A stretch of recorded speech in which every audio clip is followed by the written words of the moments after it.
on former member of the City Council, Mr Alex Bentley. I'd first, as usual, like to call on the Dean, the Very Reverend David Brindley, to say prayers. Good afternoon, members. As we say our prayers today, so we pray for all long-serving and former members of the City Council, giving thanks for all their service.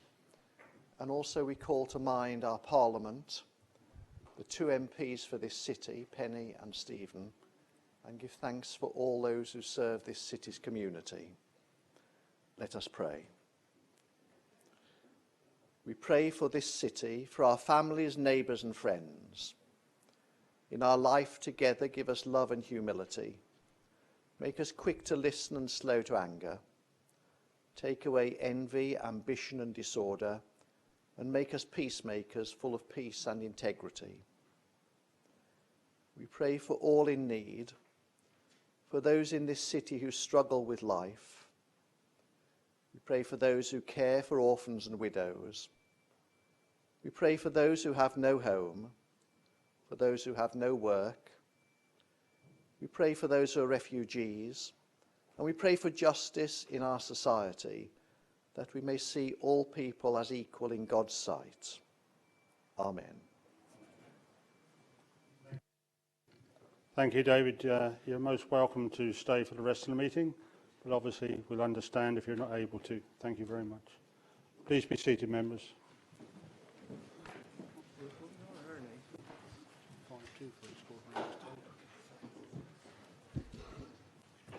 Right. Apologies and communications. The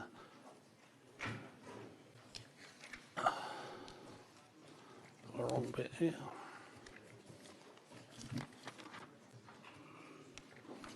The bits have come apart.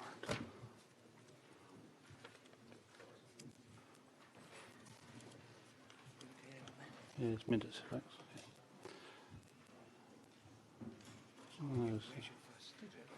That's right. No, we've done that. We've done that. We've done that.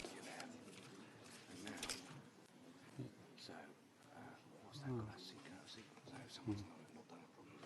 I think it's 13 A's before, 13. Okay. Yeah. Okay, moving on then. Apologies for absence. I've received apologies from Councillor Weems. Councillor Hockaday will be arriving shortly. No, she's here, right, good. Pick up wherever he's moved. I was looking in a different place to where she normally is. And I understand Councillor Fuller has to leave early, so we're up to date with that. We'll go on to filming with Council. Yes, Councillor Galloway. Sorry, my Lord Mayor. Councillor Potter is at a meeting. He should be here within the next 30 minutes. Okay, thank you. Filming of council proceedings. Just to remind everybody that today's meeting is being recorded from a fixed location camera placed in the chamber for the purpose of web streaming the meeting. The camera has been positioned so as not to visually record any members of the public who may be in attendance at the meetings. Also, for the attention of those in the gallery, it is, as per the guidance displayed on the walls up there, the Council's rules strictly prohibit the filming, photographing or recording of members of the public unless they are addressing the meeting, and only then if they do not actively object. Filming from gallery to gallery is also prohibited. And just so you're aware, the BBC are also filming part of today's meeting. Evacuation procedures. Also to remind you that evacuation assembly point is in Guildhall Square in the vicinity of the Queen Victoria statue. There are building evacuation signs displayed both inside the public galleries and inside the chamber itself. We'll move on to deputations under Standing Order 24. Members, there are no deputations today relating to the business on the extraordinary agenda.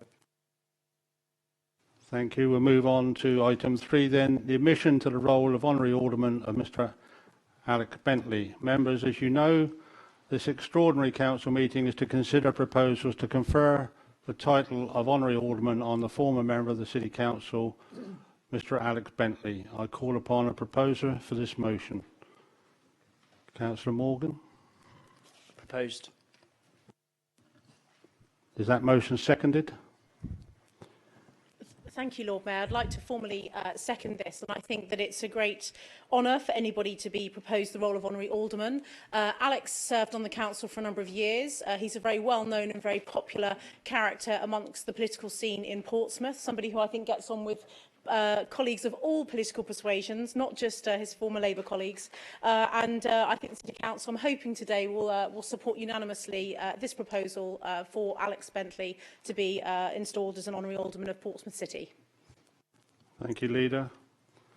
I'll put that motion to the vote, which to be approved will need to be... Gerald.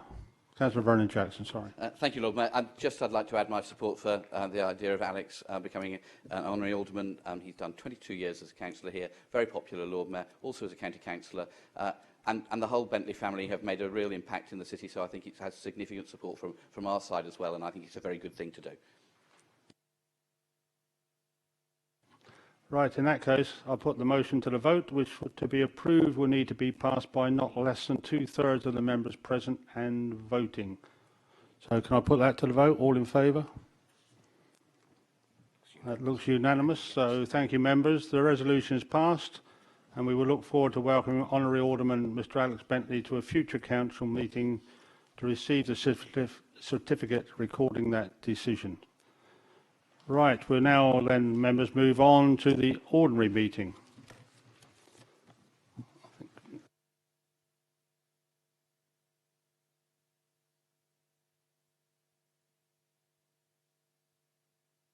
Right, it's minutes proposed by Councillor Jones and seconded by Councillor Vernon Jackson that the minutes of the annual council meeting held on the 16th of May 2017 previously circulated with the agenda be confirmed as a correct record. Are the minutes agreed? Thank you, members. Next one is declaration of interest. Members, if you have any disclosable pecuniary interest or personal prejudicial interest to declare in the items on the agenda before us, can you please indicate now?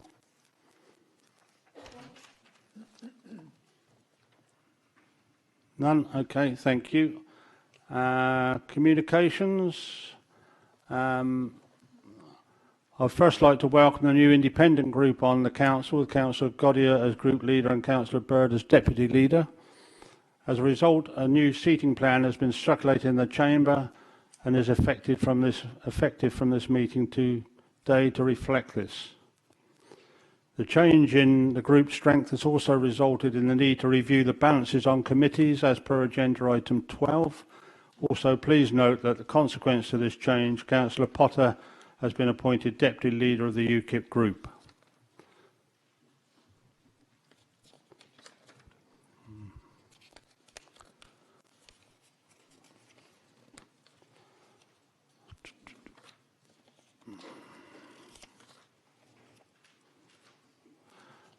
Right, moving on now.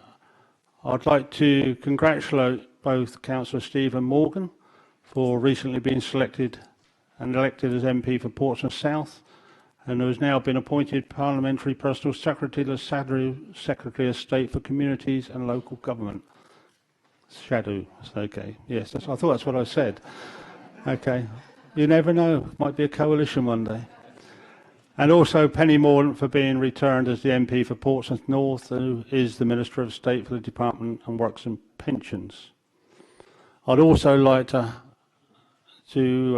congratulate my good friend for Councillor Frank Jonas for his recent award of the BEM, award by the Queen in Her Majesty's Birthday Honours for services to the community. So congratulations, Frank Jonas.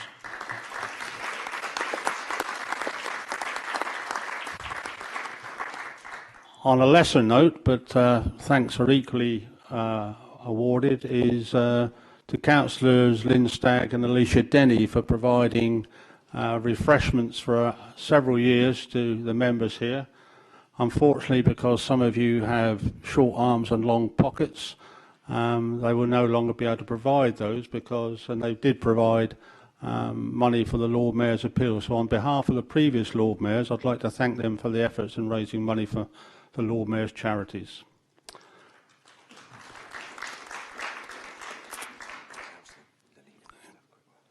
Yes, Leader. If you're finished with communications, may I just add something, please? You can add something now. I'm not quite finished, but it's now.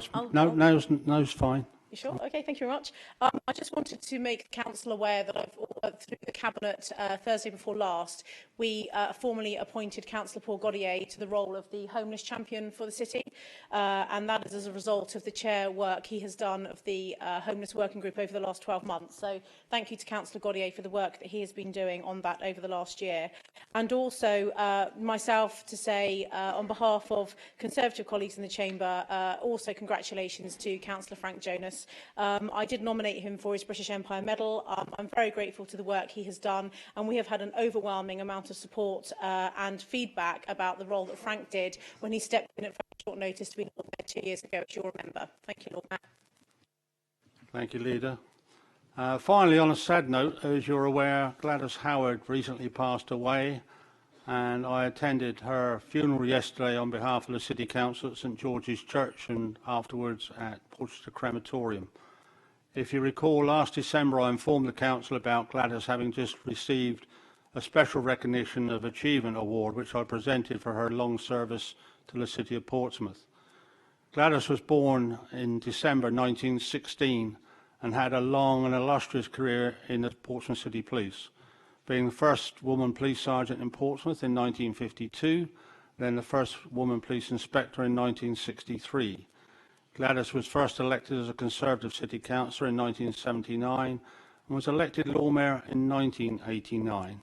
You'll see I've taken the trouble to have a portrait of Gladys brought to the meeting today, and I think it's appropriate that the City Council now stands and observes a minute's silence in the memory.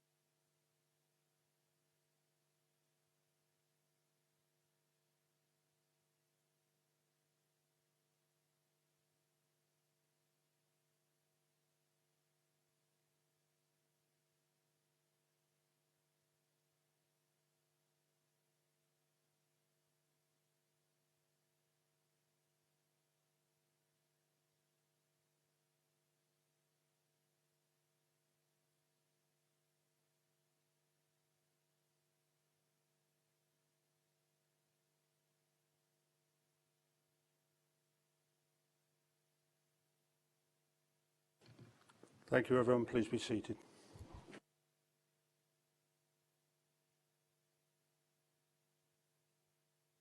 Right, we'll move on to deputations from the public under Standing Order 24. Lord Mayor, there are 5 deputations in respect of item 13B. The details have been circulated in the Chamber. In respect to this item, I understand that there may be a proposal to waive Standing Order 24D to extend the speaking time due to the number of speakers. Lord Mayor. Thank you, Mr. Lawther. Have I got a proposer for this waiver to include the proposed speaking time period? Leader. Thank you very much, Lord Mayor. As you know, we don't often suspend standing orders. Standing orders are in place for a reason. But myself and Councillor Vernon Jackson had a conversation as Leader of the Council and Leader of the Opposition this morning. And some very good points were put to me. And I think we also have the inclusion of the suspension of standing orders also for a very good reason.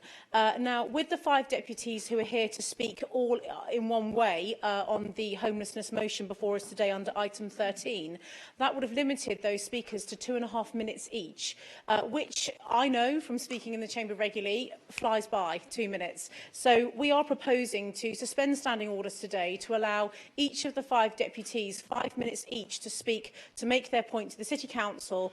We don't believe that will delay the City Council business too much. It will be 25 minutes, therefore, for those deputations on homelessness, which we believe is an important issue. So I'm hoping I have a seconder and support from the City Council for this proposal.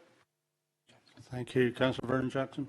Thank you, my Lord. My very sensible. I was contacted by one of the deputies to make me aware that Stuart Agland had correctly worked out the time that because there were 5 wanting to speak on just one side of one issue and nobody on the other side of it, that would curtail people's time to just 2.5 minutes. And it seemed sensible to approach the leader, and I'm very pleased that Donna has agreed that we will extend the time to 5 minutes each, and I think it's a sensible thing. This is a really important subject, and it would be bad to try to concertina in hearing from members of the public about a decision that's really important. So I'm happy to second that.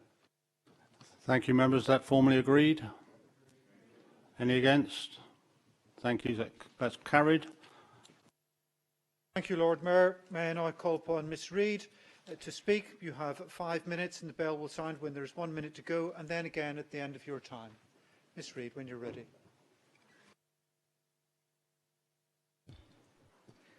Can you hear me? Thank you, Lord Mayor and councillors. I want to talk on this homelessness motion and ask for 3 things. First of all, I ask that the council reject Councillor Galloway's motion. I would like, my second request is that to refer the motion to the Governance and Standards Scrutiny Committee to examine it and its authors, Councillors Galloway and Potter, for breaches of the Council Code of Conduct.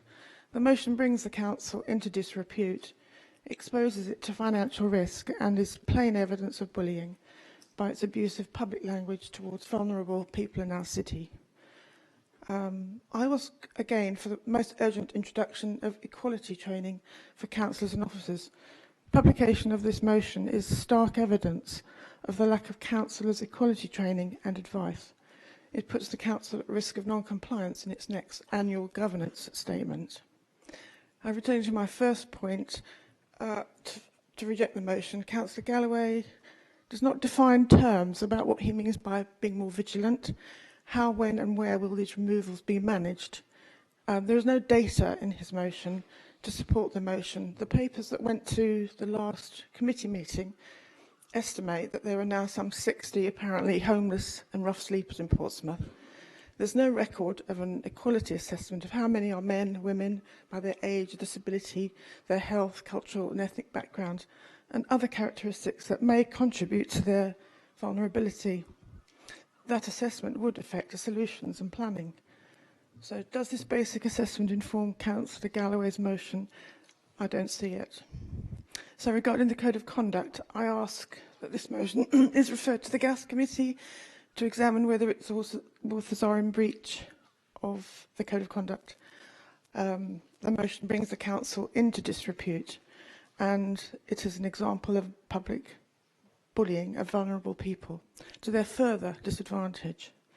And such published words from elected councillors foster fear and divided and unsafer Portsmouth communities, and we all suffer. Equality training. This motion reveals the stark evidence of the lack of councillors' equality training and advice. In March this year, I asked your Governance and Scrutiny Committee to include equality duty training in your council training programme. The council solicitor advised the committee against it. So you do not have equality training in your council's training programme. The committee, without evidence, guessed that all councillors have an innate and consistent grasp of their equality duty. This motion by 2 councillors This motion by 2 councillors is stark evidence that that is not the case. Last November, your Gas Committee... Reid, can you just stop for a second? People in the gallery, please, can you let the deputies have a clear 5 minutes to speak without interruption or rumbling? When you can hear talking upstairs, it's extremely off-putting. If you want to talk, please leave the chamber. Thank you, Ms Reid. Thank you. Thank you, Mayor. Last November, your Governance Committee agreed to monitor Cabinet and Committee equality assessments. Your committee resolved that the process must change from being reactive to being proactive, and it requested an annual equality report because it is said in the minutes that such previous practice has not always resulted in meaningful outcomes, and that Council and Cabinet can otherwise make decisions that adversely impact on Council residents.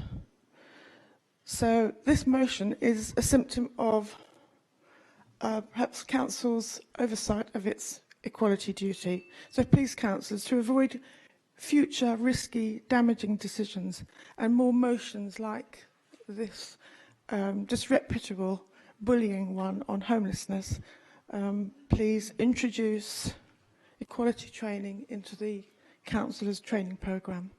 Thank you.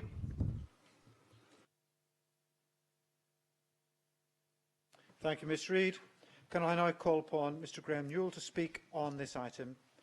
Mr Newell, you have 5 minutes. The bell will sound when there is 1 minute to go. Mr Newell is not with us. Thank you. Can we then pass on to Mr Smith, Mr Paul Smith? Mr Smith, can I ask you to speak on this item? You have 5 minutes. The bell will go when there's 1 minute to go, and then again, end your time. Good afternoon, my Lord Mayor and members of the Council. Yeah, my deputation won't be as technical as the last one. Yeah, it's just a kind of I'm a resident of Portsmouth. I've been here for 25 years, and I was moved to come into the chamber today to ask members of the council to vote against the motion due to its terminology and the rhetoric used. I have no political association here today. I'm not ideologically opposed to any political parties. I'm just a resident of Portsmouth that's come here today after seeing what was written. And I have previous experience of being homeless in Portsmouth. I'm also ex-military. I believe that the motion should be defeated because if we further alienate and indeed criminalise people who are homeless through the motion, if it was succeeded, it would further add to the pressures on the city to kind of deal with people that will still be either displaced or they won't get the help that they need. As a member of an ex-member of the military and also a person who's homeless in Portsmouth in the past, I understand how difficult it can be as a homeless person to access services. I do think that the mental health cuts, also the cuts to substance misuse budget in Portsmouth over the last few years, and also the lack of housing for people is all added to a perfect storm, which has helped to increase the number of people living on the streets of Portsmouth. You know, I don't think the terminology detritus helps at all. I think it further alienates people. I think it dehumanises people who are on the streets who already feel dehumanised as it is. They're already faceless and nameless.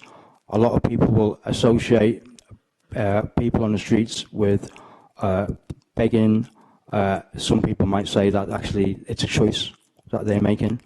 You know, I would challenge anybody to spend a week on the streets, living in a doorway, and then tell me that they're making that choice. You know, there's a lot of mental health issues. You know, I know from a person who suffered myself, to try and get out of that situation, it can be difficult. You know, so I would ask for that motion to be defeated based on the fact that it is false economy and it will lead to more pressures on the city.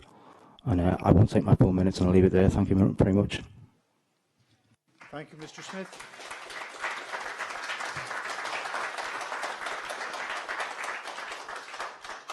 Can I now call upon Mr Alan Burgess to speak on this item? Mr Burgess, you will have 5 minutes to speak. The bell will sound when there's 1 minute to go, and then again at the end of your time. Mr Burgess. Thank you.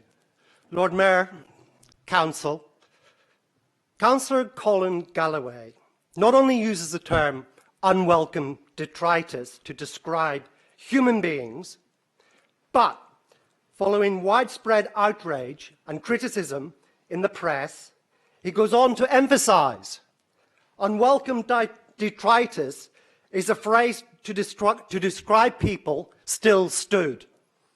What seems to be beyond the grasp of Councillor Galloway is that the risk his inflammatory language is adding to the situation.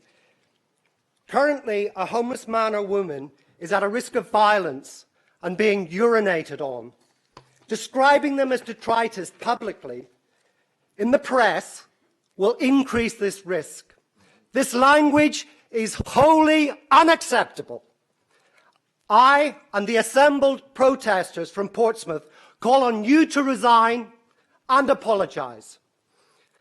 But Councillor Galloway does not stop at offensive language directed to the vulnerable. He calls on the police to remove beggars and rough sleepers. As many have pointed out, this sounds like internment and is likely to create more problems than it will solve. The PCC Homeless Working Group report, which includes Councillor Galloway, includes a section on enforcement. It is very clear that the police have no powers to round up rough sleepers, and if they had, what would the police do with 60-odd people? Or 70, if you ask the experts on the street who knew the true number. Already, police complain that mental health sufferers from the wider community are landing in their cells due to lack of adequate provision. Interestingly, Superintendent Will Schofield usefully pointed out to the Homeless Working Group that the Homeless Working Group that was recently disbanded, I note, that according to the law, police must direct a rough sleeper to accommodation. Presumably this would mean police escorting rough sleepers to the counter of housing options at the Civic. And what are the housing options at the Civic? 5.3 of the Homeless Working Group report states that the number of supported bed spaces in the city is 205, of which 160 is for single people. During the past year, there have been 387 referrals for supported houses from single people. In other words, demand outstrips capacity by 242%. That is why people are sleeping rough. There is insufficient capacity provided by public services. This crisis in public provision has a context. Cuts to local government budgets from central government, a sharp decline in the availability of social housing, and a sharp increase in rent for private accommodation. Council cannot passively stand by and watch while this combination of forces crush the most vulnerable in our community. As a proud member of PACT, Portsmouth Against the Cuts Together, I say to Council, you were warned of the impact of cuts and council worker redundancy back in 2012. Your own latest budget papers state, over the past 6 years, since 2011 to 2012, central government funding to Portsmouth City Council has reduced by over 68 million, amounting to 44% cut in total government funding. However, I must stress to you, Council, that you are comprehensively failing in your duty to provide support to the most needy in our community. You urgently need sufficient resource to house rough sleepers and not scapegoat them. The leader of the council, Donna Jones, commented in a newspaper article, "This isn't about housing or money. It's about supporting people's mental health needs." When I read this, I thought I'd fallen down a rabbit hole. On what planet does the leader of the council reside? Is it a planet where homeless people without a home do not have a housing need? If this is the leadership of the council, it is a leadership that needs to be challenged robustly. I would like to finish by commending the work of the Homeless Working Group and supporting the workers of the council. I would like to stress that this work is urgent and needs the fastest possible response. There are many in the community that are watching the development of this issue closely. We look to council closely on this matter and provide progressive, humane responses as soon as possible.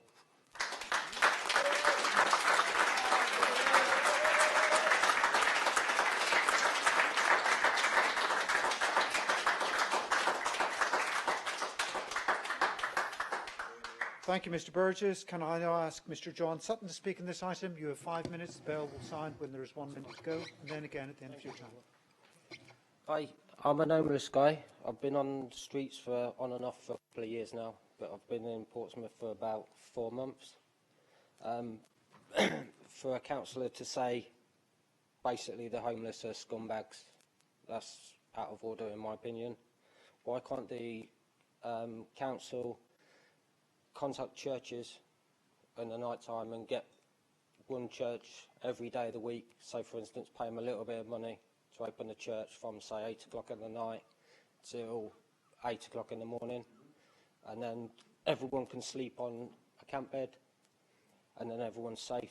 We're not in this in the city centre at the night time. If nothing's sorted out, I will personally get everyone that's homeless to get a tent and camp outside the city centre council. And we will stay there until we're all sorted out. So either put us in the accommodation or stop writing silly things. That's all I've got to say.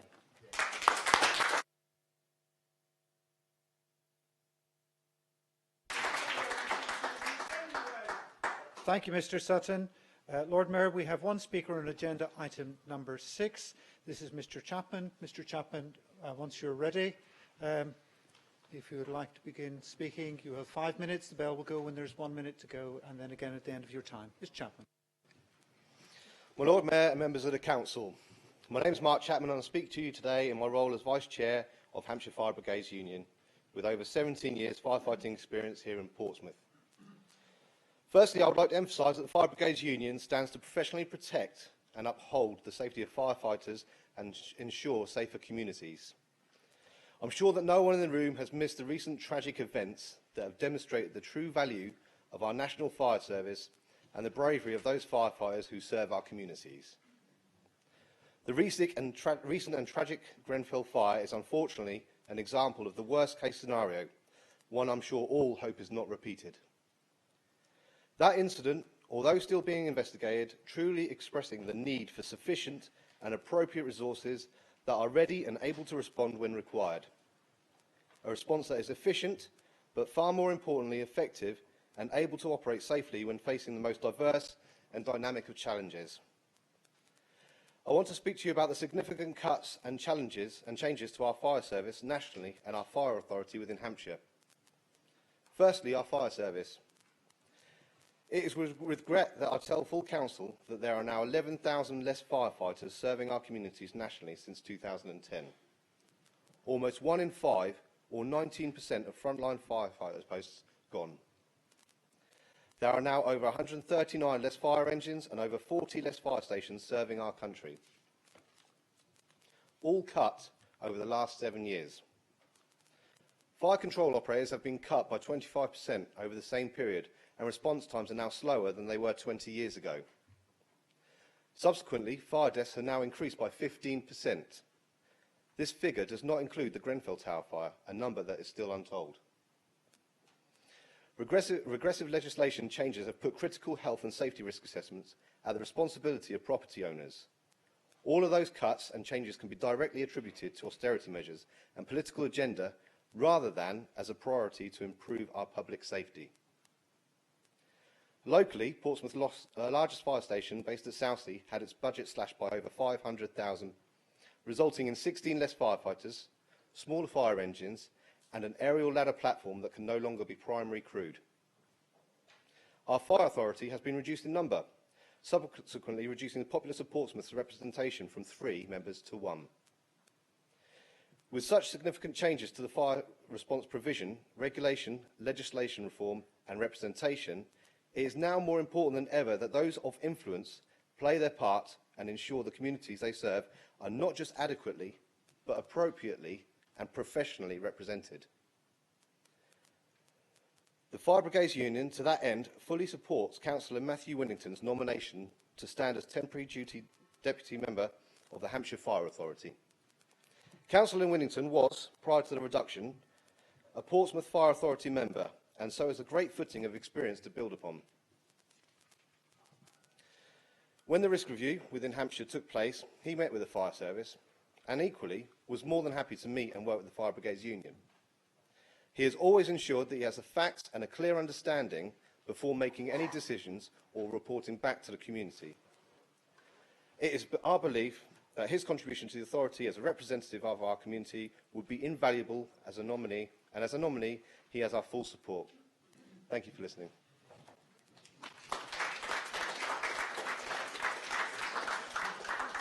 Thank you, Mr Chapman. Members, that brings us to the end of the deputations this meeting. Those who have given deputations, if you'd like to stay for the rest of the meeting, please return to the public gallery. Thank you. Lord Mayor, public questions under Standing Order 25. There are no questions from the public for today's meeting.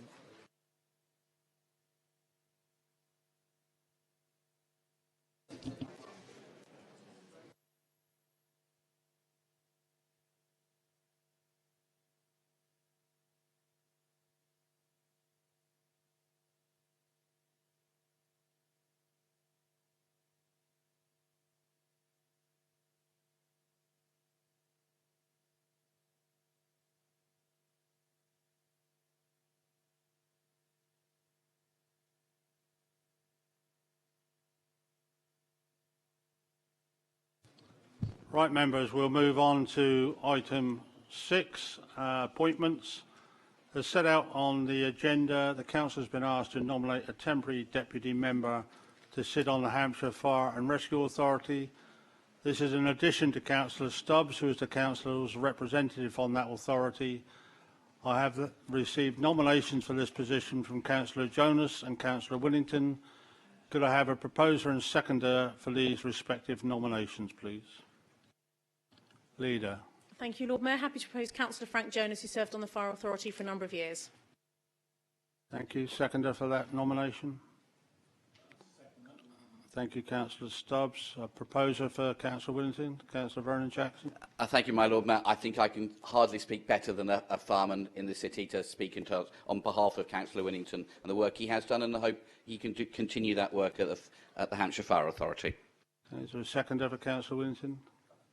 Councillor... Sorry, I'm like a blank there, yeah. Thank you, Councillor Sanders.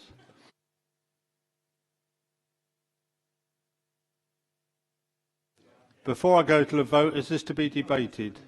Right, okay.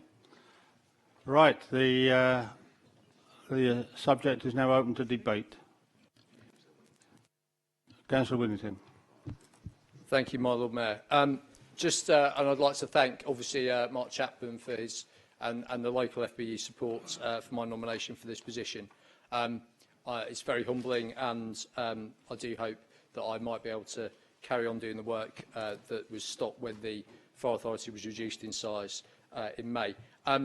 Just a bit more, I did say about this when this came up for the nomination for the permanent member of the Fire Authority, but just to reiterate one or two things and then just expand a bit as well. But just to say, obviously, within the fire service, I have got good relationships, as you can hear, not just with rank and file officers, which we've already heard about, but also with backroom and frontline managers and senior officers. In the year I was on the Fire Authority, and actually before then as well, that was something that I worked really hard to do and worked in a very constructive manner with them. Even when it's things you don't agree with necessarily, it's about scrutinising and having that constructive point of view. I work well with all party members.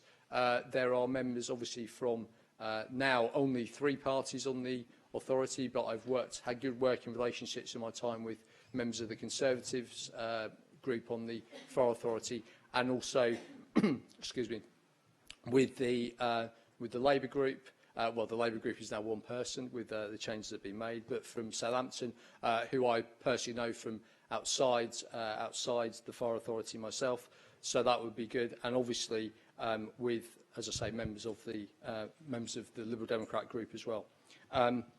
For just an example of something where I made a real difference, though I was only there for a year, we had something called the People Strategy, which came through the Fire Authority, which sounds rather dull, but it was actually a really important document. It's about the way that they treat both their members of the fire service and also people who volunteer with the fire service and have anything to do with the fire service. And it was actually something that came to the committee I was on, and it was effectively unreadable. It was something that was so full of jargon and gobbledygook, and actually making that something, a real document that could mean something to people, which is what it was meant to be, that's something that's going to be there for the next few years, and that's the kind of difference that I have made in terms of being very doing scrutiny, so really scrutineering what's going on.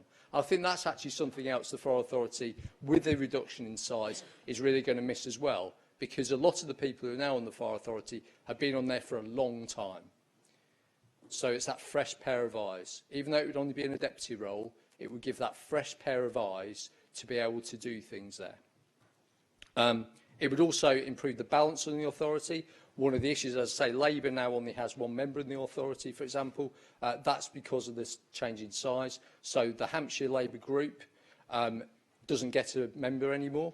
The independent group on the county council doesn't get a member because of the change in size. So you're getting less parties represented, which would mean that any other opposition members, even as in a deputy role, would just give that bit more scrutiny and that bit more idea of what's going on. So that's what I think I can give the city for the Fire Authority.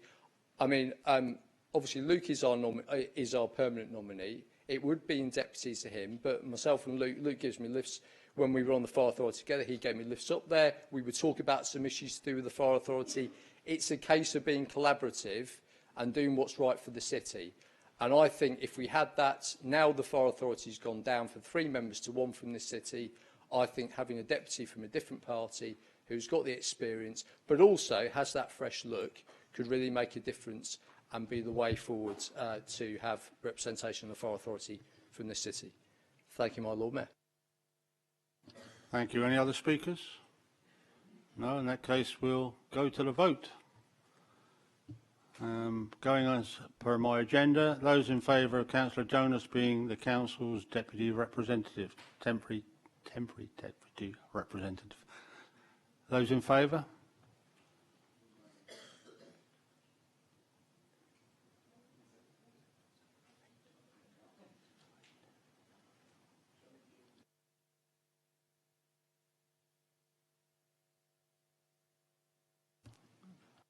Against?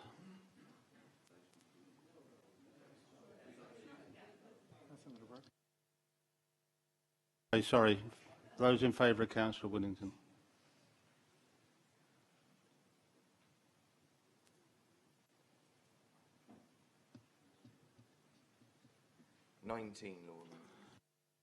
In that case, I declare Councillor Jonas to be our Deputy Temporary Representative on the Hampshire Fire Authority.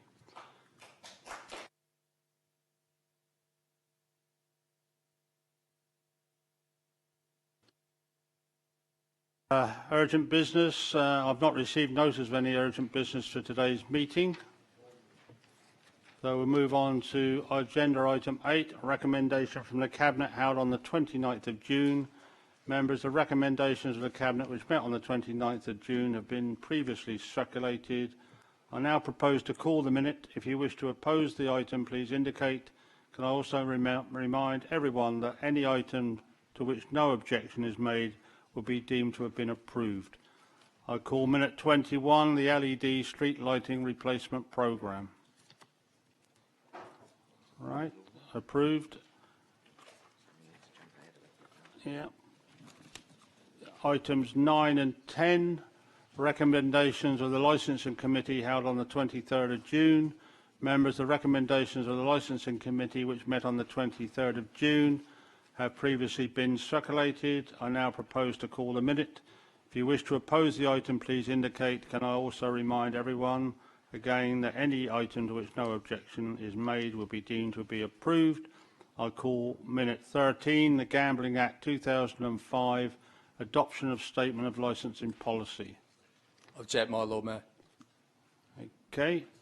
In that case, I now call for a proposal.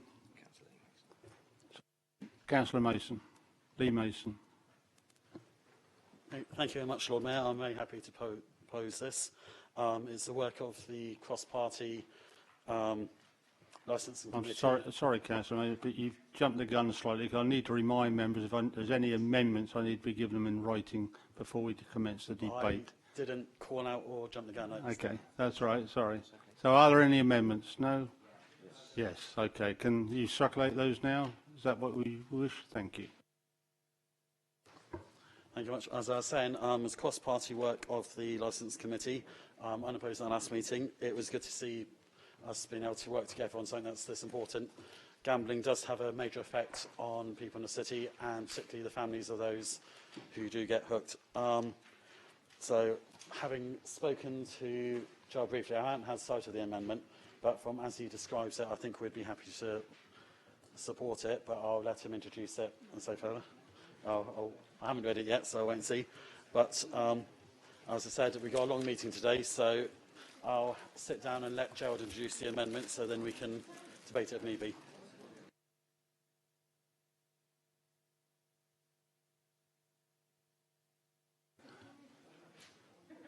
Is that licensing committee recommendation seconded? No, seconded. No seconder for the recommendation? There must be some. Seconded, Lord Mayor. Thank you, Councillor Hockaday.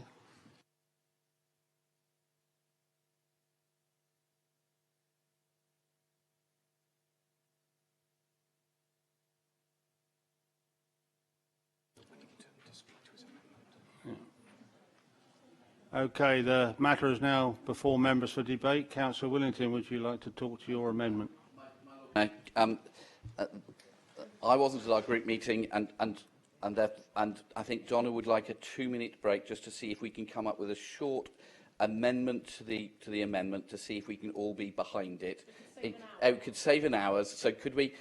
My suggestion is that Matthew and Donna get together to see if they can find a way of doing something that everybody agrees with. I don't know. This is my first meeting. I might want another hour, you know. So Lord Mayor, I I did have a conversation with the Lib Dem Group Secretary beforehand, and in principle, there was no issue. I hadn't actually seen the wording. Having seen the wording, I think with a 2-minute adjournment, we may be able to save an hour. So entirely in your hands if you're happy to support a short break for us to try and save another 15 minutes. Okay, we'll adjourn for 10 minutes. Give you time to make sure you've got it.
Right, I believe a revised amendment is now being circulated in the name of Councillor Willington, seconded by Councillor Hugh Mason.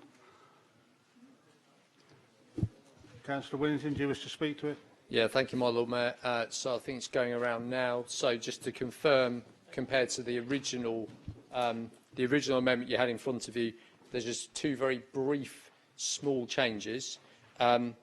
And that goes, so in the second line, instead of regrets that, we have requests, the word requests, and then in the third line, after governments, we take out the words has failed.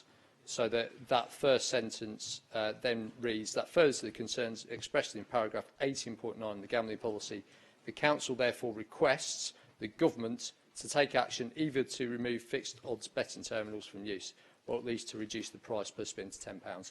And then the rest of the amendment is exactly the same. So there we are. Can I speak to the amendment now? Can I speak to the amendment now? Yes, carry on, please. Well, we haven't had Yeah, a seconder yet, so afterwards. can I have a seconder? Hugh? Thank you, Councillor Mason.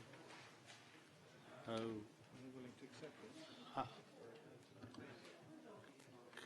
If you wish to subsume it, we can. Yeah. So, do you wish to speak to it? Well, you can agree to subsume it. Or are we going to subsume it into the original?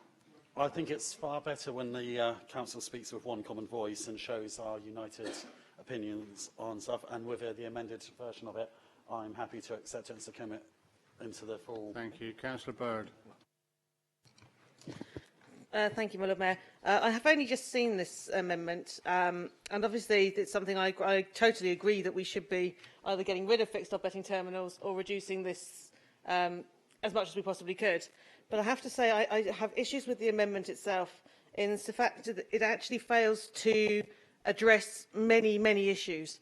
It doesn't mention A, B or C machines, just D machines. It doesn't mention where they're situated in pubs. It doesn't mention how the impact of this on the casino lobby, the lobbying that's going to happen from the actual gambling side of things. It fails to mention, well, pretty much everything, really. Yes, we should be reducing these. If you want to write to them. But what are you going to do about online gambling? It fails to mention that sort of thing.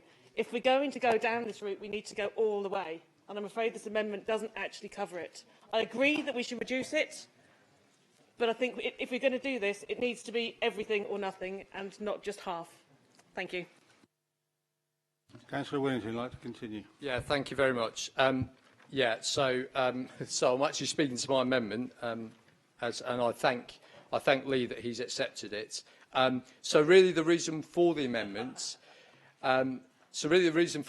was not to go against the recommendations, but it was actually just to strengthen them and draw particular attention to 18.9 in the gambling policy, which actually specifically talks about fixed odds betting terminals, where it says about the concern that the licensing authority has as Portsmouth City Council and the speed and ease in which they are lost.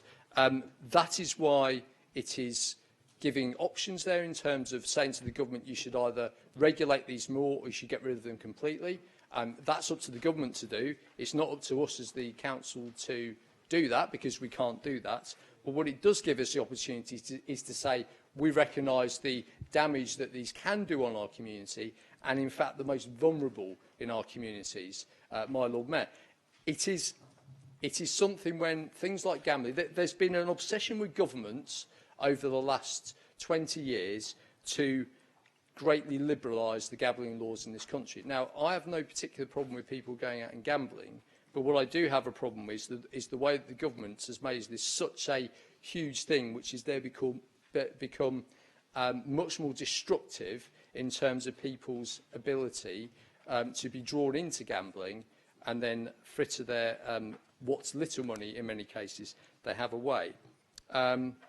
And that is something that local councils, because we are, after all, we've already heard today about people talking about things like mental health issues, etc. things like that, things that affect the fabric of society in terms of addiction, mental health issues and other bits and pieces, are things that a lot of the time local authorities have to pick up the pieces from. And so for us as a local authority to say, go to government and say, these are the issues we're finding, please take some action, because we don't have the power to do it. Because we can't do it. So we've got to say to the government, this is what we should be doing. We've got our policy. We recognise the damage that these kind of terminals can do. So we're saying to government, this is our policy. That's as far as we can go. But what we need you to do is actually take that further step. But we're doing it on behalf of the city, which obviously, as Councillor Lee Mason has obviously accepted this, hopefully that will then go through. All cross-party, we can support this, and we can say as one, these terminals, something needs to be done. Whatever you do ultimately in terms of the law, etc., is up to them, but we have to be concerned with the fact we have recognised the fact that it has an impact on our city. So I commend the amendments. I thank you it's been accepted by the Licensing Committee Chair, and I do hope we can pass the whole of the recommendation from Cabinet, incorporating this extra recommendation as well. Thank you, my Lord Mayor. Councillor Hugh Mason.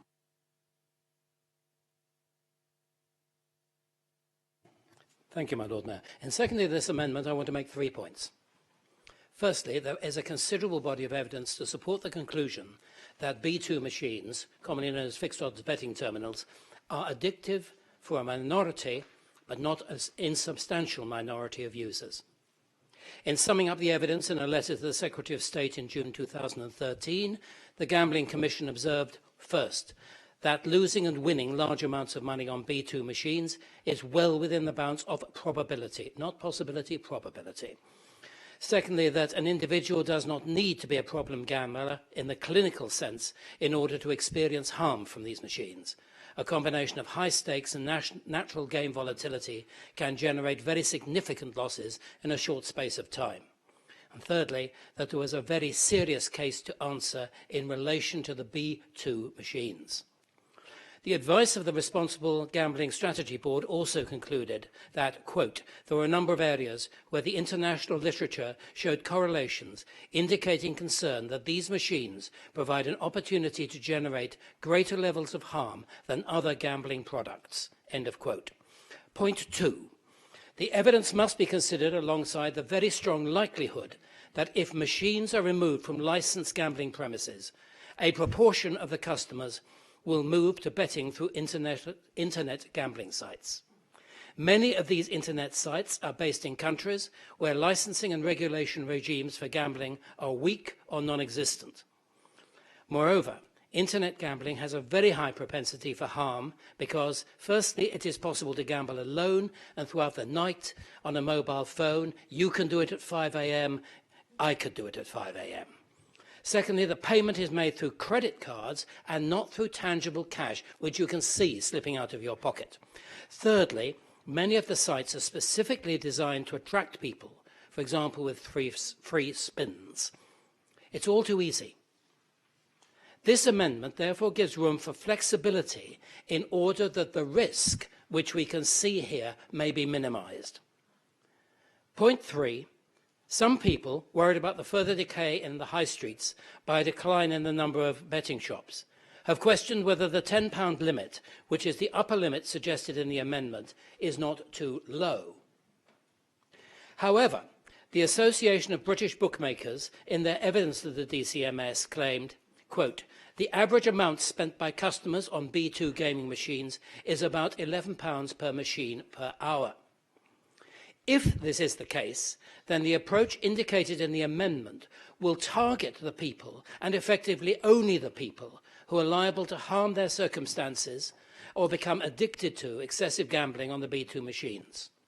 My Lord Mayor, the amendment is evidence-based, it is proportionate, it is flexible. I am pleased to second. Thank you. Councillor Vernon Jackson. Thank you, my Lord Mayor. A different issue, and I completely support the amendment. If I could take colleagues to page 147 of the agenda, this is the evidence from the police about violence within the nighttime economy areas. And what it says, I think, is extremely worrying. It says that the number of offences for violence, particularly within Guildhall Walk, but in the nighttime economy areas, is on the rise. But it says, as a proportion of violence within the city, it's going down because other violent crime in Portsmouth is rising even faster than the violence that's happening in Guildhall Walk. Now, I think this is extremely worrying. On page 147, the first words. You were at the committee, Ian. I'm sure you read it in detail. So, my Lord Mayor, I'm very worried about this. I'm also extremely worried that at that licensing committee, where we were asked to adopt this as a committee, there was no member of the police with us to be able to question. I asked if the police could come to this forum, so that, because they hadn't been to the licensing committee, so we could question them here, because I think for all of us it's extremely worrying to hear that violent crime in Portsmouth is rising so fast that in Guildhall Walk it is coming as a lower proportion of the overall violence. But there's lots of violence in Guildhall Walk. So, my Lord Mayor, I asked if the police could come here, and I've been told it's not possible. So what I would like to do, and the reason for rising, is to make sure that it's noted in the minutes when we're looking at these things in future, at licensing committee, members of this council will have the police available to ask for advice. We have 2 full-time police licensing officers working over in the civic offices. It's not beyond the wit of person to be able to get them to these meetings. I think this is extremely worrying for this city, and I really regret that the police weren't able to be there to advise us. Yeah, thank you, Councillor Vernon-Jackson. I agree with that. I think the minute we're debating is actually the Gambling Act rather than the other bit. So, well, I've got them as separate, but I'm sure you won't mind a second bite of the cherry. Right, I've got next on my list is Councillor Stubbs. Thank you, Lord Mayor. I mean, this is not something I know a great deal about, and I wasn't planning on speaking. I didn't think this was going to come to a debate, so I haven't actually researched it. But but I do feel the need to stand up and say something here, just because one of the things one of the sentences Councillor Whittington said during his speech was, something needs to be done. And something needs to be done is one of the most dangerous phrases in politics. It implies that doing something, anything, is helpful, and that's not always the case. It's perfectly possible to do something, and do something which makes problems worse if it's done in an uninformed and unplanned way. And we get a sort of taste of that when Councillor Bird then expanded out some of the points raised to talk about online gambling, and almost suggesting that online gambling should not be permitted. Well, I'm sure I'm not the only member of this chamber which has gambled online. I think that it's perfectly legitimate for me to do that. I wouldn't want that taken away, and I wouldn't want to have to drive to Fareham to go and do it. And moreover, the fixed odds covers a lot of things. I mean, fixed odds, virtual horse racing is fixed odds, and virtual horse races take quite a while to run. A lot of people enjoy betting on those. Fruit machines are fixed odds. So you've got to think a little bit about this. I mean, when Councillor Mason was talking about the dangers of the industry going offshore to unregulated jurisdictions, to places where there is no even certainty about what level of payouts actually take place, I think he had a point. And of course, if you make it difficult to gamble in a shop or in a physical sense, then you push it online. And if you make it difficult in this country, then you push it out of this country. So, I think these are really they're not straightforward issues at all. They're really not. I'm not sure that never mind any city, but I mean any country actually has a great deal of influence over this, because we live in the global world. Thank you. Councillor Lyon. Thank you, Lord Mayor. 2 points. The first is was raised by Councillor Vernon-Jackson, and it's quite true that the police were not in attendance recently at a licensing subcommittee meeting for South Parade Pier. Sorry, I didn't know whether are you talking to me? Oh, right. And I raise the point because actually under the paragraphs of advice, they should be there to give advice for things of that nature. The second point is I'm sure that every member has carefully read 18.9, but I think there is a typo in it. it says by customers who may be at least able to afford to lose cash. I think it means by customers who may be least able to afford to lose cash. I imagine that the "at" needs to be removed. Thank you. Thank you. Councillor Farrer, I missed you off. My apologies. No, sorry, Lord Mayor. It wasn't the point I was indicating to you and was going to make was about the nighttime economy, the points that Councillor Vernon Jackson had already made, and whether we would be, because I have some points I would like to make on that, but I understood that was coming under It's a separate them. minute, and I'll take them separately. Okay, in which case I will reserve my comments on the nighttime economy when we come to that particular item. But like Councillor Stubbs, the more I've heard during the course of this debate on this item, the more wary I am about what it's saying. And maybe I'm reading too much into the particular amendment, but what I've heard from Councillor Winnington and Councillor Mason does give me a lot of concern, just as Councillor Stubbs has articulated previously. What is the next step? Councillor Winnington talks about we're not able to take the next step, but what is the next step? The next step seems to be to moving, as this motion says, in terms of banning fixed odds betting terminals. And we've heard about the detrimental consequences of that, and we're all aware of gambling and the impact that it can have on people. But the key to this is about regulation of the industry and having the industry involved in terms of that regulation. Because as Councillor Stubbs has said, if you drive it out of that regulated environment, it will go online. This is the 21st century. Online is global. That form of gambling is in administrations which we have no control over and where there is very little, if no regulation whatsoever. So we need to be aware of the consequences, and I will much prefer to see sensible regulation than us going down the route of saying whatever we don't like or whatever we might have our prejudices against, or we might have a view that the impact is far greater than it actually is, that we're going to ban it. Because gambling, yes, is addictive. Many things in life which people enjoy are addictive, but for the vast majority of people, they are able to engage in those activities without it having a detrimental effect on them. So I am now far more concerned about this, having heard people speak to it, and I will find it very difficult to support it. Thank you. Councillor Hunt. I'm very sorry that Councillor Ferret feels that he won't be able to support what I think is a sensible and moderate proposal to reduce the amount of money that people can gamble at one go from a £100 spin down to £10. Look, whether or not we like it, you know, at the moment there's a recession coming. People are very hard up. Lots of people are very desperate.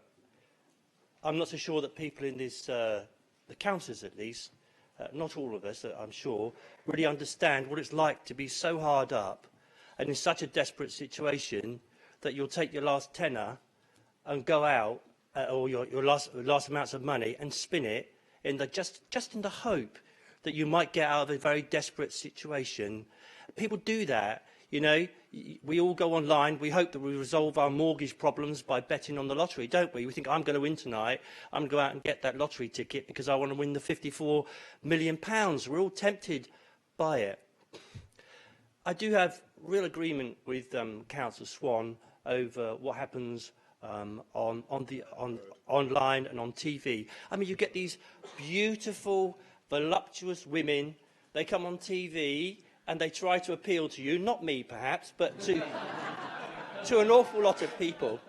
And then you get these stunning guys who do appeal to me. And they try to tease the money out of your pockets. And they actually give you free money, don't they? They actually give you free money to get you hooked onto the gambling. And it is a big industry. But I think it's so important that as representatives of local communities, that we reflect the concern that will be in the ordinary houses of people who live in this city. ordinary men and women with families, and some not with families, but different sorts of families, they will all be concerned that you could go into a shop and put 100 quid into a terminal and spin it. For some people, that's a tenth of their wages. Now, when I saw Councillor Stubbs indicate to speak, I too wasn't planning to speak, but I knew he would come with the libertarian aspect of this particular notice of motion. I do disagree with Councillor Winnington that it's a liberalisation of the planning laws. I think it's different. It's a libertarian view of gambling that's going through our society nowadays. Basically, you can do anything that you want. The Liberal view is if it does harm to the community, then you should try to regulate it or ban it. And that's the real Liberal view. But this isn't seeking to ban anything. It's just saying, hey, can we send a message to the government that, you know, in Portsmouth at least we're saying or trying to say that, you know, the legislation is too liberal. It's gone too far, too libertarian rather. Members, it's a worthy message to send to the government. There isn't any reason not to send it. We're fortunate. I've always liked having an MP in the council chamber. You know, I'm not going to be one of those people who say that he should give up his job because he's an MP here. I like the fact that he's here and he's listening to our debate today. I liked it when Mike Hancock was here, even though I said he was 3 jobs, Hancock. I don't know how many jobs you're going to have, Stephen, but it sounds like 3 jobs already. But the point is, indeed, so we shall see. But anyway, the point is he's here and he will get this message and he can at least transmit it into Parliament. Better than probably the Leader of the Council, perhaps not, perhaps writing to the government with our notice of motion. But he's actually there, so I think it's a good thing. I hope he'll take this message up. I'm hoping that he'll vote for this amendment. I think it's a really good amendment, and I think that we should send this message back to the government, and it looks like the administration has agreed too. So it's a sensible thing to do. There's a lot of difficulties out there at the moment. A lot of people losing their jobs are going to lose their jobs as a result of Brexit and many other things. They are going to be looking to ways of finding money, and I'm afraid gambling is going to be one of them. So I hope that people will accept the amendment. Councillor Fleming. Thank you, Lord Mayor. I was fortunate or unfortunate enough to have to work when I was at university, and the job I took was actually working part-time in a betting shop. And during the 3 years that I was working there, it was that time period when what they used to call AWPs were introduced, amusements with prizes. That sounds far more attractive than fruit machines and one-armed bandits and all those sorts of phrases. But I have to say that it's perhaps given me quite a unique insight into the change of behaviour of the people who used to go into those sorts of premises. The other insight that it's given me, and I'd like members to actually take note of 18.10 in the report, which actually talks about the measures that the Council expects betting premises and operators to take in relation to people who are going to be going into their premises. Because one of the key parts of training that I had back then, and we are talking many years ago now, more than 20 actually, blimey, I know, was the training we had to actually identify and support people that we thought may have an issue with the AWPs. Because these companies don't want a bad reputation. They don't. And they have put a lot of investment into training their staff to identify potential problem gamblers. The point that Councillor Stubbs raised is absolutely critical, because an addict will seek out the source of their addiction wherever they can find it. And if we force some of these severely addicted people who do spend huge sums at these fixed terminal betting machines, if we force them into their own bedrooms, we force them into the darkness of the internet, away from the sources of support that are actually in those licensed premises, the support that we mandate as part of our council's policy to exist.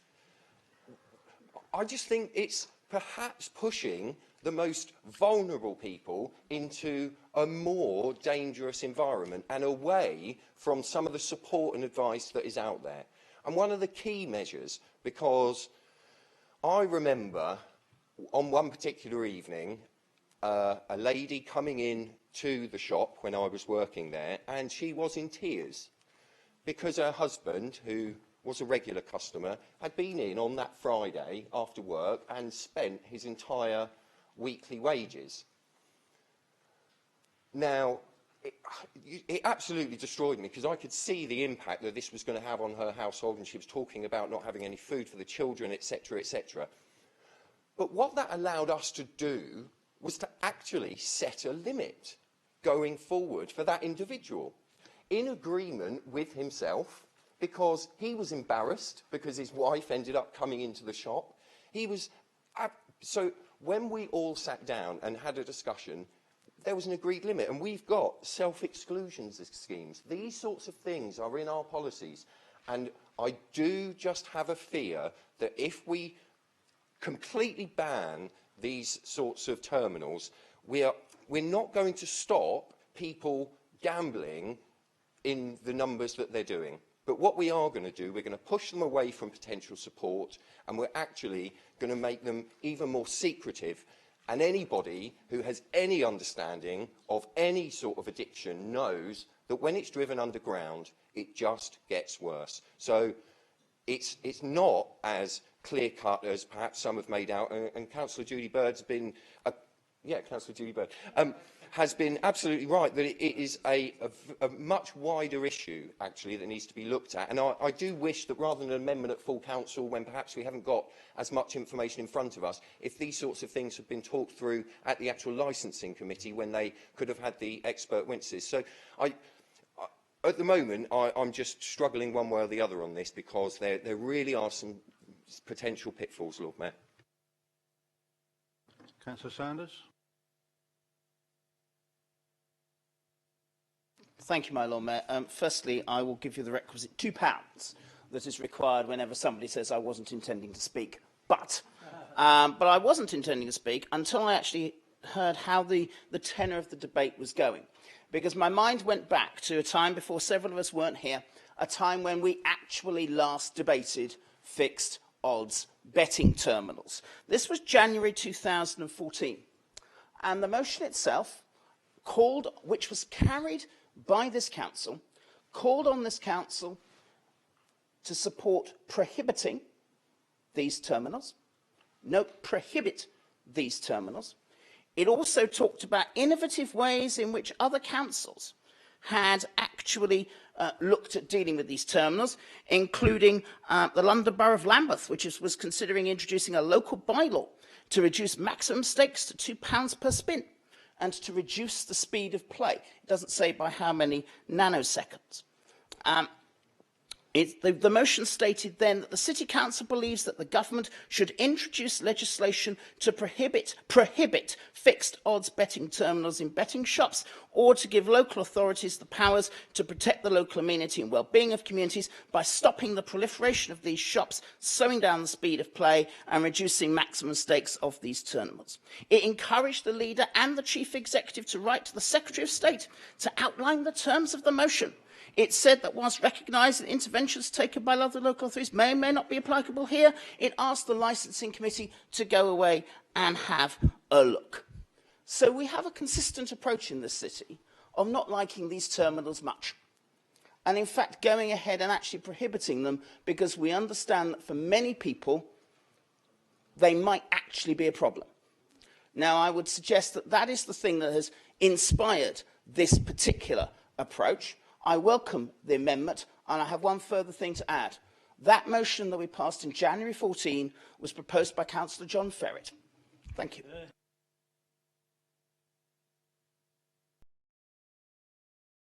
Speakers nominated, so Councillor Willington, would you like to... Sorry, Councillor Mason. I was looking to... You wish to address the amendment as well? Thank you much. I'll sum up the situation.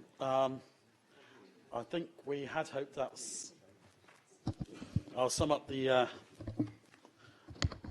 debate. I had hoped that by accepting the amendment and bringing it in, which I do think at first is a great amendment, it would speed up the situation. However, we have seen how people, when they have their tea prepared, they wish to say it regardless, and that normally triggers other people to prepare something.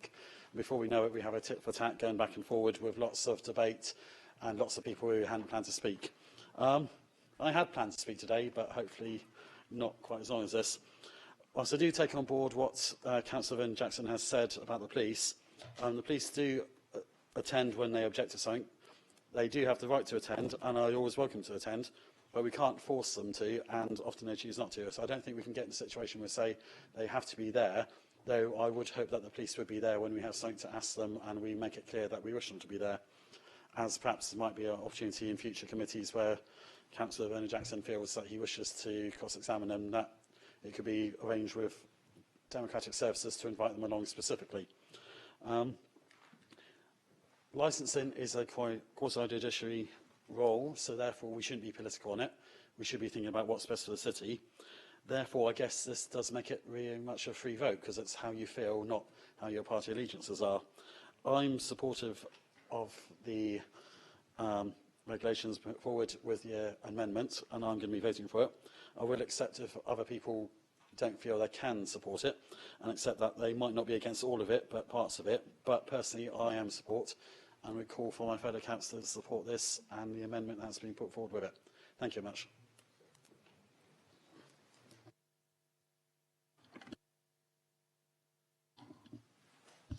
As I understand it, bearing in mind I'm still a new boy, we vote on the substantive first without the amendment. Just have the one vote, Lord Mayor. That's the With Licensing Committee recommendation incorporating the amendment which has been subsumed by the joint amendment that everyone's done. So, members, those in favour of the original as amended by the amendments circulated, those in favour.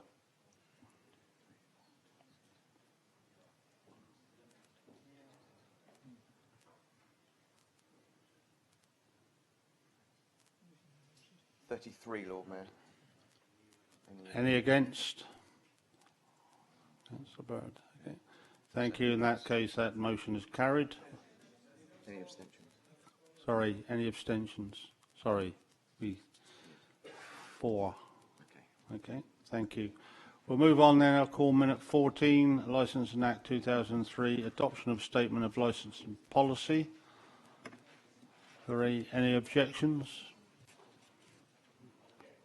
Councillor Ferret. Councillor Mason, would you like to move the minute? I move the recommendation. Yeah. I move the minutes on the Licence Committee recommendations as stated in the pack. Yeah. Is that seconded? Seconded, my lord. Thank you, Councillor Hockaday. Can I remind members details of any amendments are to be given to me in writing before the commencement of the debate? Are there any amendments? None? Okay, we'll carry on then. Councillor Ferret. Thank you, Lord Mayor. And he's left his seat. I was going to commend Councillor Sanders on his research, although I did not propose that motion. But oh, there he is. I think I may have seconded it. I think I said. Members, can we have the debate from the seats, please, not from the sidelines? Councillor Sanders, are you re-sitting or are you disappearing? He's just going to give you money. I'm very nervous when you're patrolling behind me. You are leaving. Okay, Councillor Ferret, will you continue? Yeah, and I think I did say in terms of my initial view on that motion was in terms of support. I was concerned about the broader arguments that were being made in that particular debate about going down the route of banning other things and giving the council powers that maybe I didn't believe it should have. Nevertheless, I accept Councillor Sanders' fastidious research and commend him on it. In terms of the night, I wanted to make a point about nighttime economy. I recognise that Councillor Vernon Jackson has already raised that issue, but under the previous item on the order paper. And this is going to be a rarity because I fully endorse what Councillor Vernon Jackson has said on the nighttime economy. I recognise that there was a huge amount of work that was done, certainly when I first got on the council, in order to try and get a grip of the situation in Guildhall Walk. I can remember Councillor Aidan Gray as the environment portfolio holder doing a lot of work himself and actually going down there at night to see what the situation was, and also Councillor, was it Eleanor Scott after Aidan, who also took a particular interest, and I think we did see a significant reduction in violence there. I also share those concerns in terms of police responsiveness to councillors and to the community. I know from the residents groups that I attend in Paulsgrove that we rarely see the police come along now. The police used to be a regular fixture at those meetings, letting us know what was happening, giving us the statistics, but more importantly, being there, being able to listen to residents' concerns and also being able to pick up intelligence on what's happening in their local community. And I think it really is a retrograde step that we're not seeing the police in attendance at those meetings. And I think we do need to know. I think the elastic has snapped in terms of the cuts. We know that was a big issue during the general election campaign about police resources. Many people have been warning over the years about the pace of the cuts and the scale of the cuts, and at some point they are going to have an impact. And whilst I recognise these are one set of statistics, it does look to me as though that is having a negative effect in terms of violence in the nighttime economy and its increase. So, as I said, I endorse what Councillor Vernon Jackson has said and would like to see some response. It may be remiss of me not to have, and he's left his seat as well, remiss of me not to congratulate Councillor Morgan on being elected as the MP for Portsmouth South. I am surprised, like Councillor Hunt, I suppose, to see Councillor Morgan here today, given that he is my new MP. I would like to see my MP in Parliament today, where they're discussing Brexit, where they're discussing the Taylor Review on employment practices, where they're discussing the contaminated blood scandal, where there's also legislation on an air travel bill going through, debates on Sure Start, balancing the public finances. Those are all things I would like my MP to be in Parliament talking about, contributing and letting them know what the views of his constituents are today. I think the fact that he's here, again, reflects badly, and I hope that he considers that and goes along with the Labour Party policy, certainly all the time I was in the Labour Party, that you resign your seat as councillor because you cannot do the two jobs as well as you could do the one. Thank you. All right, Councillor, I was just about to, you beat me to the... Councillor Vernon Jackson. My Lord Mayor, as Councillor Ferret has said, I spoke on the last item on this issue, and I'm not going to repeat it, but if I could take the words and moved across to this debate, and to thank Councillor Ferret for his words. My personal view is, and I think I was phoned by the news to ask would I criticise our new MP for not resigning his council seat, and I said I have to be consistent. I have to be consistent, and therefore, if I said if I was happy with Mike to continue to do the two jobs, then I have to have the same view and be consistent. So I'm happy to put that on record.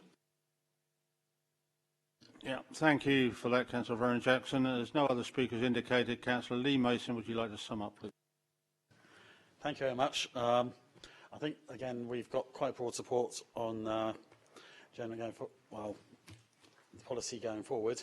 I think when the police results and actual number of crimes committed in the city comes forward, that's a good chance for us to debate it. This was only really raised as an aside, as it was included in the amendments and the information at the back of our policy. Therefore, it wasn't the police presenting it. It was more just a piece of the evidence that had been included in. There are many reasons why things have changed. I was told that the way a fray is recorded has been changed as well, where it's gone from being one offence, if there's 4 people involved, it will now be considered as 4 offences. And that does count towards the apparent increase, whereas it might not actually be any more events, it's just the way it's recorded. But I think that is another topic. I'm pleased that on the whole we seem to be happy with our policy going forward. And to try and keep the meeting shorter, I'll just leave it there and commend it to my colleagues. Thank you, Councillor Mason. Right, members, we'll go to the vote. All those in favour of the recommendation? Do you want me to count them?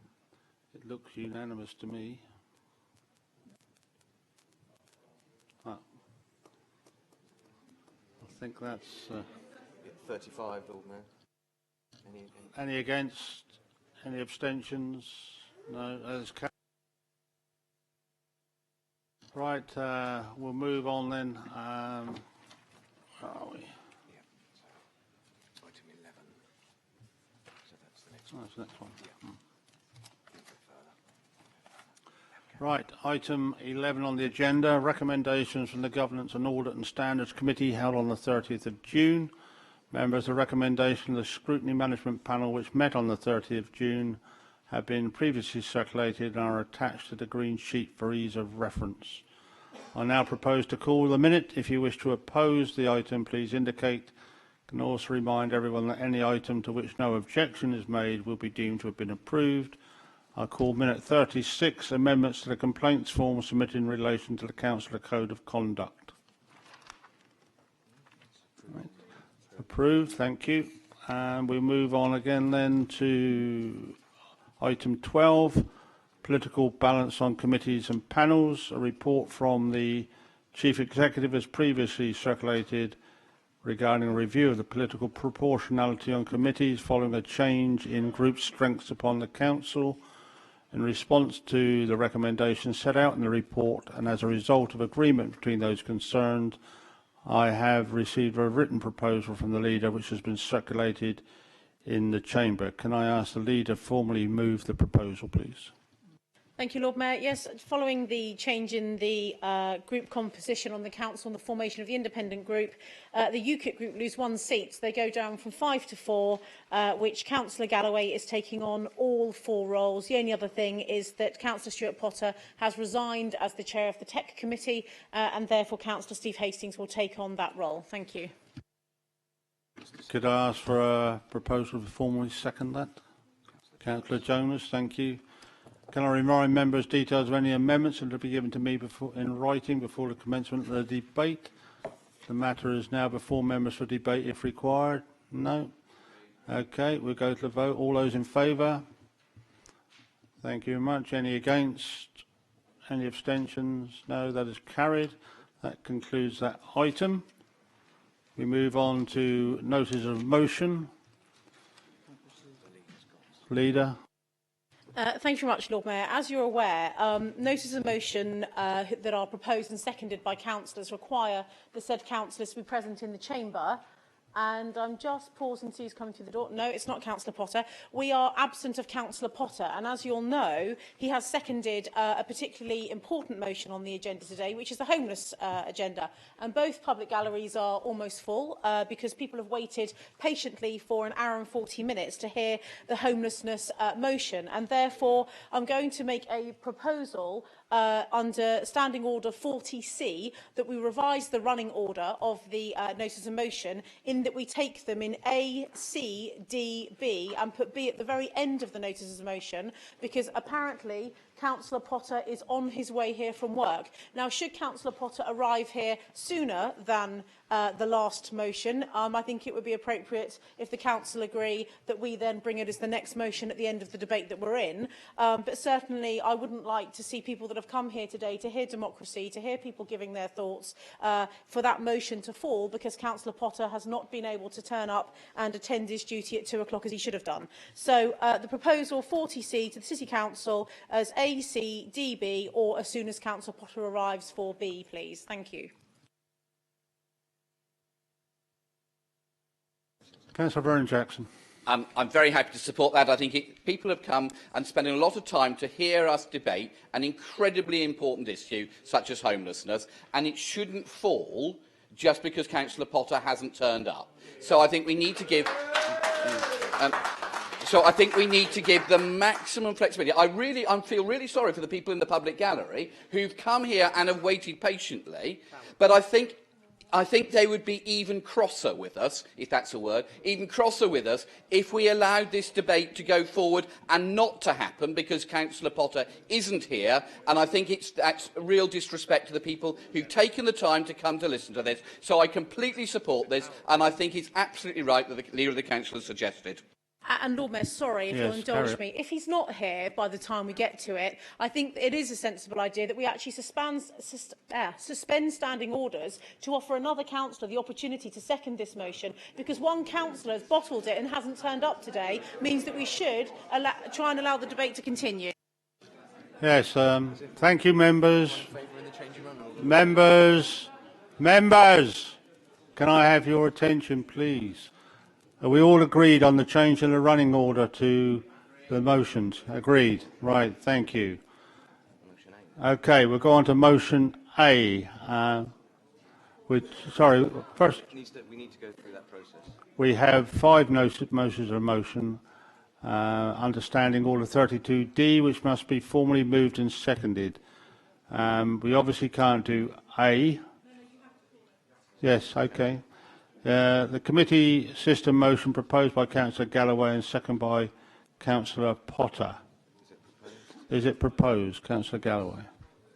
Proposed, my Lord Mayor. It's not seconded, so we have to put it back in. Lord Mayor, that is abandoned then, effectively. Okay. Okay, that's abandoned. We'll move on to... Right.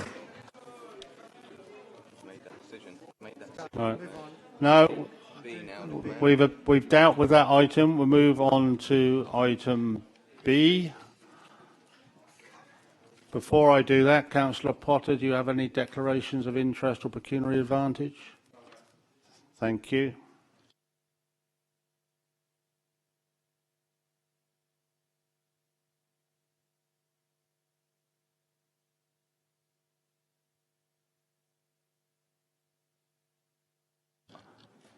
Right, motion B is concerning homelessness, proposed by Councillor Galloway and seconded by Councillor Potter. Councillor Galloway, the mover of this motion now has up to 3 minutes on the question only as to whether the motion should be debated today or stand referred to another council body for consideration. Councillor Galloway. Thank you, my Lord Mayor. My Lord Mayor, I'll simply read out my motion. Sometimes it's not necessary to read the national newspapers to discover the truth. Sometimes it's right under our very noses.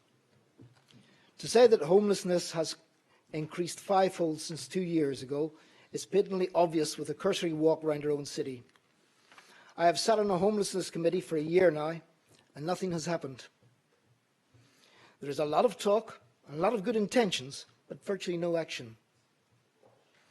I believe that we've been going about this the wrong way. But now, we need help. Every day there are at least 4 or 5 beggars. Yes, beggars. Note I didn't say homeless, who position themselves in shop doorways in Commercial Road Precinct. Walk down that same precinct at night, and you'll see a lot more taking up temporary residence in their preferred doorways. Portsmouth City is no longer a welcoming city to either business or tourist, because it seems we prefer to have vagrants. It is time to get our Police and Crime Commissioner to put pressure on his police force to help us clean up this unwelcome detritus. These beggars, vagrants, love sleepers, homeless, trouble folks, or whatever label you want to put on them, must be removed from our city and placed in specific care, whether they want to or not. We have tried the soft approach and found it wanting. It's time for some serious, tough love. We need to save our city, and we need to save these lost souls.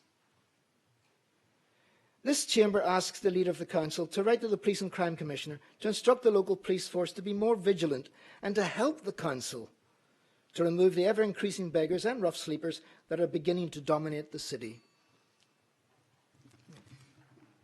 Do you have a seconder for that? Yes, I'll second it. Thank you. Members, you now have a vote on whether that motion should be dealt with today. Those in favour of debating it now? Carried, none against. Okay, thank you. In that case, may I remind members details of any amendments and to be given to me in writing before the debate begins. We have one. Who's that from? Councillor Jones and Councillor Vernon Jackson. Do you wish that circulated now? If you could do that then, please.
Everybody got the amendment? All right, okay then. Councillor Potter?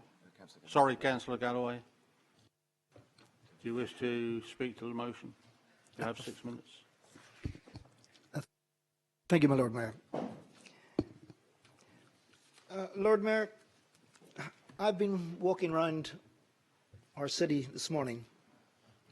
I walked to the far end of Commercial Road and I saw the ambulance arrived. 2 medical personnel came out of the ambulance and walked over to the McDonald's at the end of the precinct where there was a man who was collapsed. They managed to get him on his feet, and the reason for his collapse was because he was severely drunk. This trio was then approached by another fellow who seemed to be neither drunk nor of sane disposition. The drunk fellow, having regained his composure, then became extremely violent. The 4th interloper, strangely enough, managed to calm him down when eventually the ambulance crew were able to take this fellow away. This drunken chap was one of the many so-called homeless people in our city. Homeless seems to cover an umbrella of all types. Homeless people aren't homeless because they want to be homeless. They have, each and every individual one of them has a serious problem, whether it be mental, whether it be a family breakdown, whether it be alcohol, drug abuse. There are many complex issues. We all know that. Having known that, we are doing nothing about it, or we seem to be unable to do something about it. First and foremost, I would like to see some form of centre for these folks where they can come and shelter, not in a shop doorway, not begging for handouts. The main problem is some of these people actually may want to work. They can't work if they don't have an address. They can't have an address because nobody wants to give them one. I think it's this council's duty to make sure we can offer that service to these people, to help them get an address and to gain some of their dignity. I was approached by a charity this morning as well, who said quite a few vile things against me. And basically, he says, I will keep on going, feeding these people and give them as much help as I can. I believe that's merely exacerbating the problem. You're simply encouraging the people to remain on the doorways, to remain homeless. And you're virtually putting their indignity in public view. This is not what this motion is about. This motion is about waking up the people of Portsmouth, and I'm very grateful to all those who've attended today, and even the protesters. They have something very special to say. I took note of one of the deputies, and he was making some very valid points. Mr. Smith. he maintained one of the problems is accommodation for these poor people. We've got lots of students' accommodation, but nothing for these folks who are homeless through whatever reason. He also said that there's been cuts from central government, which has impacted on us being able to look after these people. Indeed, and that's what this country should be fighting for. It's not the cure for this, piles of money. We must make sure our money is focused in the right direction. We need to give a centre for these people so that they come, tell us their problems and see how we can help. But all these charities and agencies must come together because of the complexity and variety of these issues. I think with the help of the police, and I'm not proud to say that we need help. We need help to get and guide these people to where help is available. Handing out cards to them doesn't mean anything. Handing out food to them is not going to save them from the streets. This council must work effectively. We now have a homeless champion, Paul Goodyear. He is the man who should have been there right at the beginning. We should be listening to him. He's been in this position. He's fought and clawed his way out of that position, and look where he is now. It is possible to save. He saved himself. Maybe he's tougher than most. It doesn't matter. We should rally behind him. We should listen to what he's saying to us, and we should take advice from him, and indeed advice from the people on the street. My Lord Mayor, I rest my case. Councillor Potter, do you wish to second and speak now or hold a little later? I'll speak later. Okay, Leader. We'd like to move the amendment. Thank you very much, Lord Mayor. You have an amendment before you, and I have to say the reading of this motion and what Councillor Galloway have just said are like two different versions of a story, I have to say. You know, for him to say that this council needs to be listening to Councillor Goodyear and taking our lead from him, I find that quite offensive. Because a year ago, I did listen to that man. I listened to the one councillor in this chamber that has lived on the streets. He reduced me to tears. He came and sat in my office and he told me about several people who I'm not going to name in the city centre who we all knew, who were living in various parts, in various shop doorways, Commercial Road, Guildhall Walk and beyond. And he came and told me about some of the challenges that he was up against. Now, it may be have just said in this chamber that the Homeless Working Group has achieved nothing over the last year. I'm sorry, I beg to differ. We've got people like Joanne Vines, who is now with her homeless bus almost ready to bring that and move that bus to a location where it can start helping people. Homeless people have never had as much support and focus and attention in this city as they've had over the last year. And I'm sorry, but I disagree about the lack of beds. And I'm going to take people through that right now. And Councillor Vernon Jackson, I'm sure, will want to speak for himself, but having been leader of the council and people in this chamber who have been housing cabinet members will know two things. One, we have a statutory duty as a local authority around homelessness. It's not great, it's not perfect, and I'm sure there are people in this chamber who work in homeless charities who are frustrated with the government's policy around homelessness, and let's hope with a new homeless bill that improves and softens, relaxes things so that us as local authorities have greater power to help and enable people.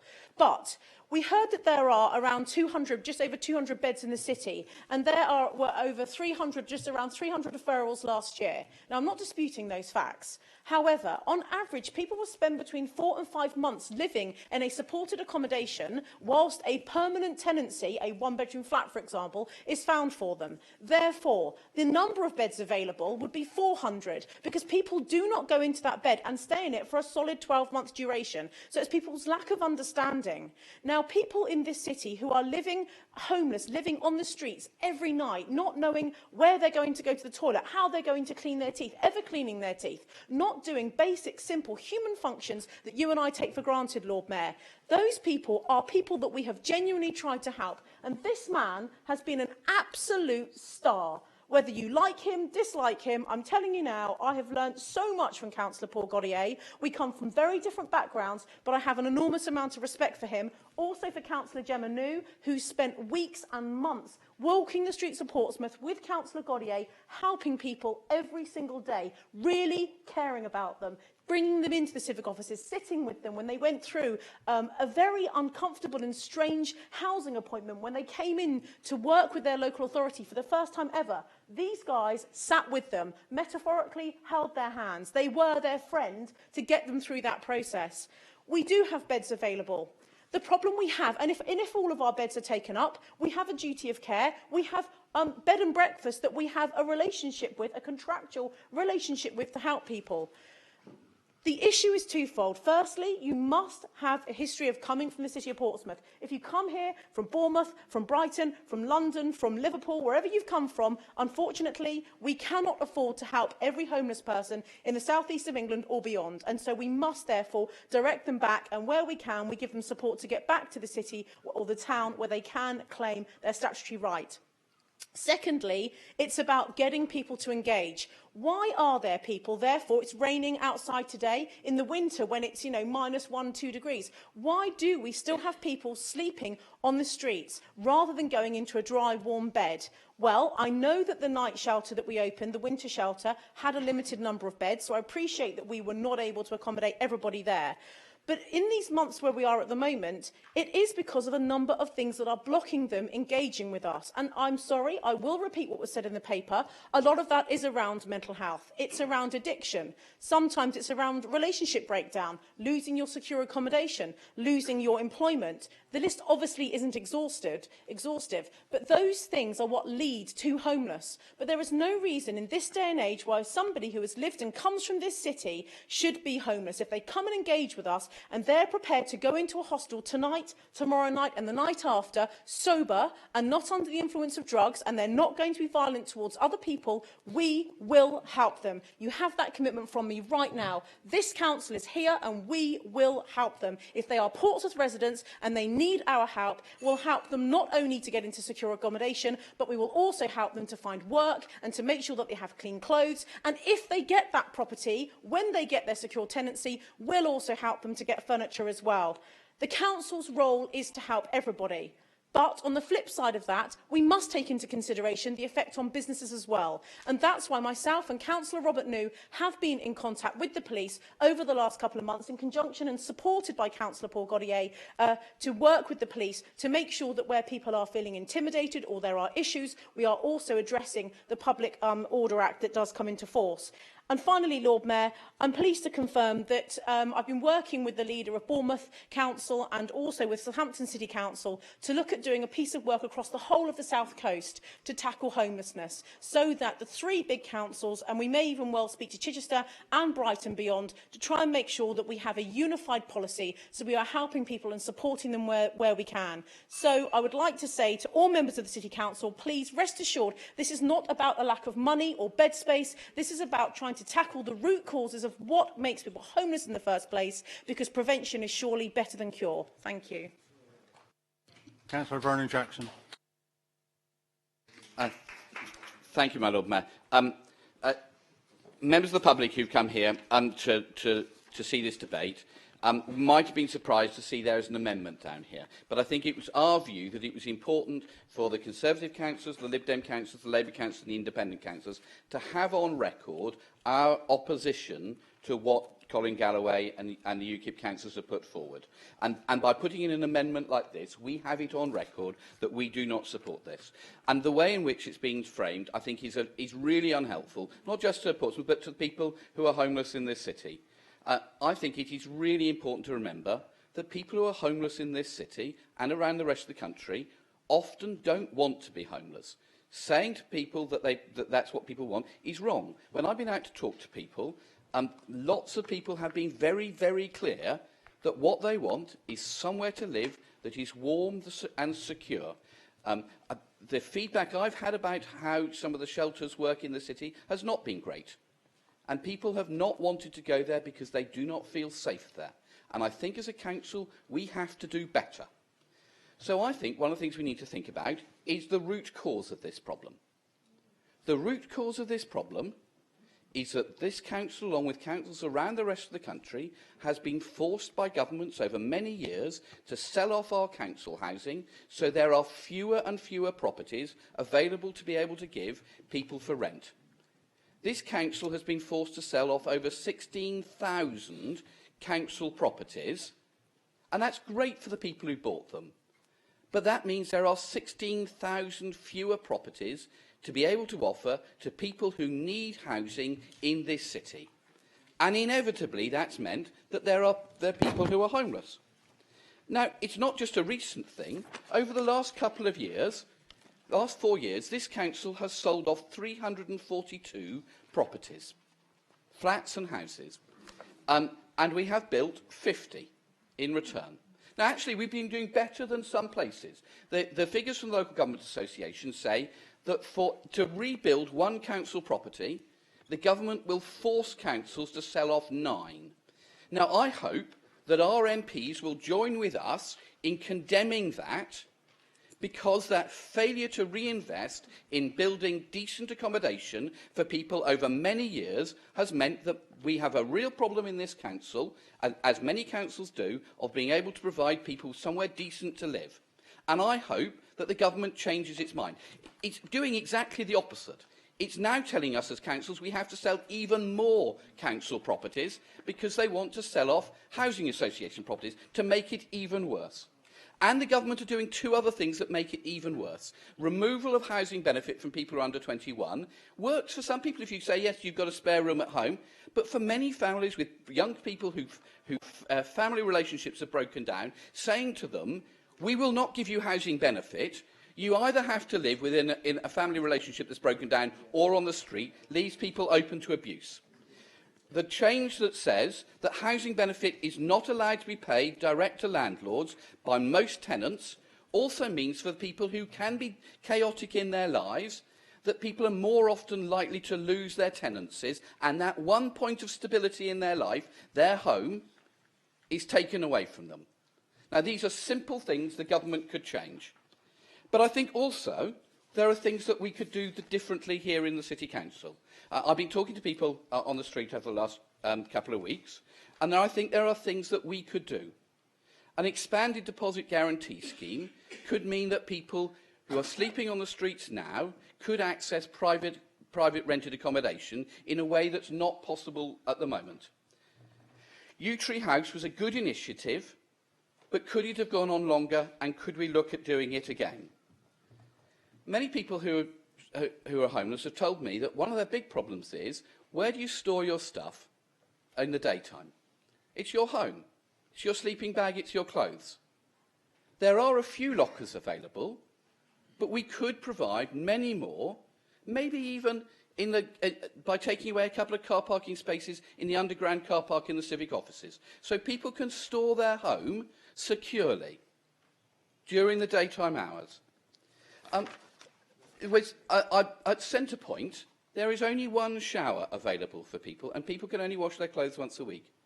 I was talking to somebody who was saying, and that's only available in working hours.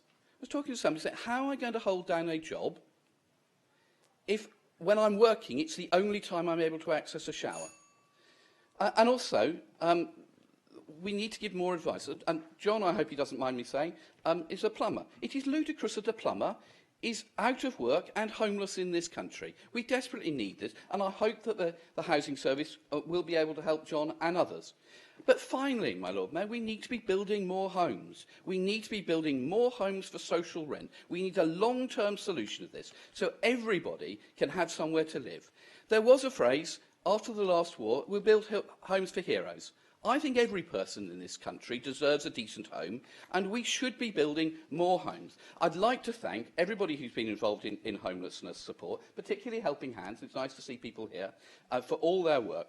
I think there are things that the City Council can do to be able to crack down on the abuse that people who are homeless get. We need to be supporting people, not attacking people because they are homeless. And people go through tough times, and thereby the grace of God. But for the grace of God, go I and you and everybody else, and we need to treat people who are homeless with compassion and support, and not by attacking them. Thank you, my Lord Mayor. Lord Mayor, 39B. Leader. Lord Mayor, point of order, 39B. The Council's actually not building 60 homes. We're building 200 new homes at the moment, and we do offer a loan deposit scheme for the private sector for homeless people. Very much.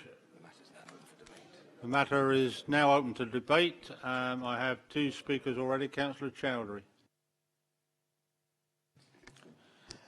Thank you, Lord Mayor. I am completely disagree with the Colin Galloway speech.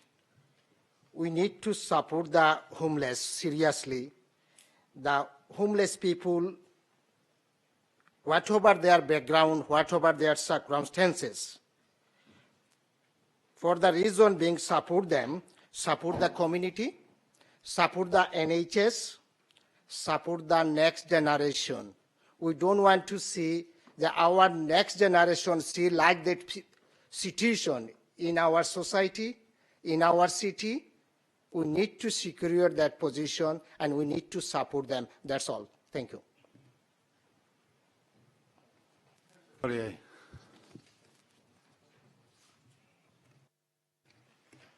Thank you very much, everyone. I've actually been remarkably quiet, and a lot of people tell you that never happens. I couldn't even go on social media to make a statement, and I did eventually. The media kept pulling me in, but this is hate-filled. It's simple as that. Colin has been involved in the... Sorry. Well, my big voice don't reach over there. You need You'll to regret speak that a when I bit. start speaking up. The long and the short of it is, and I'm going to be brief here because there's a lot of people here who've come to see it, and pretty much everybody in the House pretty much does understand complex needs. I'll also quickly point out that it was nice to see a slight tone difference in what we read and what we've just heard. But I do need to point out some facts and explain a few details to you. One, bad-mouthing... Through me, Councillor Godia. Oh, okay.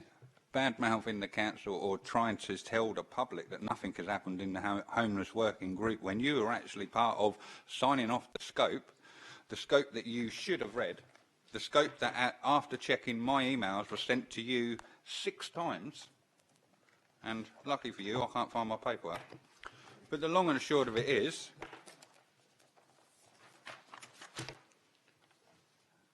it's there. There's your scope. There's our aims and what we're going to do. Please go to your inbox in your email, find it, just type in the search bar, you'll find it, and read it. And you'll find out straight away the aims of the working group was or have been fulfilled. It wasn't brilliant, we haven't solved homelessness, but that wasn't the whole plan of the working group. The working group was aimed to look into, do research-based work, get that report through, and I've got to be honest, we finalised it. It's done. It's all there in your inbox, and you were part of it. To not knowing what happened, and then to tell the city that nothing actually happened in that meeting, that is bad. It's wrong. It sends the wrong message out to the people we're trying to help, and there is the key. We're trying to help people. Let me just point out a few other little facts, if you don't mind. I'm going to be gentle and honest, but Colin is very forthright at talking. The guy has wound me up over the years with much worse language than this, but let me explain a little bit about Colin. He likes to play the devil's advocate. He likes to throw something out there and get a debate started. And that's what he's done here. The hate message in it, calling people waste, people whom are out there suicidal, people whose families are miles away and they've got no support. And I could go on for hours, but I'm not going to go on for hours because this is my family. I spent 10 years on them streets out there, being turned away by our own council. I've begged, I've stole, I've slept, and I've peed up against doorways. It isn't the right answer, but when you've got nothing and you've been dragged through childhood and thrown out there on the pit as an adult with no services, no support, you tell me how you're supposed to become the all-great, the person you want sitting on our streets, and that is nobody sitting on their streets. They all wake up in the morning, they disappear. That is not fact of life. The fact of life is we will always, and that will always have vulnerable, needy people, and it's your job to care for them. Yeah. Sorry. A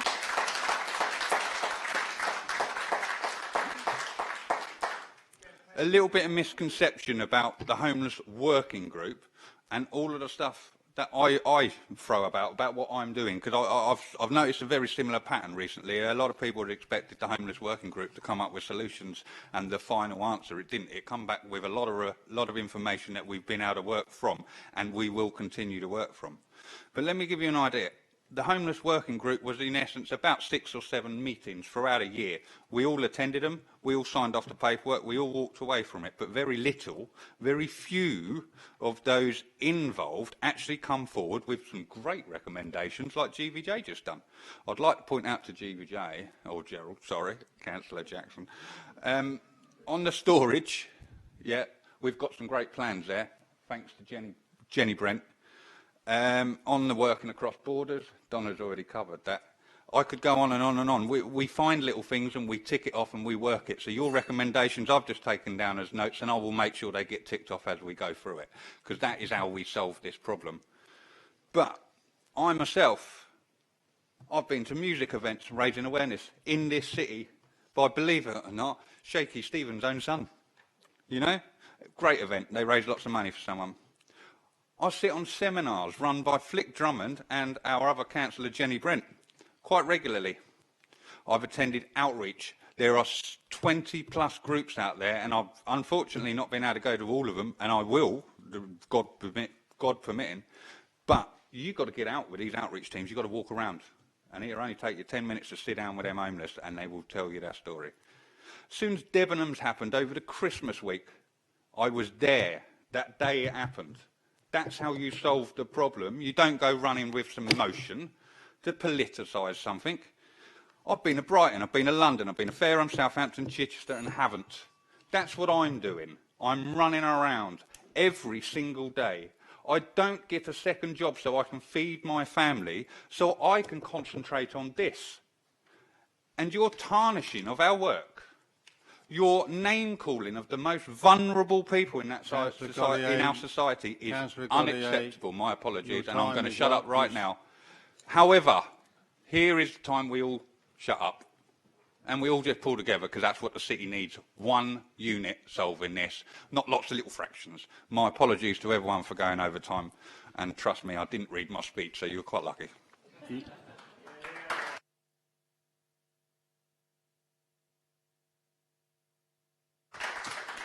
You did say you weren't going to talk forever, so we'll forgive you. Councillor Whittington. Thank you, my Lord Mayor. Just to start by thanking everyone who came to speak today to the motion, and everyone who's been outside and has come inside as well to speak against the motion, which is really is a disgrace. And I'm therefore very happy to support the amendment to the motion, my Lord Mayor. It does what it says on the tin. It's very professional. As someone who works in the outside job with and comes into contact with homeless peoples on a few days every week, to have this kind of motion in front of us is really distressing, because what this describes isn't what I recognise at all. That's not the reality of homelessness in this city. What the reality of homelessness in this city is people who have a myriad of problems, and some people who don't have any, apart from the fact they don't have anywhere to live. As Councillor Vernon Jackson said earlier, it can happen to any of us. It really can. I was speaking to a lady just the other week. She just lost her home. Her landlord had decided that they wanted to sell the flat that she was living in. So you think, oh, well, she can get a deposit. She can move somewhere else. No, she couldn't. She didn't have the money. She was on benefits. She'd lost her job. So what does she do? She was on the street. She was a 61-year-old lady on the streets for 4 months. 61-year-old lady on the streets for 4 months, until she finally managed to get support to get somewhere to live. And she did that, eventually, through the Homelessness Day services in Fratton Roads, who are, in Kingston Roads, who are absolutely fantastic. Unfortunately, though, we do need more than that, and I do think I do think by saying the issue isn't beds, I'm afraid if you go and speak to the staff at Homelessness Day Services, that's exactly what the issue is. We need more beds in the city so that we can deal with the people who have the really serious issues, the ones who find it very difficult even to go and interact with services because either they're scared or they're concerned by the people, by the other people, or they just cannot deal with that kind of thing. They cannot face up to their situation. If things like Homelessness Day Services could really concentrate on that, then we would be in a much better place. But we have to have the beds. I think the other thing is just to be realistic. There was talk before about, well, there's all these people who come from outside. The reality is, there's two realities here. We are a regional centre, so the whole of South East Hampshire, West Sussex, and going up into East Hampshire, we are the big city. When you look at what a lot of homeless people do, especially when things have fallen apart, especially when they have troubles, they think, I'll go to the big city. Southampton has it.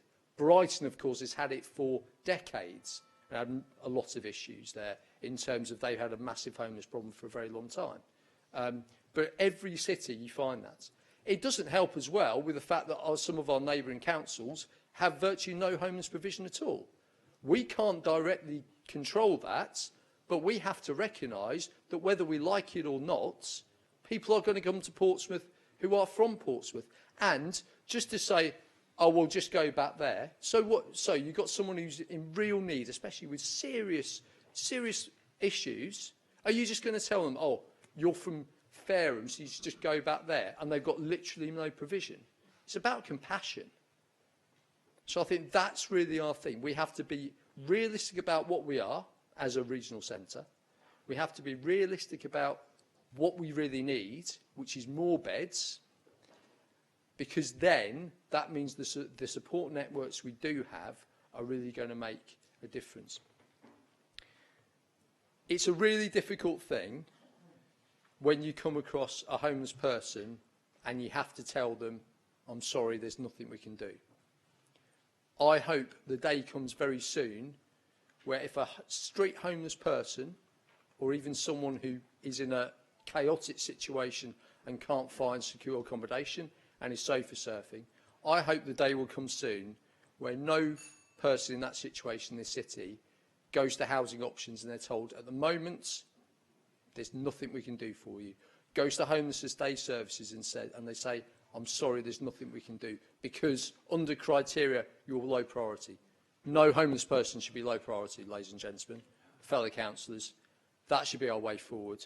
I commend the amendments to this motion. It states what is going on. Your 6 minutes are up, Councillor Williams. There's a lot more work to do. Thank you very much, Lord Mayor. Thank you. Councillor Ferret. Thank you, Lord Mayor. I think this motion, or our response to this motion, needs to be on the human level, and I think Councillor Gaudier has spoken really well in terms of the human level, and that's what we should be addressing with this motion. There has been some, let's call it knockabout, in terms of the Liberal Democrats and the Conservatives over housing and house builds, and I think that clearly is a debate that we need to have. But I think in terms of focusing on this motion, we need to be looking at the human level. And we do need to be very careful as politicians in terms of the language that we use about people. I think we saw an example yesterday with a Conservative MP who said something that was very offensive, and I think the Prime Minister should be commended for taking some very swift action in that particular instance. But these are very populist times. That's not something that I feel we should necessarily embrace, but recognise these are populist times, and in terms of the language that people choose to use, we have a President of the United States who openly mocks disabled people and also openly mocks other minorities as well, and he is the President of the United States. So these are dangerous times in terms of the language that politicians use. I need to be careful in terms of the language that I use on this motion, given that I am Chair of the Governance Audit and Standards Committee. So I will also focus on the human level in terms of homelessness. And I knew someone who was very close to me, who had a very troubled life, who ran away from home at 16, whose father went out and literally walked the streets of Portsmouth to find her and found her, brought her home. Shortly after that, she ran away again, and she didn't come back. And during the period of the next 10 years, she had 6 children, but couldn't cope, had what we would describe as a breakdown, had all those children taken into care and taken away, lost her home as a consequence, had nowhere to live. Her parents would have welcomed her back, but she wouldn't go back to her home. And over the course of the next few years, she was found in various places. And her parents responded to various calls from various institutions, including Holloway Prison, where she ended up. And eventually she did come home and sat in that home for the next 2 or 3 years and didn't say a word, just rocked back and forward in the chair. And it was only at that time that she was diagnosed with a serious mental health condition. And over all those years where she'd been written off, castigated, described as stupid at school, it was found she had a serious mental health condition which had been there and probably been there for all of her life, which was then treated with a lot of medication. And she did eventually find somewhere to live, but her life on the streets had taken its toll. And she died at 52 of a serious respiratory illness, not helped by the fact that she was smoking and had smoked since about the age of 8. But she died on her own at 52. That person was my sister. She's my sister, she's my parents' daughter, and we loved her.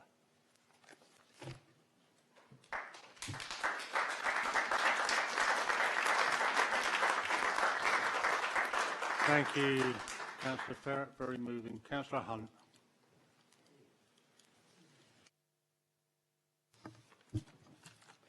Okay, Lord Mayor. So I know Councillor Galloway different to the words that are written on the order paper today and the notice of motion, but I have to address what's written down. That's what we're debating today. And Lord Mayor, like most people here today and across Portsmouth and indeed Britain, I am shocked by this notice of motion and appalled by the words in it. But I'm also saddened that such a notice of motion sown with such inflammatory words should appear on our council agenda. Never before, in the 18 years that I've been here at least, have I seen such a notice of motion containing such gratuitous language. Equally, I think this notice of motion is indicative of a growing selfishness in some parts of our society. The words, there is division, growing division between the many and the few that the Labour Party talked about at the recent elections. And I think the words in here demonstrate a lack of compassion. Now, I don't know, Councillor Galloway, if this is deliberate on your part or not, touching what Councillor Gaudier said about you being a devil advocate, and I know that you are. Sometimes you say these inflammatory things in order to provoke a discussion. But the truth is that notice of motion, I'm afraid, well, it just goes too far. It doesn't even go too far. It's pretty grim. So if it was to trigger some form of a debate about homelessness, it could have been done a different way and with different words. Lord Mayor, you only have to look online to see how divisive language contained in a notice of motion like this gives legitimacy to those who want to hate rather than to heal. So we must speak up against this UKIP notice of motion today. But Lord Mayor, happily around us we also see much good work. the good work of the Salvation Army, the good work of the street pastors and others like the amazingly innovative bus rucksack project, which my partner Richard and I were delighted to go over and support from this council, the first ones, and I hope that when it does come to fruition that this council will put its money where its mouth is and support the bus rucksack project, and other individuals like DB, who goes around giving sleeping bags to homeless people. And for DB, if you're watching, I've got 2 in my car, and myself and Richard will be bringing them to you soon. I think the notice of motion is needlessly provocative. It is dehumanising, as one of the deputations said earlier on. There is a lot being done, as Councillor Gaudier said. But equally, although I'll vote for it, the amendment, but it talks about getting the police to do more. Lord Mayor, if we want to do something to help, when this issue started around 2 years ago, and it was noticeably got worse, for want of a better word, we'd stopped doing the police tasking community groups. These were times when the police came together every 6 weeks with local councillors, with people from housing, with social workers, with community workers, community wardens. A whole host of people get together at Southsea Fire Station once every 6 weeks, and people who were homeless would go onto the agenda. And they wouldn't come off that agenda until their situation was resolved, moved into housing. Now, that doesn't happen anymore. The police say that it was because of the cuts, and there are 1,000 fewer police officers nowadays. We all know that. But equally, if the council wants to move this issue on, which is what I think Councillor Galloway wants to do, I'm not looking to necessarily help him, because the words are just so bad in this notice of motion, I can't be kind about it. It is a bad notice of motion. And it's rather grim. But if I want to talk about things that can be done to help, I think the council should start talking to the police, set the police tasking community groups back into motion, and actually track people who are homeless, not in order to do anything that's a big brother or anything, but simply to meet their needs. And that was happening 2 years ago. This started about 2 years ago when we stopped doing the police tasking community groups. So I think that's something that's useful that the council could do. Lord Mayor, very quickly in conclusion, I think homelessness is not a choice, it's a failure of public policy. It's a failure of government policy, which the Leader of the Council even agreed to an extent earlier on. People must send a clear message to the government to help local authorities. They cannot expect the local authorities and councillors to just step in and pick up all these issues on 40% less money than they were giving us a little while ago, and asking local authorities to do more and more and more. I have a feeling that is the thrust of what Councillor Galloway wants to say, but he said it in a really, really, really bad way. And, you know, I'm sorry, I see you nodding and grinning. You know you're out in a couple of months' time. You know UKIP here are pretty much gone. I mean, I think that that's probably why you've gone this far to do this. I think in your own way, you think you're doing a service to homeless people. A lot of people don't agree with you, of course, and I can't possibly agree with the words in here. And I am trying to be kind. I like to be kind to people. And so UKIP's approach is not the right way. Homeless members, we must all reject the inflammatory, the unwanted, the unhelpful and divisive words in this notice of motion. But we've all got to do more. It is wrong that people live on the streets. We're all going home to warm beds tonight. We're all going home, going to homes, whether we own them or lease them, or have one or two, or some of us who even have homes abroad. We're very, very, very lucky, you know, and those people out in the street are not lucky at all. I hope that that is what Councillor Galloway is trying to do. He's nodding, and I know him rather differently to a lot of the people have seen him today. And so I'm trying to reach out. I'm trying to say, let's get on and do something about this issue, as well as saying the way it's been presented here today is quite wrong. So, Lord Mayor, thank you very much for listening to me. Thank you. Councillor Hugh Mason. My Lord Mayor, this notice of motion reminds me somewhat of the 1601 Vagrancy Act, which is even a little before my time, which was so simplistic that it merely required the vagrants to be moved to the next parish. Because one of the objections I have, and I have a lot of objections to Councillor Galloway's motion, is that it lumps all people together, beggars, homeless, all in a lump, as if they are some coherent mass. They're not. Those of us who've worked with homeless people, even in a minor way, and I would think that includes a very large number of us, of the councillors who are here today, a very large number of us, realise that every story is different. I recall people on the seafront, sleeping in the shelters. They included people who had been airline pilots. They included people who had as many degrees as most of us put together. They included people who had held very responsible jobs. They included people who were mentally so ill that nobody would take them in. Every story is different, and every person needs a slightly different solution. You cannot just say to the police, sort it out. You cannot just say to the city council, sort it out. Because every story, every person who is on the streets has a different story and a different problem to tell us. What we therefore need is a variety of solutions. We have mentioned the Mental Health Act, which is an absolute disaster. We need much more mental health care. We haven't got it. We need, thank you, we need much more basic housing. And this council, both the Conservative Party and the Lib Dems when we're in power, have tried to improve the housing stock and increase the housing stock of this city. But this has not yet been enough.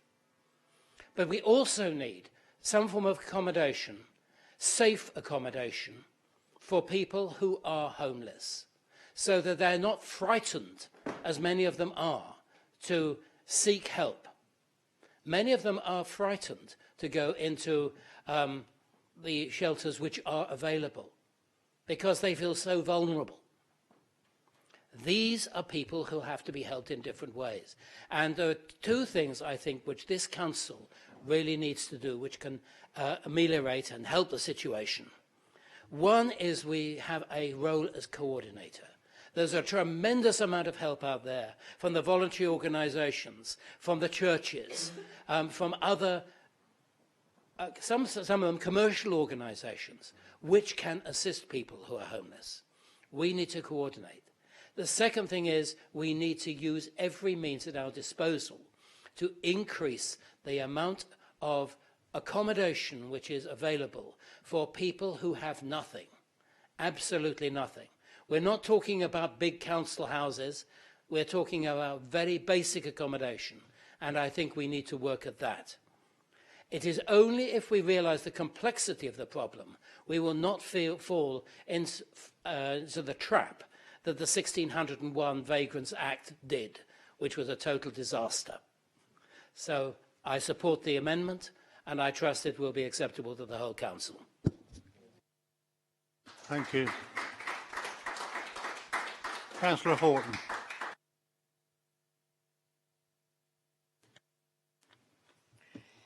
There are many times in this council chamber when things probably aren't worth repeating again and again, but this isn't one of them. So I make no apology for the fact that some of the things that I am saying have already been said, but I think we need to send a clear message out that actually the majority of people on this in this council do not in any way align with the original motion.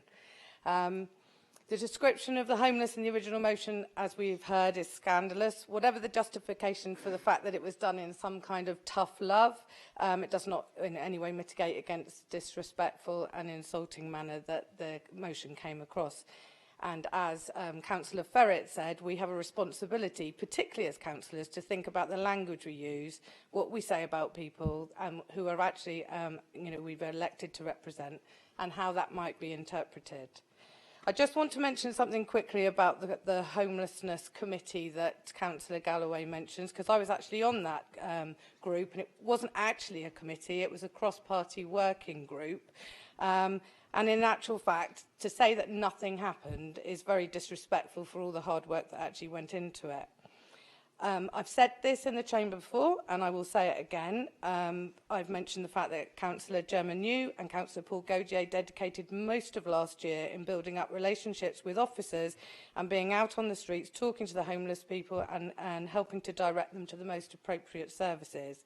At the meetings, council officers updated us at every meeting on the ongoing work and services like the winter shelter, and we were very informed about that.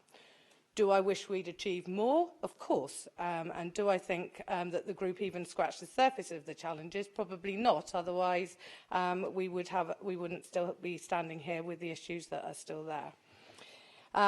But all the previous members of this now disbanded group need to be part of the solution moving forward. And if there's one thing that came out of the group, it was an understanding of the complexity and the challenges that we face as a council. So I support, obviously, the amendment that's been put forward. And I think the most important points I want to make is when we are actually talking about homeless, primarily they are people who don't have a home. Now, the complexity lies underneath that. So when we talk about them, we obviously need to be mindful that the term is a description of that situation, but they are individuals within that group. So anyone who's taken the time to talk to people who find themselves homeless will say, and this has been repeated before, but it's worth saying again, how unique each person's story is. Like any group of people, there's always going to be individual stories within it. So my personal story is that I did some work for a long, long time when I lived in London with Crisis, and that's when I first got my interest in understanding of the situations that people find themselves in. And most importantly, like has been said before, how you could be a few steps away from that situation yourself.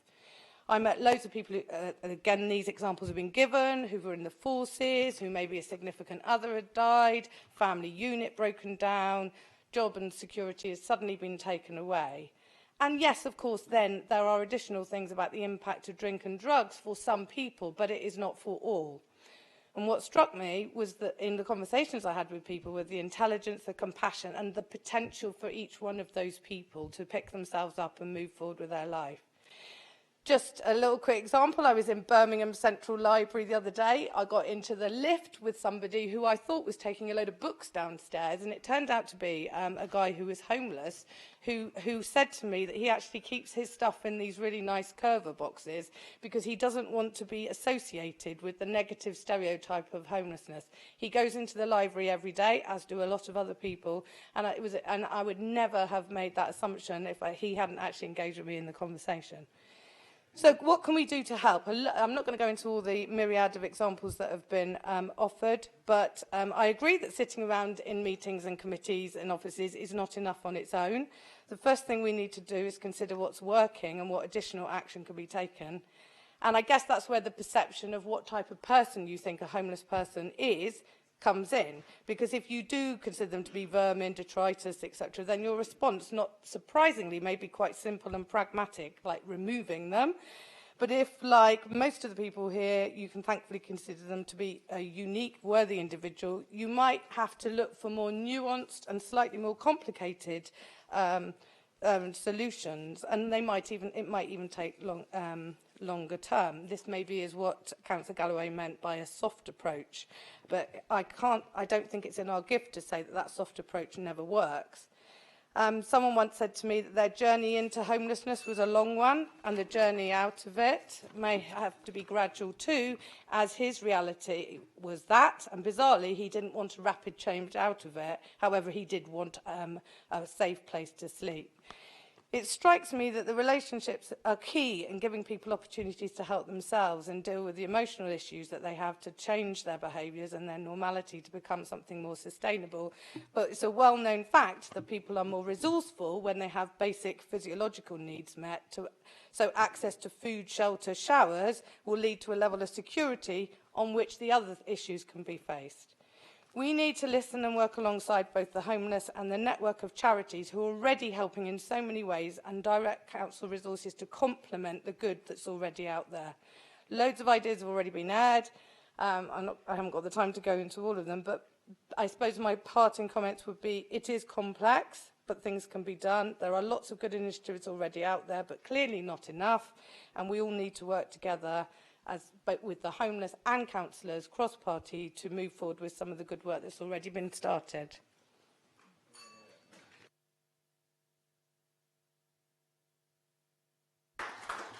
Perfect timing. Councillor Gemenew. Thank you, Lord Mayor. I too worked on the homeless working group, and to say that we did nothing is outrageous. Let me share with you one particular story that actually I personally dealt with. I was approached by a gentleman who was in a hostel in Foster Road, coming to the end of his 2 years at the third stage housing. He'd lived on the streets, he battled drug addiction, mental health addiction. He came to me, I personally took him into housing options. I sat with him with housing officers. We got him onto the homeless waiting list on there. He was housed. I'm going to make this very brief. On the back of this, he also won custody of his son. He is doing very well. He has tenancy support from us as a council with his housing officer. He now offers his help, advice and services to those in this very exact same situation as him, south at Foster Road. Now that, tell me, isn't helping, isn't doing anything. Because in my opinion, we helped him travel that whole way through and to be where he is today with custody of his son, which he never thought he'd see again. That's it, Lord Mayor.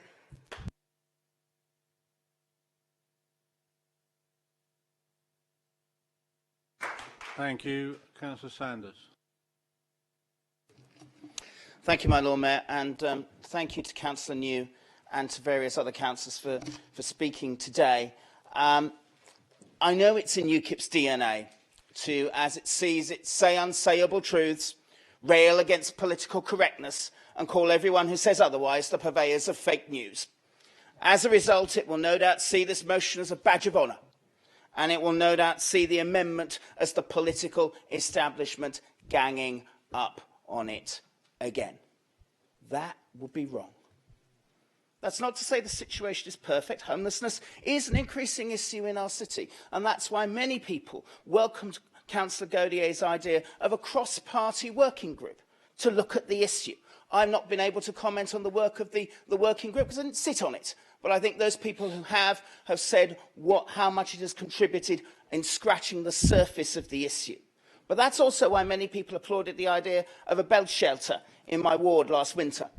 The trouble I have with this motion is not that homelessness is an increasing issue, but it's the same problem I have with much of UKIP's politics, and it's very, very simple. You do not get anywhere by dehumanising the people you are trying to help. Where I see a man or woman homeless because of mental health issues, UKIP sees a beggar. Where I see a kid chucked on the streets by his parents for being gay, UKIP sees a vagrant. Where I see a veteran scarred by his or her experiences, UKIP, the self-styled party of our armed forces, sees unwelcome detritus. Well, I tell you something, I'm delighted that this is about what has happened today, because where I see a human, it seems that UKIP sees a thing to be swept under the carpet. I'm delighted we were debating this today. I'm delighted Councillor Jones was happy to delay the discussion of this for Councillor Potter to arrive, because I hope today that that simplistic approach to solving problems can be stopped right here, right now. Because if we're to take our city forwards, that way is the wrong way. Because the unsayable truth that UKIP will not admit to, as far as homelessness is concerned, is the truth that many people, not least Councillor Horton, has described so eloquently.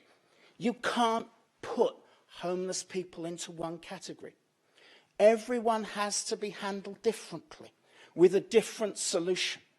The scrutiny panel I chair, and on which Councillor Galloway now sits, found that out when we looked into isolation amongst people aged between 16 and 25. We heard heart-rending cases of people kicked out of home because Dad wanted the bedroom as an office. People forced to fend for themselves without any basic ideas or training on how to handle money or even cook. UKIP, they are not detritus. They could be your son, your daughter, or your relative. They are all human. And we have to have a human approach, as Councillor Ferret rightly stated, if we're actually to solve what needs doing. Now, rough sleeping has gone up here, as it has done in many other places. We had the bizarre situation last winter of the excellent idea of a winter bed shelter running out of food. We also had the same shelter when I went there to help deliver replacement food, people in there actually saying that some people had to eat soup out of a tin because it wasn't quite right. Now, I know that Councillor Gaudier and others will work to put that right in future, and we've got to, because we can't repeat it again. Now, I may disagree with other colleagues. I believe it's worrying that the Homelessness Working Group has been disbanded, just as we need to look at the wider issues that have been touched on by the deputies and some of the councillors today. How a city like Portsmouth will deal with the Homelessness Reduction Act when people are struggling to find homes and told to rent privately. How a city like Portsmouth will deal with the Tory government's limiting of housing benefit for people living in supported housing before it gets even to the issues around local housing allowance. We have to deal with these wider issues, and we have to deal with it together. We do need practical solutions, many of which are difficult for people on the left and right of politics. We do need to come down hard, for instance, on things like professional begging, which does go on. We also have to come down hard on misguided ideas that are meant to help but only make things worse. But we don't do that by dehumanising the very people we're trying to help. You can't say those on the receiving end are unwelcome detritus, because when dealing with homelessness, solutions come not with the broad brush of the purple UKIP, but with the hard grind of dealing with people one at a time that the amendment is putting forwards. So I hope today, and I have a sneaking suspicion we might, that we show people in our city that we, as a council, are prepared for that hard task. Throw out this detritus of emotion and back the amendment. Thank you, my Lord Mayor. Councillor Robert New. Thank you, Lord Mayor. I think it's probably fair to say when this started to become an issue and Paul Gaudier and other members came together to make the cross-party working group, it's incredible, I think, to see how quickly we become educated as councillors across this chamber, because I think we come into this, and I think it's fair to say of every one of us, with the best intentions to help people, but none of us are experts in any of these fields, especially around whether it's community safety or people being extremely vulnerable. And quite often politics takes over. But one of the positives that has come out of this, certainly through whether it's my role as the chair of the Safer Portsmouth Partnership or my own sister, Councillor Geminu, working directly within this, it's interesting to see how we've actually overcome challenges, whether that's people's attitudes. And there have been instances, actually, one of the deputies made a very good point about religious institutions, for example, charitable institutions, perhaps being able to do more. And I know that there were challenges faced by Councillor Gaudier and the other members around looking into some of these things. But I believe that we've been able to move forward in a much more positive way. We've been able to identify resources. And I think quite importantly, we've been able to look to work together, which is rare in this chamber and is wholly welcome. And I think that we should applaud that. And also, as well, some of the people that aren't present here in the chamber, Flick Drummond, the former MP for Portsmouth South, she worked with Councillor Jenny Brent and Paul Gaudier, and they did, I believe, a huge amount of work in Portsmouth South, but also Flick's work as a member of the All-Parliamentary Party group in Westminster. And that information experience is filtering down into the city. Now, there is a lot more work to be done. But just some of the things that I wanted to kind of just inform the Chamber of that we have been doing, since this has become a very topical issue, and I think that we've all found empathy for. The behaviour of council officers, for example, is changing. Whether that's my community wardens, whether that's the people that physically go out and clean the toilet blocks, for example, because quite often they are coming across some of these really vulnerable people who have addiction at the core of their sustained problems and ongoing problems, whether that's people with drug addictions, alcohol and other substance misuse, and they're being found unconscious in our toilet blocks. It's not acceptable. And also the way that they're responding to it and working with the neighbourhood policing teams. And one of the things that I suppose it's with a heavy heart that I find here is, I think Councillor Lee Hunt is absolutely right, that there has been a failure of public policy from central government over successive governments, and I don't even think you can nail it back to the last 10 years, perhaps even going back into the 90s. And I think that we're steamrolling to a point where if central government doesn't actually bring forward more money for local governments, we're going to be into quite a difficult situation, because with the best will in the world, we can have the best ideas, but if we can't actually resource and fund them, we're not going to be able to help these people that absolutely do need this help.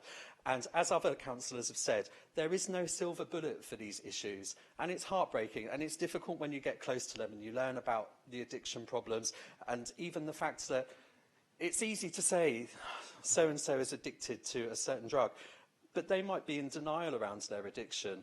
Or, for example, I mean, one of the things that I just thought was really, really sad was I saw that the Portsmouth News went out and did a reaction video to the article that they'd put in the paper about Councillor Galloway's awful motion here today.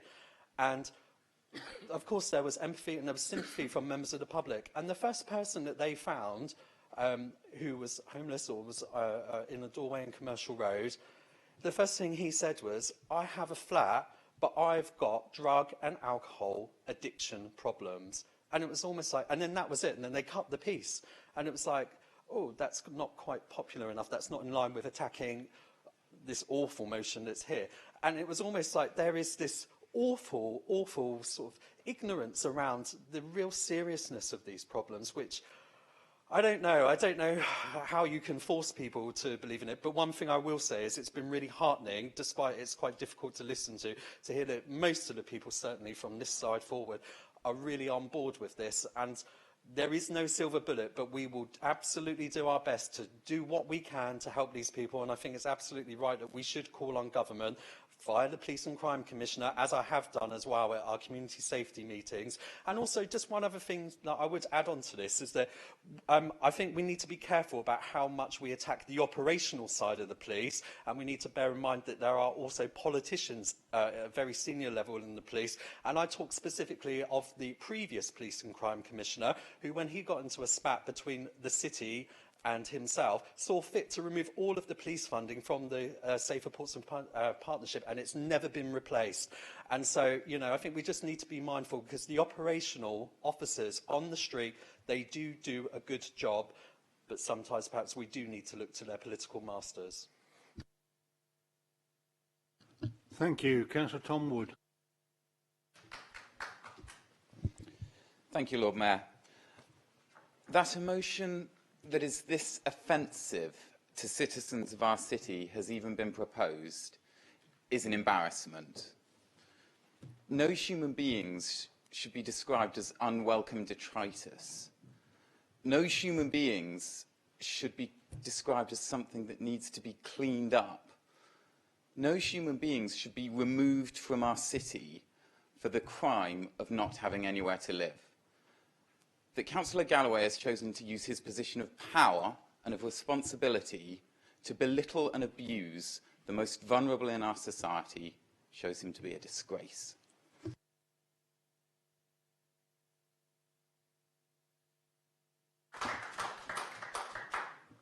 Councillor Stubbs. I think the moment's passed, Lord Mayor. I'll waive my right. I have no other speakers listed. No?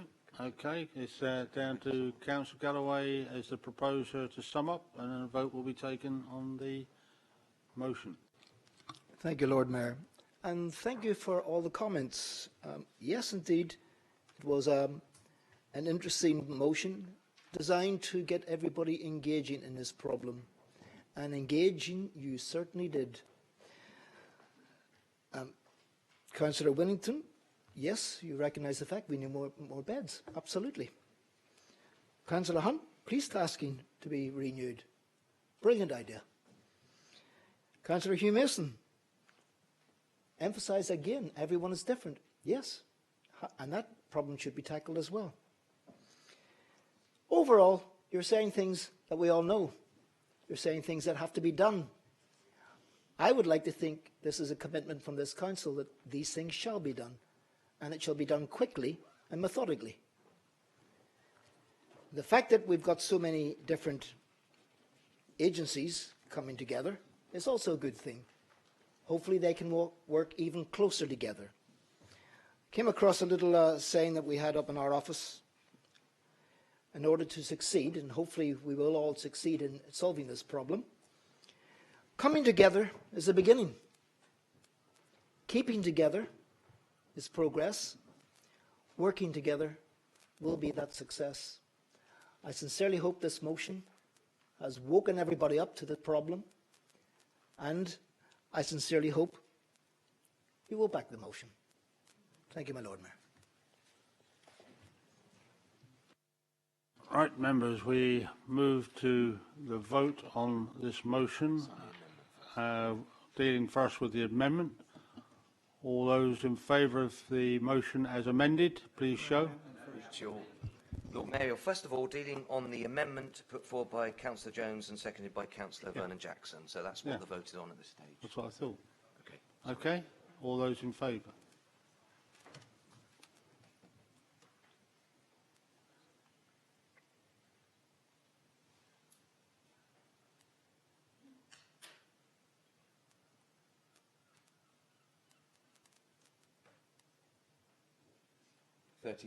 Lord Mayor. Those against? 2. 2. No abstentions, I don't think. No, no abstentions. You're now voting on the substantive, which is obviously the original replaced by the amendment. So, those in favour of the substantive motion as amended? What? It's the substantive. Same 38, I think.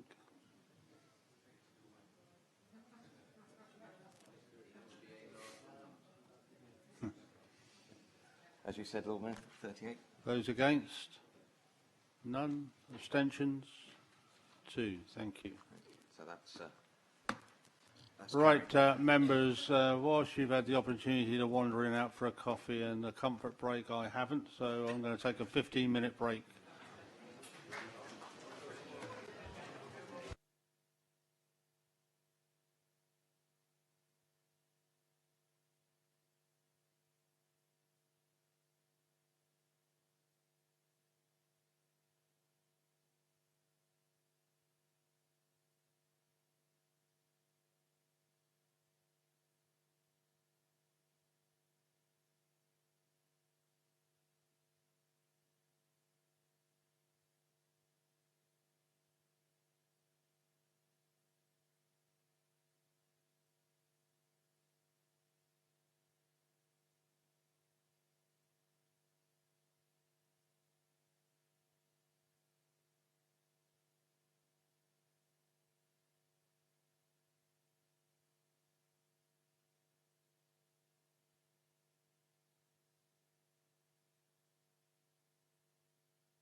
Right, members, we'll move on to motion C.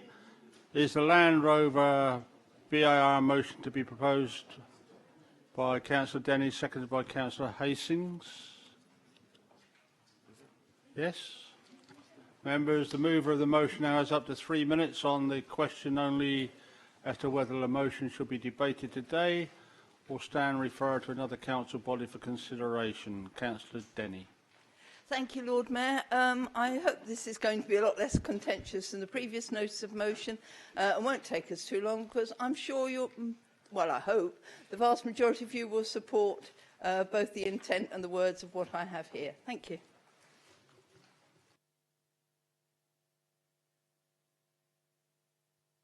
Seconder for that? Seconded, Lord Mayor. Thank you, Councillor Hastings.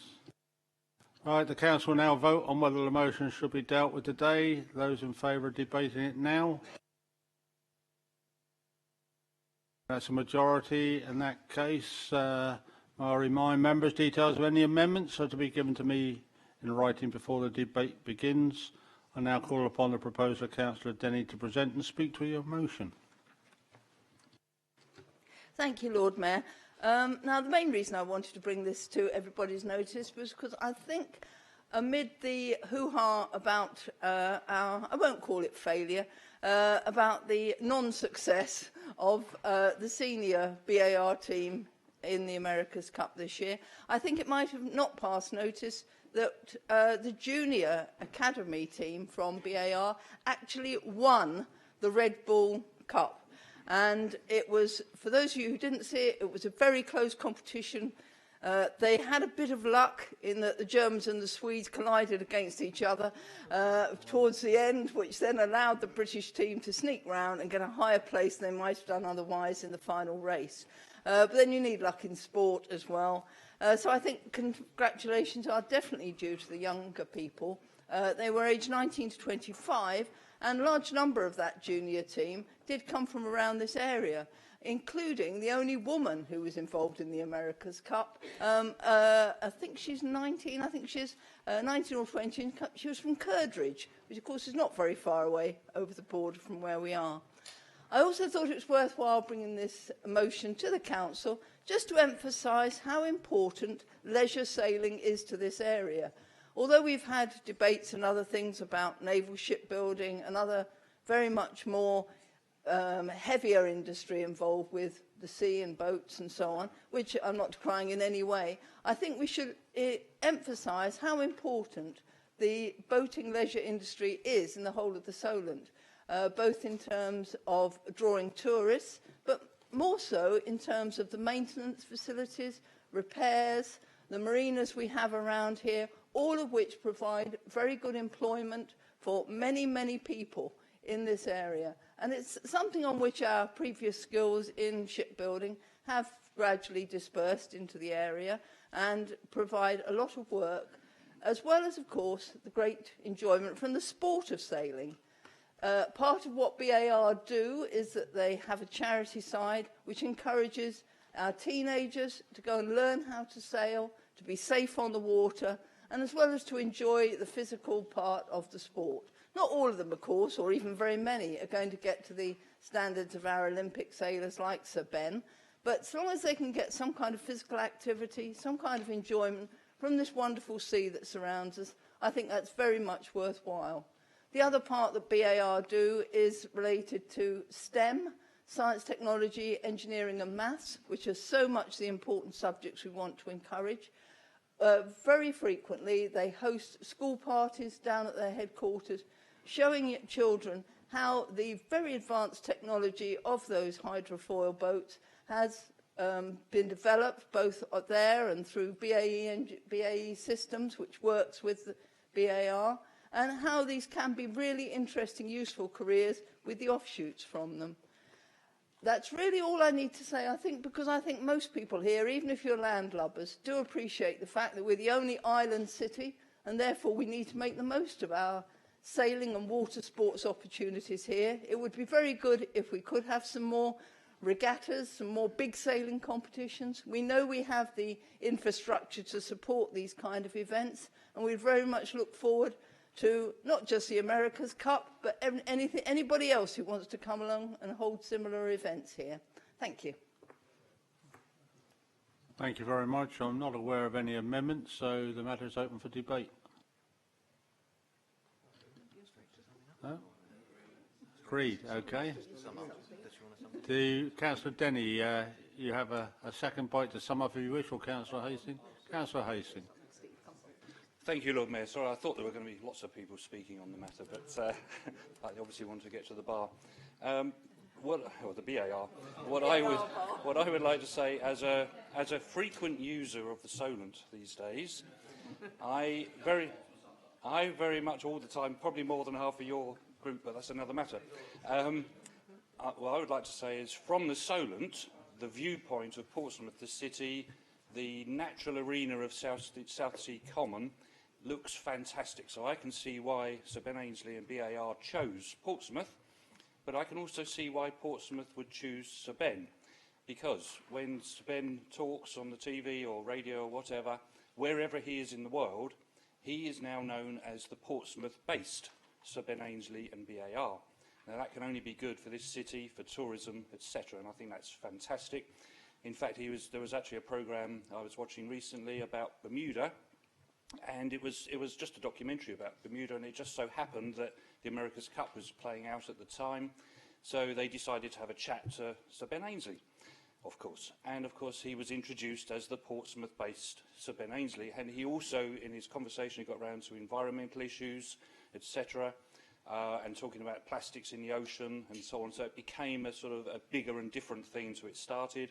And that can only also be good. It's constantly talked about, the Portsmouth-based Sir Ben Ainslie. I think that's fantastic. And as Councillor Denny pointed out, this has a long way to run. This is not a short-term thing, because the youngsters also had their win. That must go on into the future for many years to come. So all good news for Portsmouth. Thank you. Thank you very much. In that case, if nobody else wishes to speak, we will now vote on whether the motion... Sorry, no, I got the shake of the head earlier. The Council now vote on whether the motion should be dealt... on whether the motion would be agreed today. All those in favour? Any against? No, I don't think so. Thank you very much. Move on to notice of motion D, which is the Children and Social Work Act, proposed by Councillor Ryan Brent, seconded by Councillor Hockaday. Yes? Right, members, the mover of the motion now has 3 minutes on the question only as to whether the motion should be debated today or stand referred to another council body for consideration. Councillor Ryan Brent. Thank you, Lord Mayor. I don't think there's anything more that I can elaborate on than already is written in the notice of motion, but I would like to give everyone an opportunity, if they do feel they've got something to say, to debate today. Are we happy to vote on whether we should debate it today or not? Those in favour of debating it today? That's carried. Thank you. Second there, Councillor Hockaday. Seconded, Lord Mayor. Thank you. Any amendments? We have an amendment. Okay. That is from Councillor Purvis. Do you want that circulated, Councillor Purvis? Okay. Will you circulate that, please?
liquid chocolate pancake. It's a chocolate bonbon with nuts. Oh, thank you.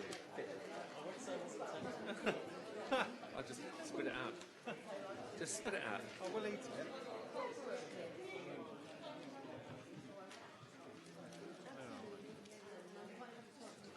Councillor Brent, would you like to talk to your motion? Thank you, Lord Mayor.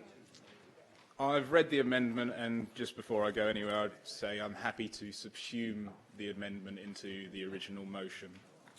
I really do feel this is an example of what a notice of motion really should be about. If we just look at the second paragraph where it says that Portsmouth City Council and the Conservative administration commends the government's actions to strengthen support for young people leaving care. Throughout the last couple of years and earlier on this year, the media have had a highlight and a look at what they would call the cliff edge for care leavers. Suddenly one day they're in care and the next they're out of care. However, for a young individual, we know that for them this care and support is an ongoing process that needs to be there. So I am fully behind the government's decision to increase the age of the personal advisors from 21 to 25 and our statutory responsibility. There is also in the media, there was a shown risk of early deaths and poor mental health for care leavers, so that is why one of the other reasons that I'm bringing this here today. If we look at the last, I'm just going to double check what the amendment would end up reading and the motion would. The last paragraph is to ask the government to commit to funding the additional costs of this change to ensure that the increase in demand pressure that this act will place on children's social care across all local authorities does not impact on the quality of service delivered to vulnerable children and families. The third paragraph, I feel, really does show that we understand the pressures. Under the Conservative administration, we really have proven that we have got a strong leadership in the portfolio of children and families. When I took on the responsibility after Councillor Neil Young had, I feel the new Director of Children's Services and the Deputy Director of Children's Services are phenomenal, and we are very, very lucky to have them. I can exemplify that where, if we look at when the Liberal Democrat administration lost the administration to the Conservative administration, we inherited a 17% overspend of the Children's Services portfolio. That equated to approximately £4 million. Now, at the outturn of the last financial year, it is down to 2%, which is 400,000. I feel this really does clearly emphasise the Conservative administration and the way that we do look at our finances, and we are responsible.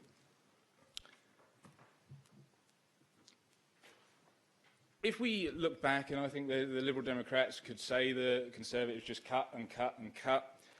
If anyone attended the Cabinet meeting on the 29th of June, I think we can really say that we don't just cut and cut and cut. We understand the pressures. One of the decisions from the Cabinet meeting was there was 500,000 put into improving the teenagers, improving the work for teenagers and families in children's social care.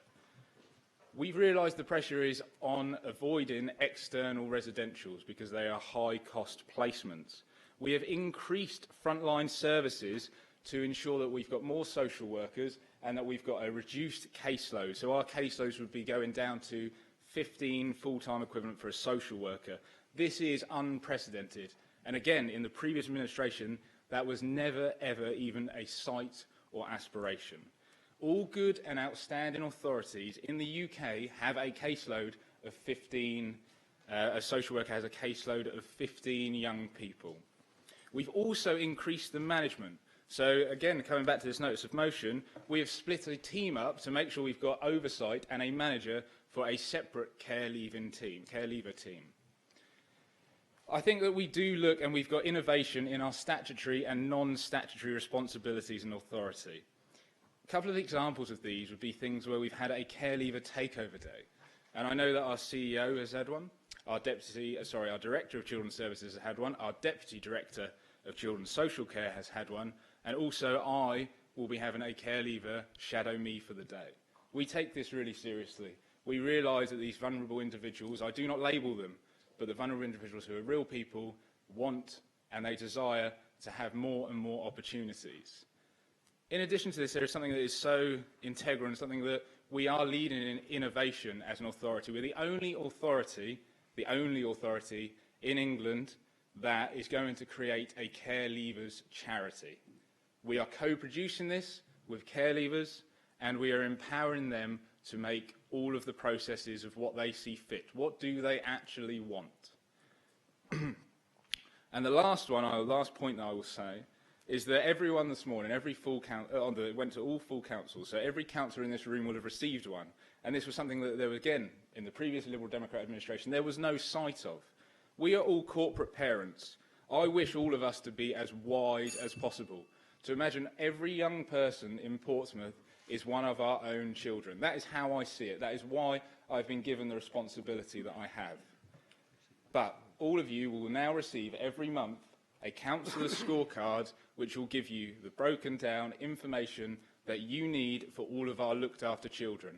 So not only do we want to look at our care leavers and make sure we are providing them with the best service possible, but we look at all of the way from 0 to 25 under our responsibility as corporate parents to ensure we are as wise as possible. I feel under my leadership and the Conservative administration's leadership that we are as wise as possible. Thank you, Lord Mayor.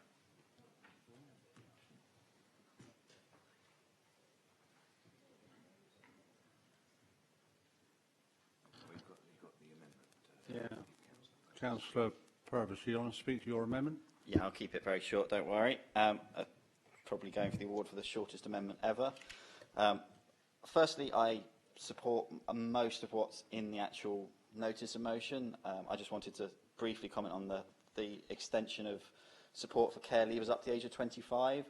I think it must have been 3, if not 4 years ago when I chaired the Education Scrutiny Panel and we looked at the support we provided for care leavers. We met with a lot of people who had been on the Children in Care Council kick at the time and had then gone onwards. And one of the bits of feedback from them was specifically that it kind of went off a cliff once you got exited the system and you got very little support. So I can't commend enough government of whatever party bringing in the additional support for that, and I think it's very welcome. I do think, picking up on the finance point, it's massively important that we do ask the government to make sure that introducing this extra support doesn't compromise the other support we have. So the amendment is just that simple. It's saying, please, to the government, make sure you fund this additional support so it can be delivered as well and effectively as possible. Thanks. Councillor Rob Wood, you wish to speak? Second it? Just seconding, I think he said everything. Okay, fine. In that case, no other speakers. Councillor Ryan Brent, would you like to sum up? I'll try and sum up my own points, I guess, and the points that have already been made. I think that just the last thing really to say is that it's refreshing to know that the spokesperson for the children and families and also the Education and Young People Scrutiny Chair are the people who have put forward an amendment which is making the government commit to the funding.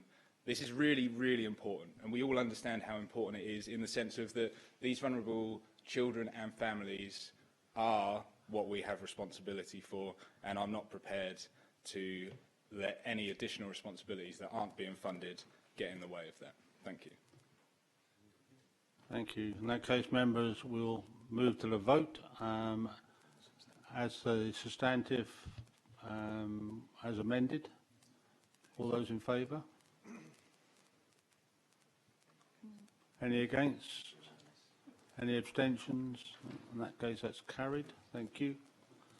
Move on to motion E, the last motion today, tackling delayed discharge motion proposed by Councillor Sanders, seconded by Councillor Dowling. Yes?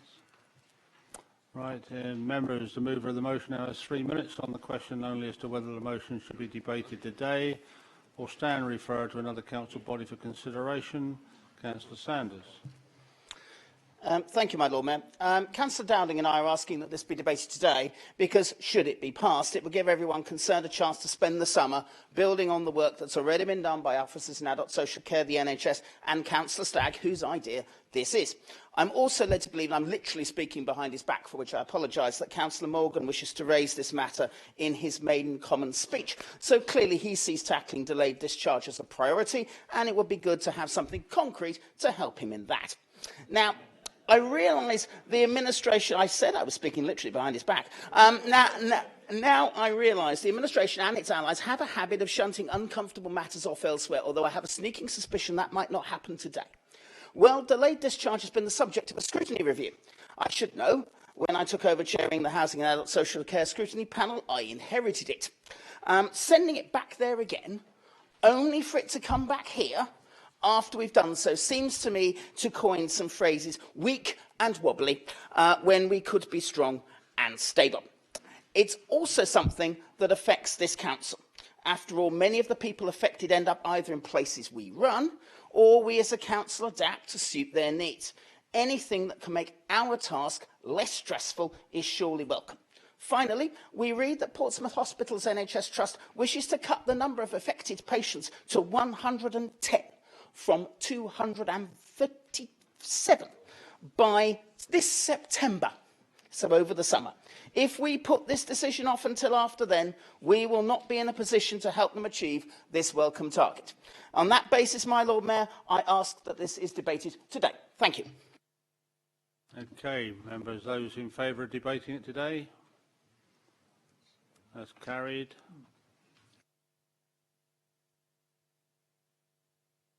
Councillor Sanders. Thank you, my Lord Mayor, and thank you very much for that. Keeping people in hospital who do not need to be there is one of those things that if you mention it to people, they ask why. It's bad for everyone. For the person waiting to get home but can't because the home isn't ready or the care package is not available. For the hospital that spends £500 a day on a bed that could be better used for care. And for the staff who have to spend their time looking after a person they know is perfectly fine. Yet in Portsmouth, this situation has gone on 4 years. In that time, the council has done a lot to help. In Power, for instance, my party worked with the NHS to help the situation by setting up a team to help deal with the issue, creating an integrated discharge bureau and providing more beds in residential care. Yet still, the problem continued and solutions kept coming. The scrutiny report into this matter I inherited as chair in 2014 actually kept changing because things kept getting added. The day after discharge worker, the weekend registrar, both happened during the report's gestation, for instance. Yet still, the problem continued. Between March 2015 and February 2016, according to official government reports, 7,478 days were taken up with delayed transfers of care. This year, the problem has now got to a stage when it's now affecting the hospital as a whole. Not getting nearly £8 million of STP cash designed to help deal with the problem is a situation that cannot continue. And yet still the solutions kept coming. During the election, there was much talk of an IT system designed to speed up the process. After the vote, that was put on hold. There is now talk of getting the figure down to 110 by September, a target that, given what has happened over the last 6 or 7 years, could best be described as challenging. And there's also talk of yet more closer working. The frustration many of us feel with all this is not that people don't want to do anything, it's just that everything tried hasn't worked. The number of people affected remains about 240. Indeed, in May it reached the high pleasures of 260. Yet to many of us, there is a practical solution. It's not mine, it's not Councillor Dowling's, but it's that of my friend Councillor Stagg and people working in the NHS. It is they who in discussions earlier this year, came up with the idea of a convalescent home in the city. There's many advantages to this. The first is financial. Put simply, it costs significantly less to have someone in a home like that than it does to have them in hospital. And anything that saves the NHS money, is surely a godsend. Secondly, it frees up beds at QA, something of obvious benefit, one would think. And finally, is the impact on the people affected. As the interim chairman of the QA board, Mark Neilthrop, is reported as saying, being stuck in a hospital bed has an effect on the patients and reduces the level of care we're able to give them. Surely it's best to take them away from the acute setting and put them somewhere more relevant to their circumstances. As usual, the problem with placing anything like this in Portsmouth is where. Luckily, as Councillor Stagg has pointed out, we have a hospital going spare. With the NHS leaving much of St James's by April 2018, it seems the ideal place for such a venture. The building doesn't have to be large. The number of Portsmouth residents affected by delayed discharge is consistently around the 80 mark. Thank you, Neil. I'll have a coffee. However, having it there will mean we can tackle this ongoing problem in a planned way, rather than the short-term solutions that seem to have got nowhere over the last few years. Now, I'm sure people will ask about finance. I'm looking forward to Councillor Ferret uttering the words magic money tree as we go into the debate. Well, I ask very simply my Tory colleagues, thank you, John, to tell us where the £1 billion magic money tree found to stay in government is located, because if they knew, I, for one, would be up like a shot and find it. Sadly, I don't think they will tell us. Yet remember, this is a project that will save the NHS in this city money. We as a council have agreed to borrow hundreds of millions of pounds to invest in property. Surely it's not out of our joint reach to work together and provide funding that does not require us to look for magic money trees. Now, we want people to work together. We realise there are some people within the authority who say that we've got enough beds already. But if we've got enough beds already, why is there still a problem? And that's why Councillor Dowling and I want us as a city to work together to produce a business plan for such a facility. I know the Homes and Communities Agency, which owns much of St James's now, will be interested in seeing the colour of any money. Given the work that's been done already and the NHS's timescales for leaving St James's, then the end of this year seems about right to finish it. Now, I know that there's some discussion around who actually should be taking charge of this, whether it's the NHS, whether it's the council, whether it's both. At the very least, I would want to see the council support such an initiative, not just, for instance, supply information, as some people seem interested in. Because if we're seen to work together and we're all seen to support this, it might work, and it might end a problem that's been going on for years. So with a bit of imagination, this city has a chance to tackle a problem that seems to have defeated everyone. It would treat people as humans, not a problem, while saving the NHS money. We have a chance today to begin the process of making that happen. And I hope we take it. Thank you. Councillor Dowling, are you seconding that? Happy to second, Lord Mayor, and I reserve my right to speak later in the debate. Thank you. Thank you very much. I have an amendment from Councillor Stubbs. Are any others? In that case, Councillor Stubbs, are you happy for that to be circulated?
So, Councillor Stubbs, can you formally propose your amendment? Yes, thank you, Lord Mayor. Medically fit for discharge patients is something which I certainly get involved in a lot of conversations with other agencies, with parts of the NHS, including the Clinical Commissioning Group, Solent NHS Trust, and indeed this morning Portsmouth Hospitals Trust, where I was present at the governance meeting representing the authority. And it's easy to see why it is a concern. There's a financial concern. There's also the health concern. And one of the really striking statistics is that if you are aged 80 or more, 10 days after 10 days in hospital, the muscle wastage is equivalent to 10 years of ageing. I always find that to be absolutely astonishing, but I'm told again and again by people in the know that it is true.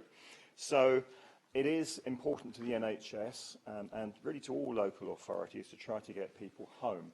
I mean, that is the actual thrust. It isn't to move people out of hospital into some other institution. It's to move people out of hospital and to get them home and out of the system. And I think it's, you know, this motion in some ways suggests that nothing has happened or nothing is happening, and that's inaccurate.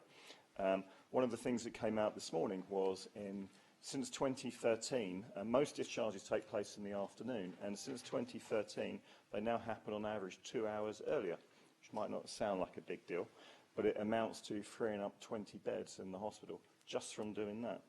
And in this city, we have set up our community reablement team, so we now have a team of a dozen or so people who go to visit people in their homes and try to improve their mobility. And this is something which, as well as being obviously to the benefit of the people involved, also represents a financial saving. There is also a programme which is about to start, and I think Councillor Sanders alluded to, about drawing down the medically fit for discharge patients in the hospital. And the idea behind that is that Solent NHS Trust will recruit some healthcare support assistants. They would take over providing end-of-life care being a health responsibility rather than a care responsibility. And by doing that, they free up capacity in the domiciliary care market, because the domiciliary care market is very difficult to find people, so that will free up some temporary capacity, which should allow a drawdown. And then after the drawdown is complete, the proposal is to take out some of the, in the hospital, there's also what are called outlier beds. I must admit I hadn't heard this term until today. And an outlier bed is that if you are, in general medical reasons, you're an old person with whatever problem, that because there aren't enough spaces in the hospital, they've actually added in beds, surgery wards and so forth. And the effect of that is, statistically across this country, that if your medical outcomes are worse if you are placed in those beds. So the aim is to try to avoid having to put people there. So things are happening. Now, in the city, there are community beds. The council has the Victory unit. Well, that's a bit different because that's about step up as well as step downs, which should be about trying to keep people healthy as well as dealing with people who have already had an incident. There are also the Spinnaker unit and the Mary Rose unit, which are run by Solent NHS Trust. And so I think really what this motion is asking is, do we need another unit? Now, in some ways, that's not a question for me to answer. I don't know is the answer to that. But I have to say, I mean, for people in the healthcare system, the general feeling is that the capacity as we have now is adequate, and it's not for this council to decide. It's an NHS matter. It would have to be agreed by the CCG, and it would have to be shown. Any proposal for new buildings and so forth would have to show how it fits with the SDP, the Sustainability and Transformation Plan, that covers the wider Hampshire region and is about how different parts of the NHS should work together and work more efficiently. So I would be more than happy for another unit to be created. But I do think, and this is the purpose of the amendment, that it would necessarily be an NHS project, and therefore drawing up a business plan would be an NHS matter, because that's where the money comes from. Because it's all, you can't just say, well, it would save, it would save the NHS money, therefore the council can borrow the money and spend it. Well, it can't, can it, unless money flows out of the NHS to pay for the debt. And so that is actually the crux of this. We also have to be mindful about the level of staffing that we've got in adult social care, that we don't have. I mean, we've got adequate management capacity, but we don't have a lot of surplus capacity. And one of the things we need to do is to update, quite separately from this, our accommodation strategy. What do we need in terms of extra care places, mental health beds, so forth? That strategy, that plan is now 10 years old, which means it's meaningless, really. And that document needs to be revised. And I'm very keen not to take out all the staff that would have to do that work, to do this work, because this work only serves any purpose if the NHS agrees that they are going to fund it and they want to do it. So it's really a matter for them to study. But having said all of that, I'll be more than happy for another unit to be created. Are you prepared to second that? Formally seconded, Lord Mayor. Thank you. In that case, the subject's open for debate. I have first on my list is Councillor Ferret. Thank you, Lord Mayor.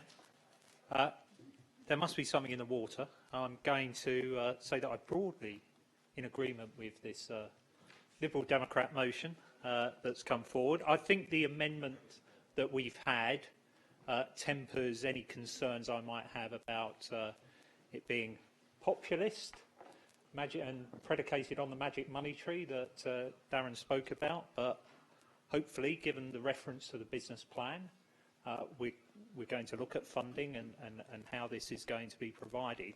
I think Councillor Stubbs has pointed to there's some deep-rooted issues here which one would imagine were fairly straightforward in its resolution, but it's very much about budgets and where that money is allocated.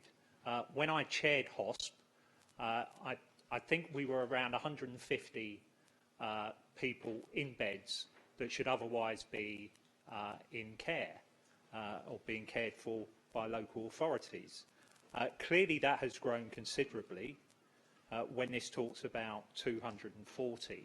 And I know from speaking to people in the NHS that it costs 3 times as much to look after someone in hospital, and you would be better off giving the additional money that goes to the NHS to local authorities in order that people can then be discharged from hospital, cared for in the community, and the hospitals can get on and do the work that they need to do. Somehow, that is proving impossible to achieve. And I suppose that is where politics comes into it, because when the NHS is on the front page of the Daily Mail, Daily Express, and it's about extra funding, people say, yes, we must give more money to the NHS. When it's local councils being cut by 40%, people do not appear to have the same attachment in terms of giving local councils that money. And certainly the tabloid press, I don't think you're going to see that on the front page of the Daily Mail, give local councils billions of pounds in order to provide for this, because the NHS is clearly reaches out on a more emotional level. But that is the reality of the situation. The reality of the situation, 3 times as much to look after someone in hospital than it does to care for them in the community. Clearly, any measure that can alleviate the issues that we have, and I suppose this is one, we should be supporting. But I think Councillor Stubbs has pointed out that there needs to be... when I was on hospital, the feedback that we got was there was adequate provision. It was getting people out of hospital and getting the care packages in place. And the other issue was that the problem was with Hampshire.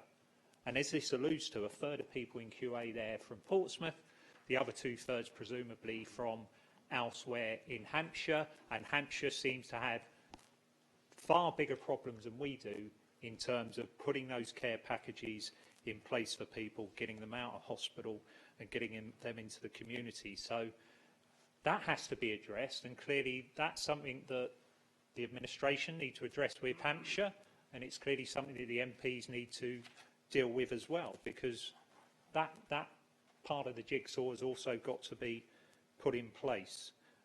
And funding is important, and where the money comes from is very important. I've mentioned the fact it could be redistributive, that we should be moving money from the NHS budget into council budgets in order to provide that care. But we need a long-term solution, we need long-term planning, and that's at a governmental level that's going to be decided upon. And it's not going to be there until we have some maturity over that. And we had Labour before, was it the 2015 election? Andy Burnham put forward a proposal about money being used once someone had died in order for their social care. And the Tories leapt on that and said it was a death tax. 2010. And 2010, thank you, Councillor Vernon Jackson. 2010 that was, and Tories leapt on that, said it was a death tax, seemed a pragmatic and a sensible way forward. The Conservatives, admittedly in a car crash of an election campaign, put forward to me again what seemed like a sensible, sustainable solution to social care. The other parties leapt on that, called it a dementia tax without putting forward their own solutions. So we've got to be mature and sensible about it. There needs some long-term solutions on this, and we know it's an issue. growing number of people in hospital, not being discharged, costing a lot of money, causing a lot of grief, but we really are going to have to work together on that. Thank you. Councillor Stagg. Thank you, Lord Mayor.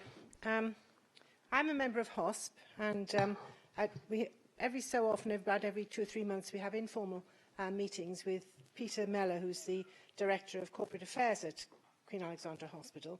And every time we have one of these informal meetings, we ask him how many people that day, how many patients are fit for discharge, but have not been able to be discharged. And on that one particular day in December, the December meeting, it was 247 patients. And he said that on average it's between 230 and 250 every day throughout the year. It gets worse sometimes, winter in particular, but it's always about that time, that amount. So I asked him, I said, what you really need is a convalescent home. And he said, yes, exactly, that's what we do need. Or a cottage hospital, somewhere where people who are medically fit, because QA is an acute hospital, which means it's dealing with severe illnesses, injuries, that sort of thing. So people who have had their operations, had the care, can be discharged, but maybe there are reasons why they can't go straight home. And they can vary from having a handrail fitted at home, which could take 2 or 3 days or a week, right through to complex needs care, residential homes with complex needs, and those people could be there for 2 or 3 months. So I asked Innes Richards, who's, I think, Director of Adult Social Care, if he would be in agreement with investigating the possibility of a convalescent home. And he said, yes, in principle, he was. So we've got the backing of QA and of Adult Social Care. So between 230 and 250 patients at any one time, medically fit at Queen Alexandra Hospital, who cannot be discharged, delayed discharge. Now, about just over 30% of those are from Portsmouth. So we're talking about 70 to 80 patients. Some of the reasons for delayed discharge we've already gone through. Some of these reasons are already being addressed by QA. For example, they are now assessing patients as they come in, so that they're not waiting until the patient is ready to be discharged, because that could obviously cause a delay. But this isn't always possible. For example, there may be unforeseen medical problems. So it is not always possible. Now, it costs £500 per day per patient at an acute care hospital for people to be kept there. So for an average of 240 patients per day remaining QA, ready to be discharged but no for them to go, is going to cost QA £120,000 per day, which, if my maths is correct, works out at £43,800,000 in a year. That's a lot of money, okay? If these patients could be transferred to convalescent homes, that cost would be about £150 per day per patient. Now, that's an additional charge of £36,000 per day, which, according to my maths, and I may be wrong, so maybe you have to check this out. I have used the calculator, so it's not just my brain, which is a bit rusty. And that comes to £13,140,000. So, in total, QA could save £30,660,000 a year by actually having somewhere else to take these patients. Now, obviously, not all of that money is coming from Portsmouth. So let's assume it's about a third of the patients who belong to Portsmouth. So that could be a maximum of £10 million saved per year, just from Portsmouth alone.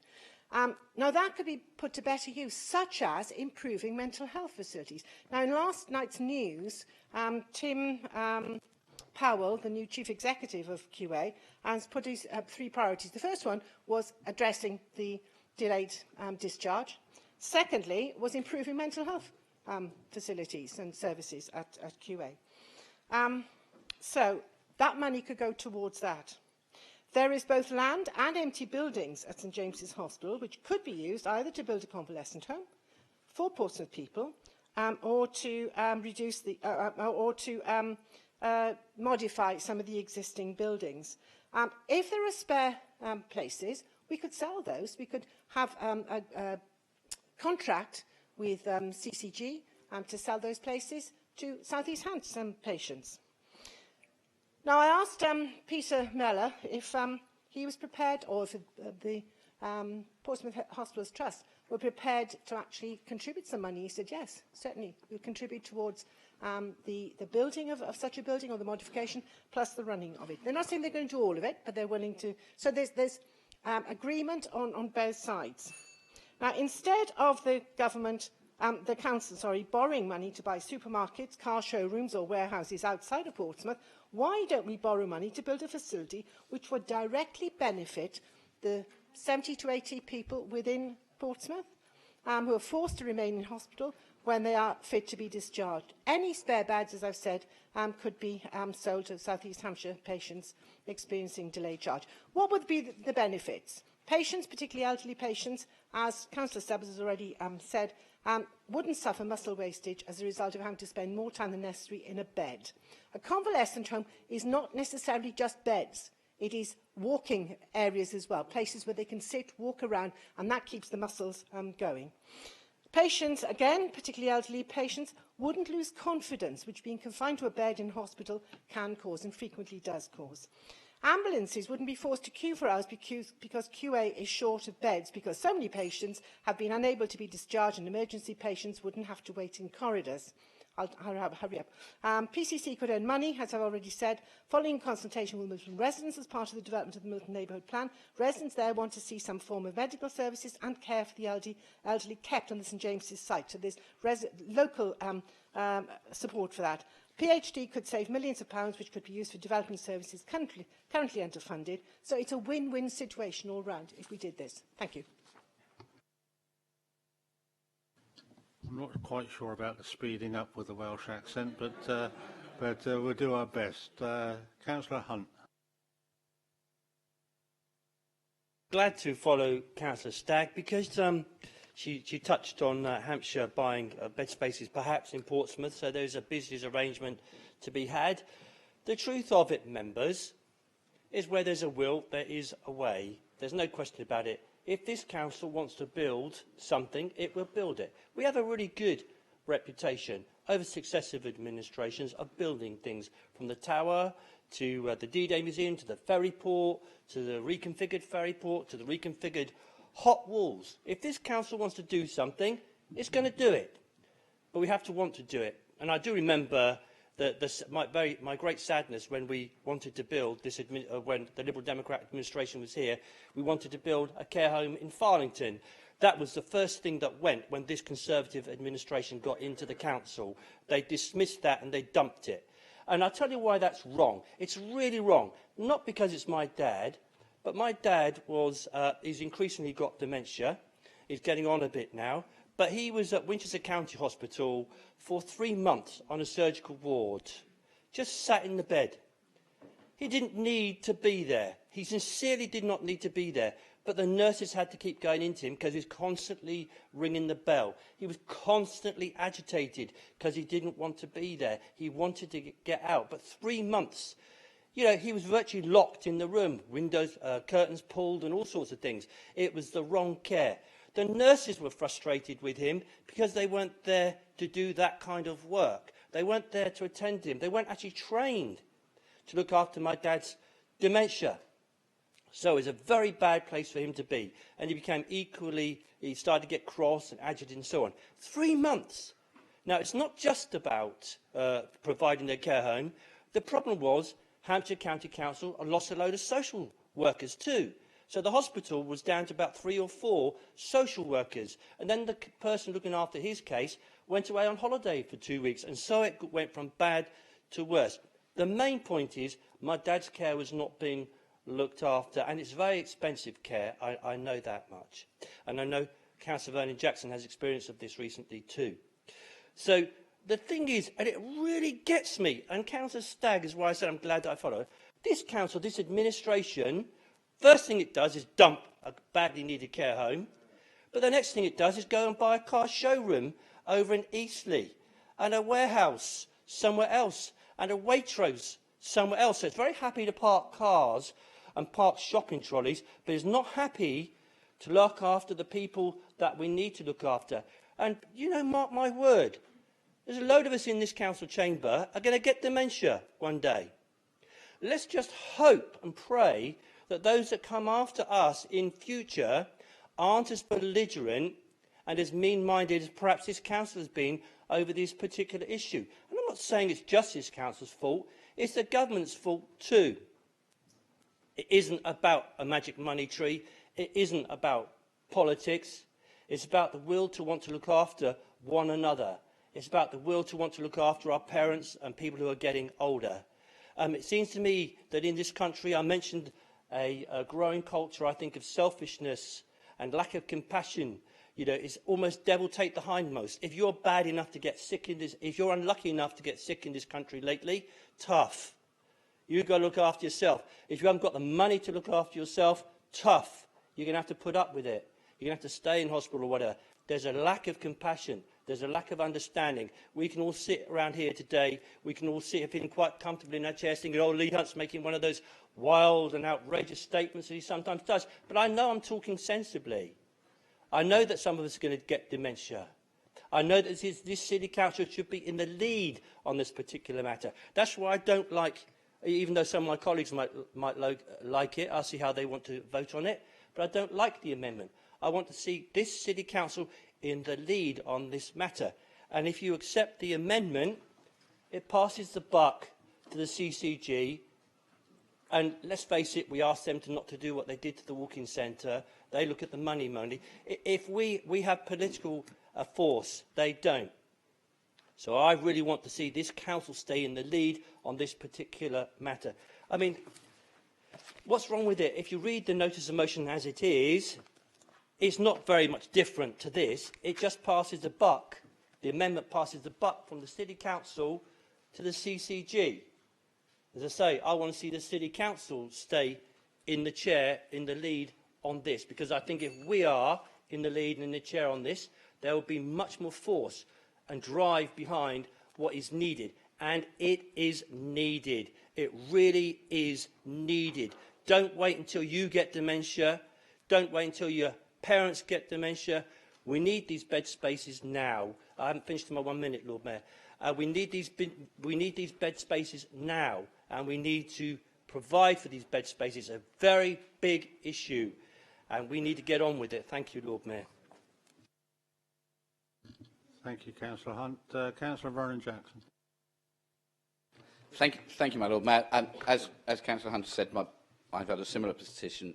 My mum's been in and out of hospital over the spring, I think four different admissions, and it's been really interesting to see and frightening to see what the NHS is like on the inside. But I also attended the meeting we had at QA, where Councillor Lynn Staggers referred to. And I think the NHS have a real issue. From my mum's side, I've seen her sitting on a trolley in a corridor. She was moved wards at 2 in the morning. These are things that shouldn't happen to people who are late in their lives. And there's real problems. But it seems to me, in this city, over past years, in this council, we've shown, our predecessors have shown real leadership, real vision for doing things differently and taking a lead. We, as elected politicians, have a view that we are here to represent people across the city. We are the only democratic thing within Portsmouth. The CCG isn't democratic. Solent NHS isn't democratic. They're all just people who are appointed. So we have a role in community leadership. And our predecessors decided when the M27 was built and no spur was going to be built into Portsmouth that that wasn't good enough for Portsmouth. And our predecessors showed leadership in getting the M271 built. Our predecessor... 275, sorry. My apologies, sorry.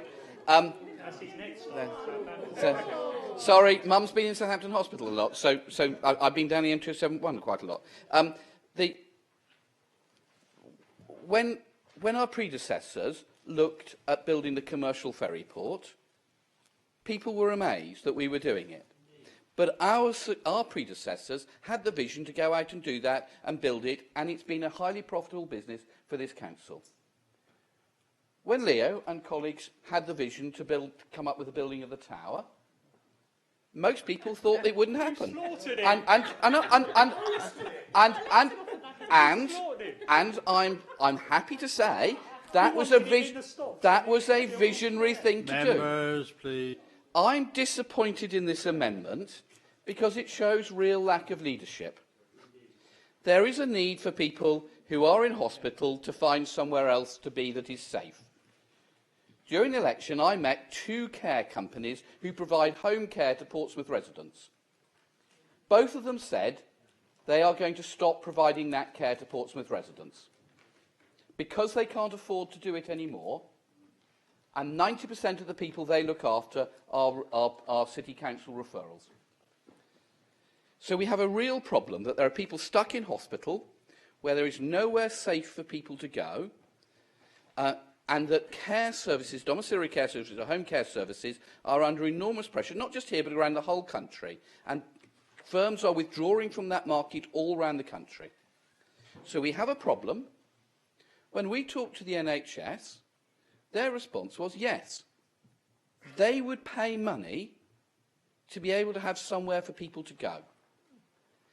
Now, I think the Council has done some interesting things in terms of the property investment portfolio.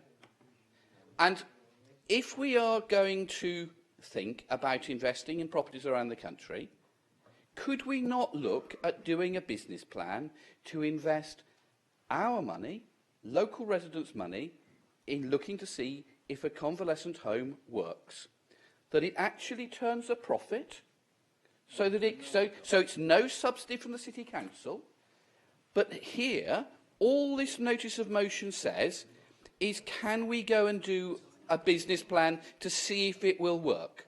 We've got a location which is becoming available. We've got a local community who would welcome a health provision there. And what's the administration's response? The administration's response is not to be visionary. It's not to take responsibility. It's not to speak for the people of this city. It's to say, we're not even going to bother to do a business plan. We're going to ask somebody else who might think about it to do that piece of work. Now, I think that's really disappointing, because that's not kicking something into the long grass. It's kicking the ball out of the playing field completely, hoping that it'll go away and a good idea won't come forward. I'm really disappointed in this. I think the amendment is so disappointing. It shows such lack of leadership. If a business plan comes back to show that this doesn't work, then I think we'll all accept that. But what this amendment says is we won't even bother to do a business plan to see if it will work. And I think that shows real lack of leadership, real lack of vision, and I'm really disappointed. Thank you. Leader. Thank you very much, Lord Mayor. What I was going to say is completely changed tack. I'd written some notes down following a very productive conversation I'd had with Councillor Sanders and Councillor Ben Dowling earlier today before we came over. We met this morning in my office. And I have to say, I thought, wow, grown-up, consensus politics. We're going to have a great afternoon. For once in 3 years, 1 month and 1 week, to the day that I've been leader of the council, the Lib Dems are actually reaching out and trying to work with us as the decision makers in the city, us the Conservative administration, and it's been really refreshing. And actually, credit to Councillor Sanders and Councillor Ben Dowling came into my office.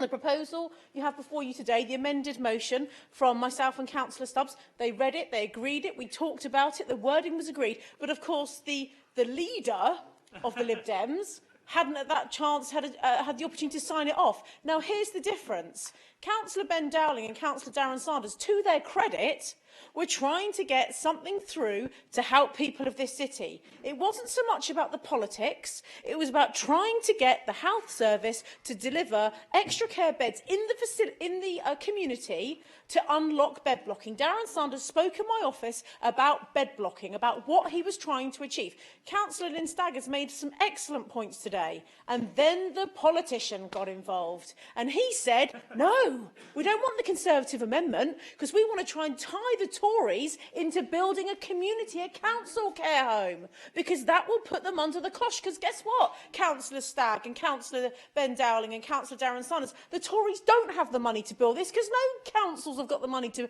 build extra care homes at the moment, because they've all had 40 to 50% reduction in government grant. And the cost, well, and part of your government too.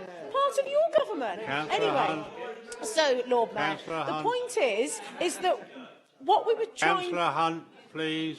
What we were trying to Gallery, achieve, please. what we were trying to achieve, Lord Mayor, with the pragmatic proposer and seconder of the substantive motion, was an outcome that we could all work with, so that we, my colleagues and I here, would be able to support this today.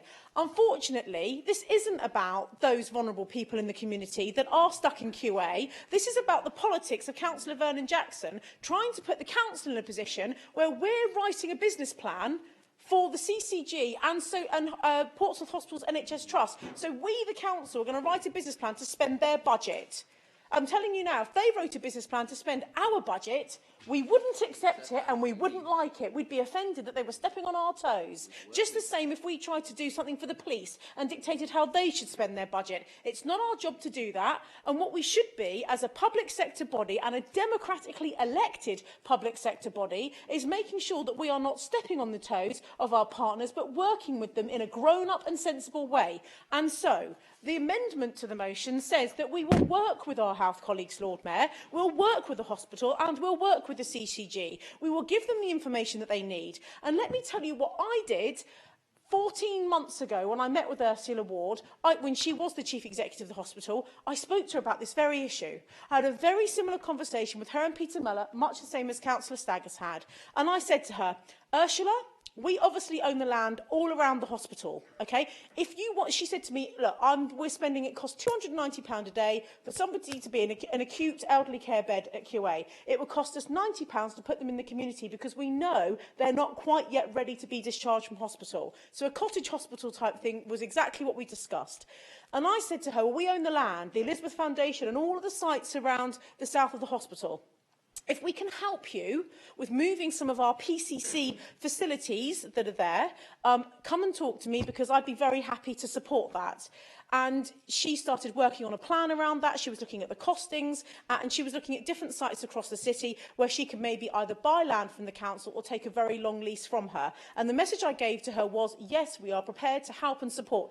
That is the correct and proper way for us to be working with health partners, not us leading and writing a business plan for them. That is not the right thing to do. And I can tell you, we'll have council officers over there spending months working on this. We'll give it to the NHS and they'll say, thanks very much, and that will be it. End of. If they don't buy into it at the beginning, there is no point in us spending what very valuable time and resource we have over there already in our adult social care team.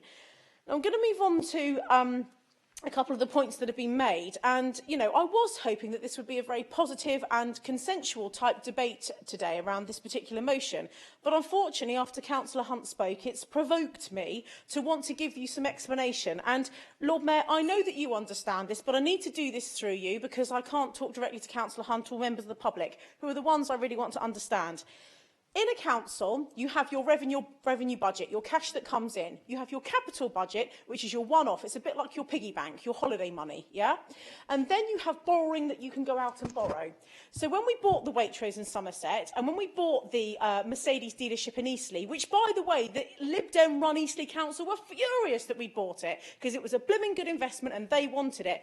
We didn't buy it with our piggy bank money. We've spent all of that on schools. We've spent over 20 million quid on schools since we've been the administration in the 3 years, 1 month and 1 week that we've been running the council, because we were left with a 1,000-place deficiency in the primary sector in Portsmouth. So we've spent all of our piggy bank money every year for 3 years on building more school places, because that was the responsible thing to do. We did not put money into vanity projects like they did to try and boost their votes. Secondly, with our revenue, our income that comes in every year from the government, council tax, business rates, we've been spending that on keeping services going.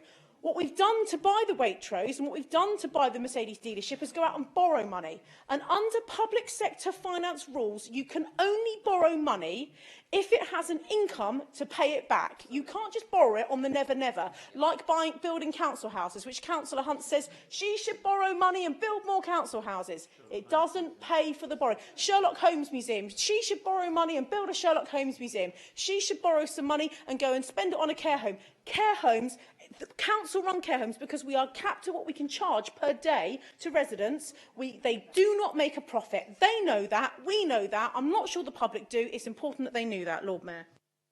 Thank you. Councillor Purvis. Lord Mayor, a point of order. In future, can I have 8 minutes? Is that all right? Is that okay? What's the well, point you know, of order? you've got to apply the rules to everybody. Can I have your point of order, Councillor Hunt?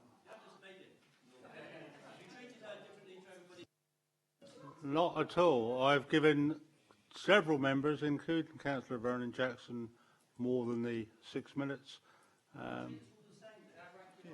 Well, if you want me to cut you all off at 6 minutes, I'm quite happy to do that. But a number of you have had a bit of leniency because we had a good mood today. If you want me to terminate it earlier, I'm quite happy to do so. I've given people the opportunity to carry on speak. 1 or 2 I've had to cut short. If you don't like it, I'm afraid that's the way it is. Councillor Purvis. Thank you. Sorry, being called a bit sooner than I thought, because I thought Councillor Dowling was before me, but fair enough. Perhaps people will know that I'm not the shoutiest of people in this chamber, so perhaps I can say, from my perspective, I'd like to calm this down a little bit and say, frankly, I don't care who draws up the business plan. I only care that it happens. I don't want politics to get in the way of what is a good idea and what could be a good business plan. I have more than a reasonable amount of knowledge around this sort of area, as you can imagine, because of my professional background, but also I've worked with a lot of the partners that we're talking about here. I sat on the Board of Governors of Portsmouth Hospital Trust for years. I've worked with NHS PropCo and the Homes and Communities Agency. And importantly, I actually am quite heavily involved with a charity called Royal Voluntary Service, who some of you may or may not know does a large project here in Portsmouth to support getting people home from hospital. They use volunteers to help around 200 people a year get home from hospital with basic practical support. So all I wanted to say was really that this is a complex problem with complex solutions. But all the partners are wanting the same thing.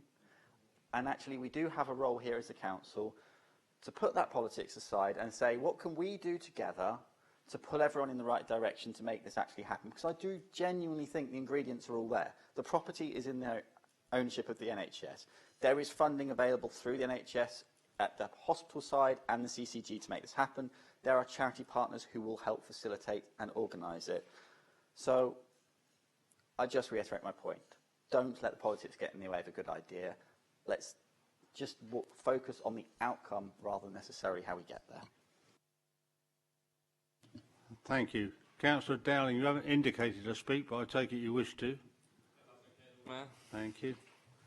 Thank you, Lord Mayor. Thank you, members. I suppose I like Councillor Purvis. I equally am not fussed about who does the work specifically, and I was completely open and honest about that with Councillor Jones before the meeting. But different people have different opinions. But what I really want is to get to the principal outcome of a solution on delayed discharge at QA. But also I think there is a three-part win, if you like, for all the people in this room.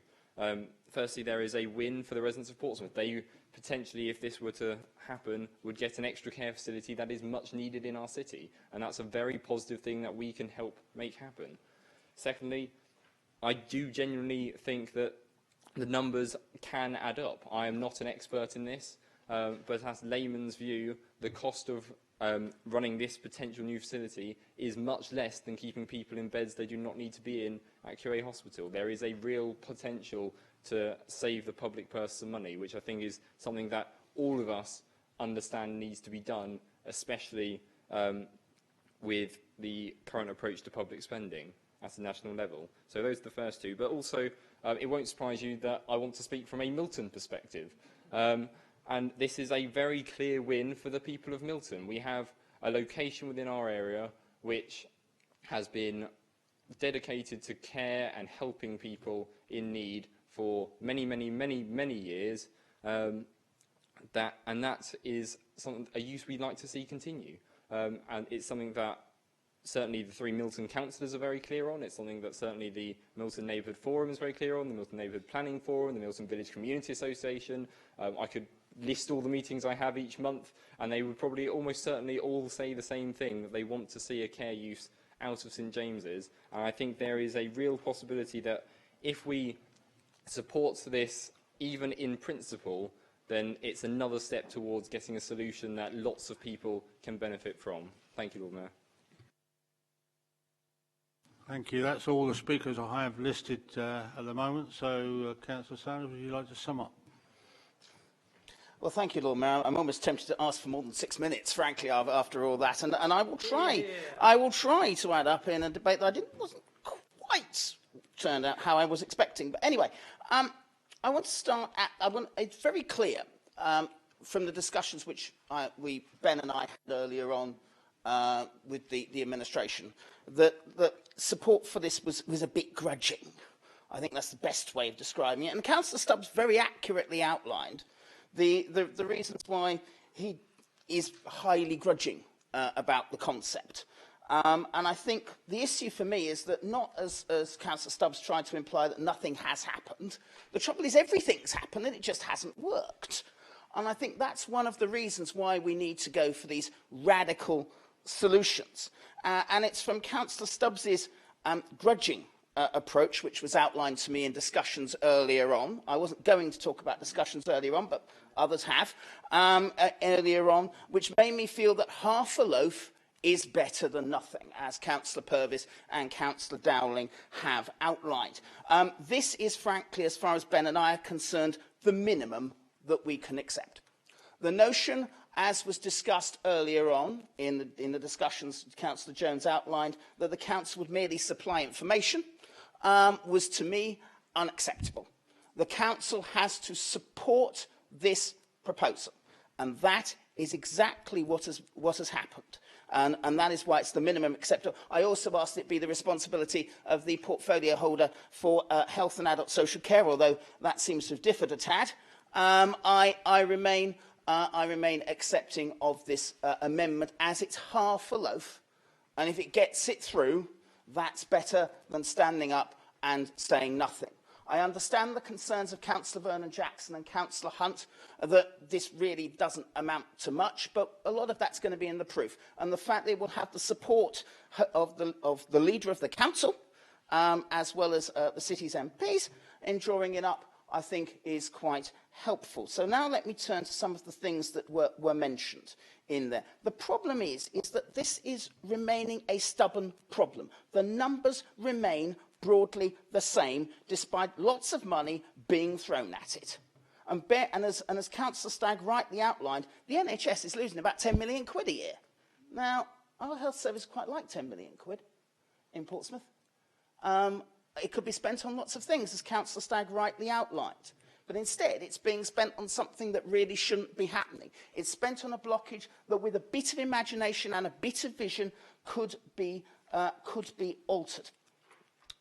Councillor Ferret talked a lot about the need to alleviate the situation. I think one of the problems we found in our scrutiny panel, Councillor Ferret, is actually there are lots of problems around silos. Different people were arguing about different things, and that's before we got to the role that the families had, where many of whom thought that they were good, that their relatives were good enough to go home, when the hospital said no, and the other way round. So one of the ways of actually taking it away from the acute setting and putting it in a dedicated setting in a previously existing healthcare environment would be to reduce the temperature, which is always very, very useful. I do agree with Councillor Vernon Jackson, and I think if we do this, it will give us a vision. It will say to the people of our city that we are prepared, as a public sector, to tackle some of the big, long-term problems that we face. That we have got a bit of imagination, and we're not just stuck in our silos. But it does require us all to work together, not just to supply information, but to support people in the process.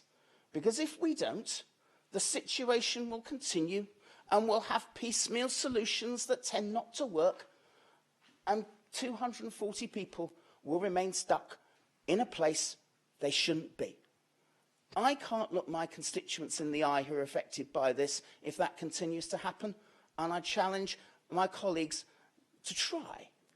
So with a bit of vision, a bit of imagination, and with the support of everyone, not just people supplying information, I think we will be able to take this forward. I realise that's not quite 6 minutes, my Lord Mayor, but I thought I didn't want you to use the red button that you have just yet. Thank you for your time. I'm sure you can lend Councillor Hunt what was left over. Good. I now call members, obviously, of no other speakers, so we'll go to the vote, dealing with any amendment first, then the substantive if applicable.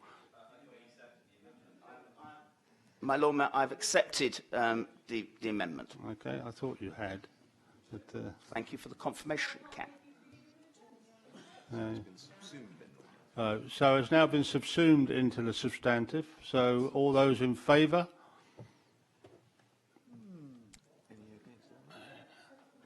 Anybody against? Any abstentions? And that's carried. That concludes today's motions. We'll now move on to item 14, questions from members under Standing Order 17. Members, there are 5 questions under Standing Order 17 that have previously been circulated to you. As you know, there are a total of 45 minutes allocated within Standing Orders to deal with questions. Can I remind everyone that a member asking the original question may ask up to 2 supplementary questions that must arise directly out of the original question. Any other member is limited to 1 supplementary question that must arise directly out of the original question or the replies. Hope that's clear to everybody. Question 1, Councillor Burr, to be answered by Councillor Jones. Question 1 in my name. Councillor Leader. Thank you very much, Lord Mayor. What happened with the former Arts Lodge, now called the Lodge in the Park, is that we went out and did a full procurement process. And as part of the tender document, we did a scoping exercise first with people who we thought would be likely to bid. People that were already registered on our Intend system, so commercial cafe people who are registered through the PRED portfolio for leases, also with charities that we know work in the city to support adults with learning disabilities, and then after the scoping exercise, we then did the full procurement process, and the contract that came out best, the bid that was the best one for us, was actually the Society of St James. So as you know, the Society of St James are an organisation that do help homeless people. They also help recovering drug and alcohol, people suffer with drug and alcohol problems. But as part of the tender that they have and the agreement is that through the adult social care portfolio, we will also be paying for placements each year for adults with learning disabilities. So it's going to be really supporting vulnerable people. So it could well be people that have been homeless, that have been through some kind of recovery programme and are now seeking that first step up into employment. So working in a commercial cafe, could be doing the cleaning, it could be cooking, it could be food prep, serving, could be a variety of things. They're also going to be supporting them with qualifications, proper qualifications, and there's going to be I think they're taking on, or this person already works for them, but a new role is being created as an operations director for this city, and they will have specific responsibility for the Lodge in the Park. So it will still have adults with learning disabilities working there. That is only in the actual commercial cafe that, over in the corner of the park. There are also going to be other opportunities being created in the park itself with the animal husbandry, looking after the birds and the animals, and the gardening contract stuff through Councillor Symes' portfolio, and that is being worked up. So once Society St James are in, which should be in the next 4 weeks, putting all their own furniture and bits and pieces in there, then they will start working with Adrian Rosier and some of the staff in the council on some of the other extended opportunities, and that will mean more adults with learning disabilities having opportunities in Victoria Park. Lord Mayor, I don't understand I'm really sorry, Leader, but I honestly couldn't hear that because the leader was talking to Councillor Bird, and I don't blame you because she's behind you, but I can't hear because I can't hear in this right ear now, and unless people are speaking to the speakers, I now have a disability, I'd like to hear, but just could you remind people to speak into the speakers so that we can all hear? Can I agree, Councillor Allen? Could I also suggest maybe we look at moving your seat so where it's somewhere more convenient? Okay. We'll look at that. We'll look at it. All right. He's just sorting them out. Okay. Yeah. All right.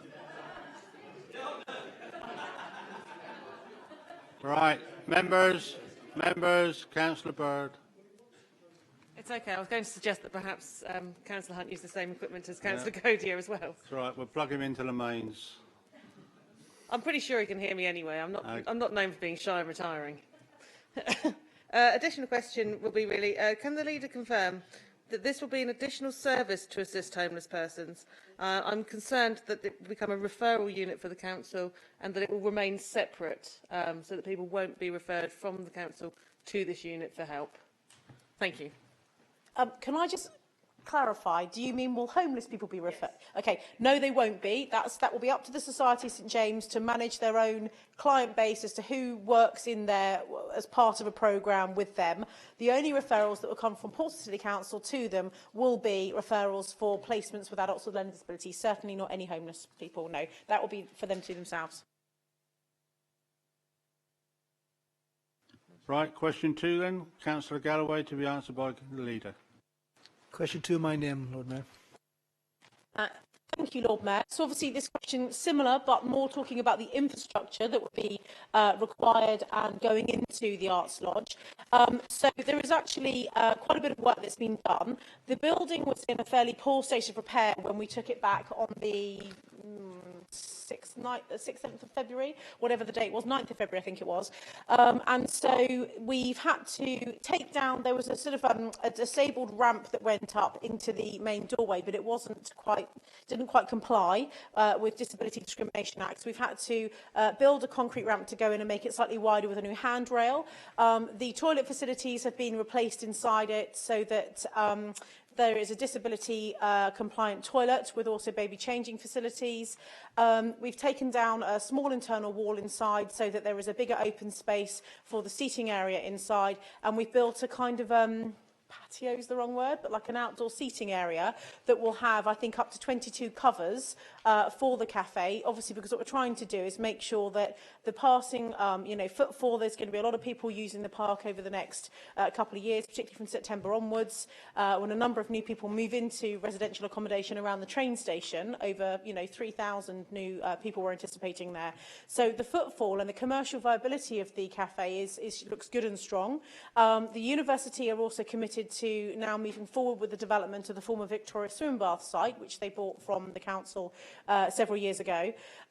So we have made sure that the infrastructure, the outdoor seating area of the park is fit for purpose, and it looks lovely. And if anyone hasn't been over there yet, please contact James Hill, and he can arrange for somebody to take you over and you can have a look. But it really does look good.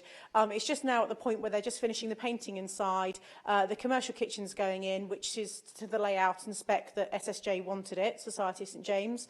But like I say, they do have a dedicated person who will be looking after the site, and it's a 5-year lease, and making sure that the site is delivering what they need as a charity to make it commercially viable, because clearly they are not going to run it at a loss, giving people the opportunity for employment, helping adults with learning disability, so really that vulnerable client group, and also making sure that they're looking after the building as well. So. Supplementary? No. Councillor Vernon Jackson. Thank you, my Lord Mayor. Could I ask the Leader of the Council? I have been told, and I don't know if it's true, that when the contract for this was proposed, that there was only one organisation that bid for it, and the contract then was removed. That did not proceed, and that the one organisation who did bid for it were the people who used to run the Arts Lodge. Is this true? And if so, if they were the only bidder, for fulfilling what the council had asked, why they weren't able to be able to do the service that the council had asked for. Thank you very much. No, that's absolutely not true at all. In fact, it couldn't be further from the truth.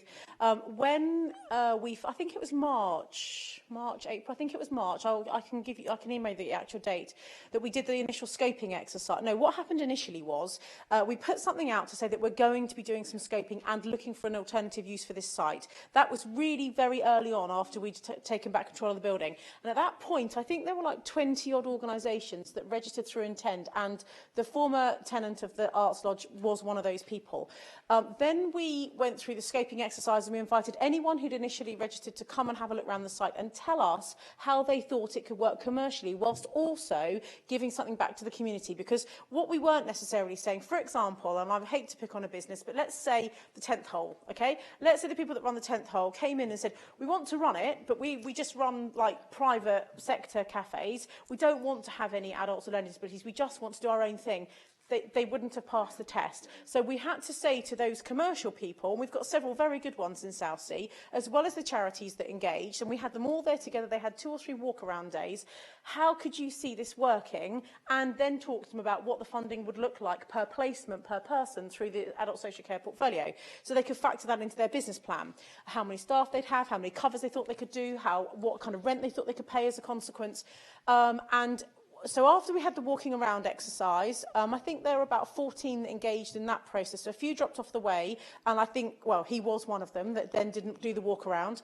After the walk around, the scope was then sort of drawn up, and then when it went out finally, I think we had 4 bids back in, of which 2 just weren't proper compliant tendered bids. 2 were and were scored, and 1 came out very clearly as the leader.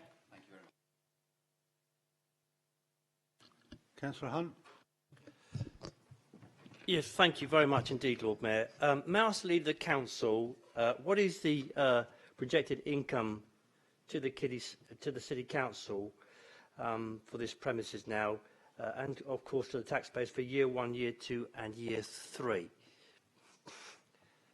Gosh, it's around £15,000 a year. I'm not sure if that goes up on a sliding scale. I'd have to confirm that to you, but certainly it's no less than we were receiving previously. I think it might be £15,500, but it's obviously because it's a 5-year lease.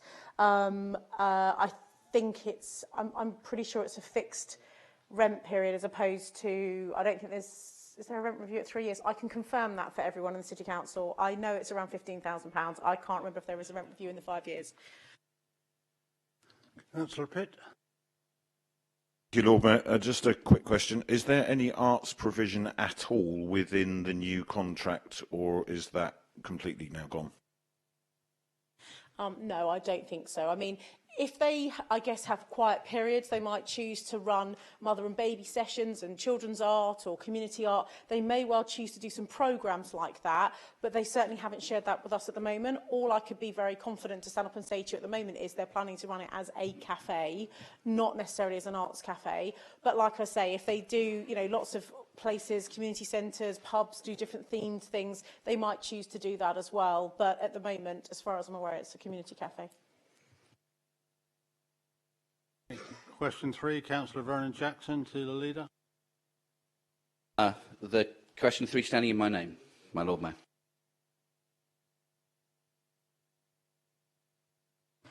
Thank you very much. So in terms of the question about the fire service last inspect Horatia and Leamington houses, so Horatia House was inspected on the 21st of October 2009 and the 28th of March 2011 by the fire service. There were also subsequent checks by us as PCC, because the fire service will come and do them periodically if there's been an issue, a substantial refurbishment, for example, but actually it's PCC that generally do our own fire assessments. And then Leamington House was the 24th of September 2009, the 1st of April 2013 and the 11th of March 2015. And in terms of the, you asked about the remediation works that were required. So on Horatia, there were some minor deficiencies that were picked up, which were some maintenance required on a couple of fire doors, catches or something, I think, unsuitable letterboxes on a couple of properties, and some small gaps in fire separation units on the ground floor. And Leamington was similar but slightly different. It was on Leamington, minor maintenance needed, a fire door, a couple of fire doors, unsuitable letterboxes again, and it was an unsuitable storage unit outside some flats. So they had to be cleared up and alternative storage provided for that. Thank you, Madam Mayor. I wonder if the Leader of the Council would agree with me that the staff working within the Housing Service have worked really well with residents to try to make sure that people are informed and reassured, and would she agree with me that the public meeting that you chaired so well at New Theatre Royal went a long way to reassure residents that we were taking these issues seriously in Portsmouth? Yes, well, I thanked him for his question, actually, and I'm starting to like you again now. Yeah, so, yeah. Yeah, I think it was very useful, and actually, I have to say, I think it was very useful that there were a lot of councillors there, particularly those that represent wards in the south of the city, which was very, very useful. Obviously, Councillor Morgan came in his capacity as our newly elected MP as well, which I think reassured residents. And I know that you subsequently had your own meeting as well, which had the fire service. Thanks on record, I think, to the fire service as well for the fact that they have really been there as soon as things happened, as soon as we've had any defective cladding and other things picked up. They have been there on site that day. They have been very, very good at reacting to that. And yeah, I mean, I think our staff have worked very, very hard. I mean, literally, they didn't have a weekend. They worked, I think, 10 days through on that week, including Mr. Lawther, who was duty chief exec because David was away on holiday. And I even had a phone call on a Saturday morning. So it was, it was very good. I think it was a good piece of teamwork, and thank you for your support. My final question, my Lord Mayor, is as the City Council has a role in community leadership, I think what we've been doing as looking after council blocks has been very good. Would she agree with me that we also have a responsibility to try to make sure that other people who live in the city also are properly looked after? As I understand it, there are 4 blocks that are not owned by the council which do have these sorts of claddings, 2 social housing association and 2 student blocks. Could the Leader of the Council tell me what work the Council has been doing to make sure that the people who live in those blocks are also protected? Yes, absolutely. And one of the questions that I did ask as soon as we had a couple of the social housing, so housing associations basically, had some defective cladding, was sit down with the fire service and with our housing property maintenance team and chief officers to go through what's our responsibility and what's theirs under both the Fire Regulation Act and under the Housing Act 2004. And we have actually worked very closely with the Hampshire Fire and Rescue Service. But yes, we have got 4 housing associations. So Vivid Housing, who were formerly First Wessex, have got Southdown View, which is the former Southdown bus depot in Hilsey, sort of on the top of the London Road. They've got 2 more in Cosham, just by the train station, so kind of the old cinema site for those of us that know Cosham well. And there's another one that's, I think it's a Radian Housing in Southsea, Victoria Road North, is it South? Victoria Road North, I think it is, that have come back with defective cladding. Hampshire Fire and Rescue have been to all of the 4 housing association sites the day that the DCLG confirmed the BRE testing had come back with the ACM cladding, so many acronyms. And same as ours, because of the other fire safety precautions being in place and appropriate and up to standard, the residents did not have to be evacuated. In terms of the other student blocks, I think it's called, is it Catherine House now? This, the Zurich building, and a couple of others. Of course, people aren't living in those at the moment, so they have been tested, and I think we're just waiting for them to confirm to us. There's one where they are living in them. Right, okay. In which case, it will be for Hampshire Fire and Rescue to be working with them. Our team are very, very involved. Sorry, Lord, through you. Our team are very involved. Steve Groves is the officer that's leading on behalf of James Hill with this, and also Bruce Marr on the private sector side. So, they've got a whole load of information. I'm happy to get them to send a breakdown of all non-PCC properties and sort of where we're up to with things, because I think it is quite useful, particularly for ward councillors, if something comes up in your ward that you know which building it is, because you're bound to get residents contacting you. So, Councillor Robert New. Thank you, Lord Mayor. Would the Leader also agree with me that we should also place on record our thanks for the excellent work from our civil contingencies team, least of all due to the new management from Ian Collins and the excellent shared experience that he's now brought into the city which has really rocketed the level of service that we're providing to our residents in these times. Well, I mean, yes, Dawn, I think that's a really good point because, as Councillor Robert New has just said, Ian Collins is obviously not just the emergency planning manager for Portsmouth City, but he's also the emergency planning manager for Southampton City.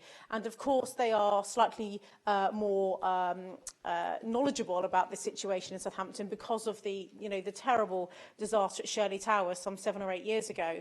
And so they are aware of what happens when things do go wrong. And I think Ian's been able to provide a very good level of assurance on exactly what should happen. And in actual fact, when our cladding came back as defective on the Thursday afternoon, we then had the Friday, Saturday, Sunday. On the Monday, actually, there was a site in Charles Dickens ward, just off of Arundel Street, called Windsor House, that we thought we might have to evacuate late at night when we got confirmation quite late in the evening from the BRE that cladding potentially was defective and there may be an issue. And actually, the emergency planning team were great. They mobilised. They set up a rest centre within, I don't know, half an hour, 40 minutes.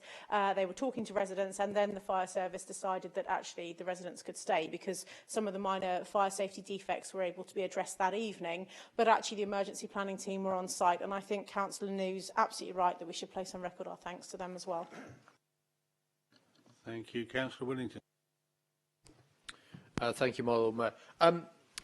Would the Councillor be able to tell us about any potential issues with blocks that have already been planned or in the process of being built but not yet had cladding put on, which may be an issue, and also about any discussions with the Hampshire Fire and Rescue Service going forwards that might happen in terms of thinking about good ways to have alternatives to cladding, especially on council properties where we might have been planning to do that otherwise. Yeah, I think that's also a very good point. You know, what do we need to do to make buildings safe that are in the process of being built, or we are planning to build, or other builders in the city that are planning to build over 8 stories, because there are those in the pipeline right now, as we know, including hotels and things like that. In actual fact, Penny Mordaunt is meeting with the Secretary of State next week. She's been in contact with me to let me know that. And one of the things that she has asked for very specifically is an estimation of how much it will cost us to take the cladding off of Horatio and Leamington, bearing in mind they're 18 stories, so it's a very detailed and a piece of engineering in itself to get scaffolding up that high to make it very safe. It needs its own structural engineer's report to make sure the ground is strong enough to take the scaffolding, and also that when the scaffolding is up, it's clearly safe both for people walking past and for the workmen. So Penny wants to know how much it will cost for that, and also how much we anticipate it will cost to put cladding back on. Now, what kind of material we use, I think we're going to have to be guided by the government here in what they would be happy with, because actually that ACM, that composite material is ideal in its weight because it's not heavy, the whole nature of composite materials, but obviously the fact that it wasn't durable to heat clearly was not acceptable. So we're waiting on guidance from the government, and as I say, Penny, as a member of the government, is helping us with that, and I will let everybody know once I've had confirmation from her, or as soon as any guidance comes out from the government around the costings. But I am anticipating sending an invoice to them. Councillor Rob Wood. Thank you, Lord Mayor. Would the leader lend us some support in some of the people, having looked at the structures and held a very well-presented meeting?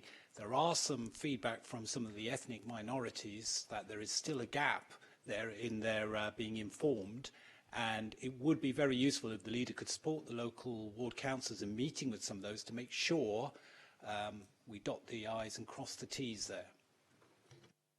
Absolutely, 100%. More than happy for maybe myself and Councillor Jenny Brent, the Cabinet Member, to arrange with Councillor Rob Wood and any other ward councillors affected. I mean, clearly this is all going on in your ward at the moment with our own properties, but more than happy to meet with people to give any reassurance that has slipped through the net. I think having only 30-odd members of the public turn up to that meeting that we arranged on the Tuesday after the Thursday when we had the confirmation of the cladding was, as Councillor Vernon Jackson quite rightly pointed out, testament to the fact that the staff work so incredibly hard that I think we'd got 4 letters out over that period in a week to tell them, 1, there is cladding, 2, we're going to be taking it down, 3, get in contact with us if you've got any issues, and then to tell them that when the meeting was and the outcomes. And also the fact that we've put obviously our 24-hour fire marshals in both blocks so that people can go and speak to someone. And we are also doing independent fire safety checks in each individual flat to make sure that people aren't living in a way that may be conducive to fire risk. So if we do see people with lots of, combustible materials in their flat, particularly in the kitchen areas where often the fires start in blocks of flats, we are giving very specific fire advice on the way that they live and manage their possessions in their individual flats. Councillor Chowdhury. Thank you, Lord Mayor. I'd just like to know, under the City Council property, housing association property, university on the student accommodation property, private sector property. I just like to know what measure you taken the action for the fire safety for the public, and what is the safety service certificate you trying to take it for the each individual according to the law. That's all. Thank you. Thank you very much. Where we've got private landlords who own student accommodation, or even if it's just private, privately owned flats which are rented out, if they're over 8 stories, we have written to all of the private sector landlords, be it student or otherwise, in the city to make them aware that if they have cladding, so even those that we're not sure, so if you have cladding on your building, this is where you have to send it to have it tested. So we've written to all of those. That was done within, 3 or 4 days of us getting the confirmation of our cladding on the Thursday. So it was done by the following Tuesday or Wednesday. So everyone has been written to that needs to be.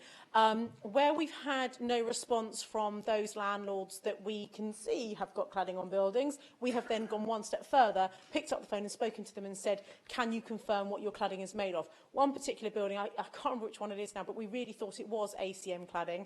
And actually, when we spoke to the landlord, it's not.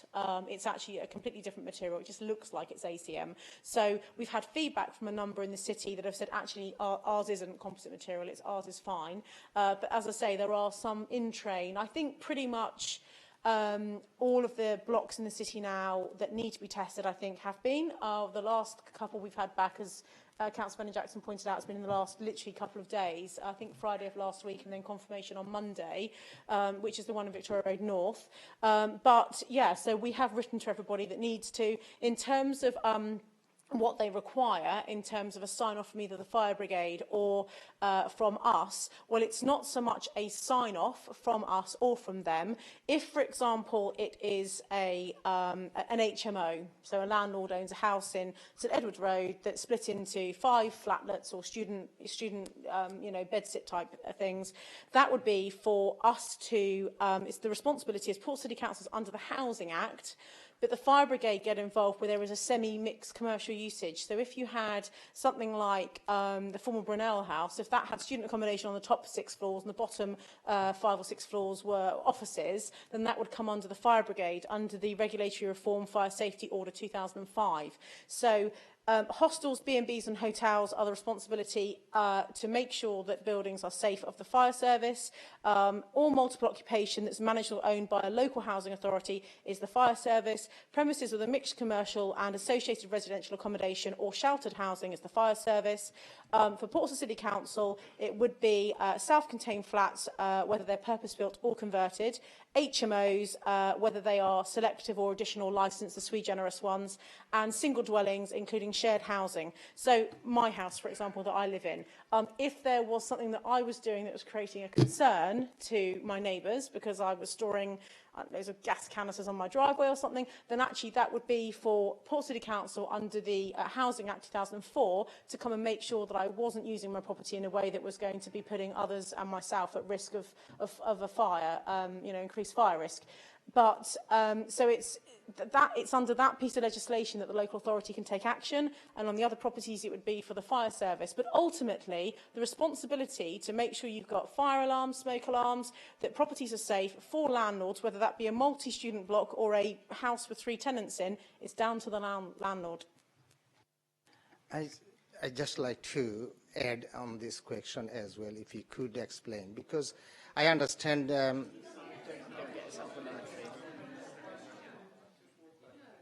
Sorry. No, you don't get another question. You have a supplementary question. You had one. No. Right, sorry. Councillor Morgan. Thank you, Lord Mayor. I understand from colleagues in the FBU who gave an excellent deputation earlier today that following previous tragic fires, there were calls for a review of safety checks. In the spirit of transparency and to help assure communities, will the leader consider publishing a timeline of fire safety checks, their recommendations and actions, so that the public can be absolutely assured that the council and fire service are doing everything they possibly can? Thank you. Yeah, I mean, obviously the fire service have got their ones, but the Portsmouth City Council ones I've got here. I mean, you know, these are for, I'll give you Tipton, Edgbaston, Pickwick, Amiga. These are for buildings that are sort of over 8 stories. Some information did also go to governance and audit last week, but I'm more than happy to get this circulated round to people because, as I say, a couple of years ago, we actually decided to employ our own fire safety officer to work within the HRA, particularly to be checking and making sure that the standards are appropriate in blocks.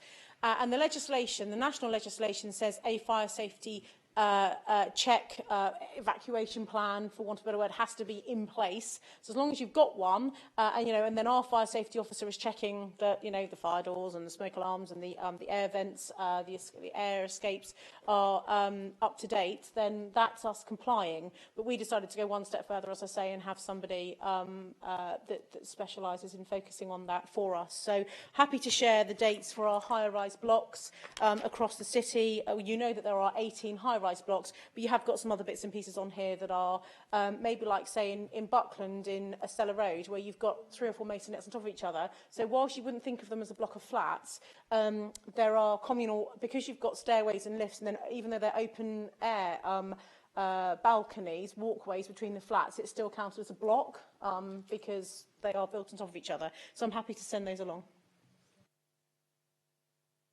Councillor Purvis. Thank you, Lord Mayor. Sorry, it slightly builds on what you've just answered there. It's a slightly technical one. I appreciate since 2005 we've been able to complete our own fire risk assessments in line with most landlords, but I wonder whether we would consider going forward at least those 5 yearly checks on high-rise blocks, commissioning Hampshire Fire and Rescue to do that as a traded service as they offer that, because I think it might give greater peace of mind to residents if those checks on the particularly high-risk buildings were done by the fire service rather than our own contractor. I think that where we require it, because there's been major refurbishments and things like that, we do that anyway. That is common practice. And I have spoken to James Hill about this, and he has assured me that our current process is going above and beyond our statutory position anyway. So where we need to bring in Hampshire Fire and Rescue, we do that, particularly, as I say, if there's been a substantial refurbishment. But actually, for the bulk standard, because of the, you know, we've got over 150 when you include 2-storey masonettes in, you know, for example, down near you know, the southern end of Buckland, just behind Nickleby House. Those masonettes, they look like houses. Actually, they're 2 on top of each other. We have got hundreds across the city like that. So it will cost us a small fortune for Hampshire Fire and Rescue to do that when we've got a qualified person that works for us, and that's the purpose that we brought him on board. So where required, yes, absolutely, we will be using Hampshire Fire and Rescue. I think that our officers are very well placed, the excellent team, to make the decision about when they need to bring the fire brigade in. And I think because of what's happened, they are absolutely not cutting any corners whatsoever. Councillor Sanders.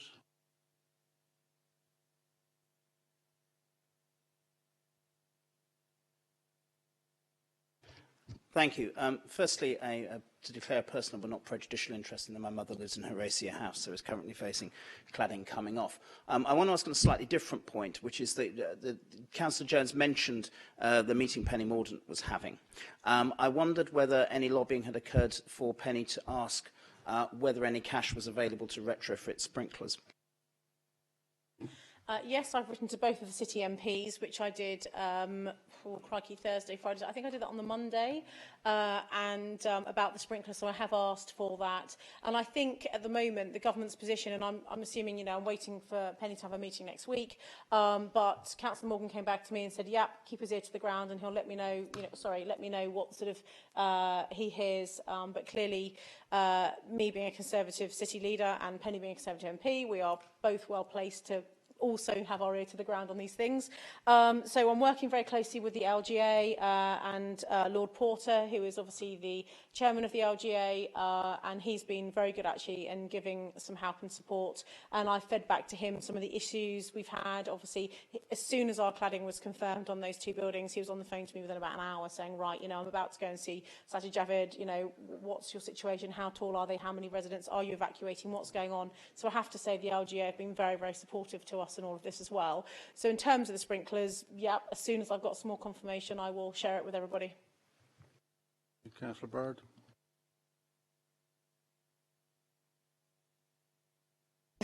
Shall I shout?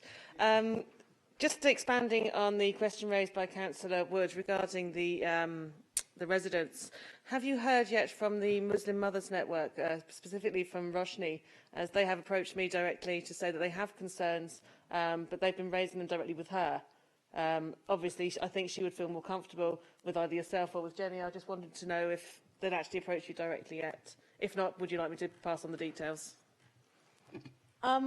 Have you heard anything? No, I mean, I don't think I have. I have to be honest. But often, because I'm in meetings all day, my whole life is about meetings. I am reliant on support from staff to keep me updated on emails. I have checked my emails because I knew that there was an email in there about the Radiant housing in Victoria Road North. So I did check that a little while ago, about an hour ago. Haven't seen anything, but I will confirm. So if you wouldn't mind sending it through anyway, just in case, that'd be very useful. Thank you.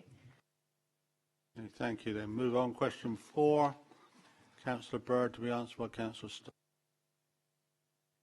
Well, this is a question for in my name, in consultation with and agreement with my fellow ward councillors, aka the Davids.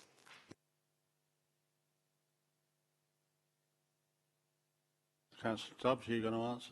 Yeah, I'm happy to answer this, Lord Mayor. Yes, I do think it is a suitable location. The 250 Fratton Road site is on the main bus line. It's not far from a train station. It's roughly near the geographic centre of Portsea Island, so it's easy to get to. And the more important point is the Recovery Cafe is about abstinence-based recovery. So these aren't or shouldn't be people mid-addiction. These should be people who have stopped using. So I think that it is an entirely suitable location. I also think that having this on the busy road is actually a positive because it gives people a measure of protection for their privacy. Okay, we'll move on then to question 5. Councillor Galloway to be answered by Councillor Boat.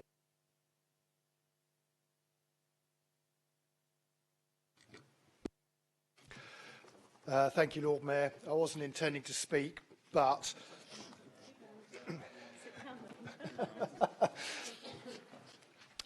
despite Councillor Galloway's protestations that he wanted a long and detailed answer, I will keep this relatively short, members. Enforcement of cycling on footpaths that are not shared can only effectively be conducted by the police. Pavement cycling operations, such as Operation Dismount, are run periodically around the city, and where possible, council officers will attend and assist. Now, just moving on and elaborating a few things, I have a report coming to my Traffic and Transportation Cabinet meeting next week. We're looking at several actions to do with road safety and active travel work programme. And amongst that, there are some operations, one of them being Operation Dismount, which is a community-led by Hampshire Police operation. And that focused primarily on the risk that cycling on pavement in pedestrian zones poses to vulnerable people. We do identify that cycling on pavement is an issue that affects all pedestrians, but it does have a significant effect on members of our community with such things as visual and hearing impairments. And to residents potentially with mental health issues as well. So what there will be is an operation with unmarked officers patrolling areas of high footfall. Those such examples might be something like the Guildhall Square, Commercial Road, Palmerston Road, places like that, where they're cycling in a pedestrian-only area, and they will receive either a warning or, if appropriate, fixed penalty notice. The overall goal is basically to educate residents and cyclists in particular with crime prevention advice and general use about safer cycling. In addition to that, we also have something called the Share with Care campaign that will be going forward as well. and that's actually looking at shared use paths, which are popular with people who are looking for what the officers would describe as motor-free traffic. I'm not quite sure whether that includes horse and carts, but you'll get the general gist.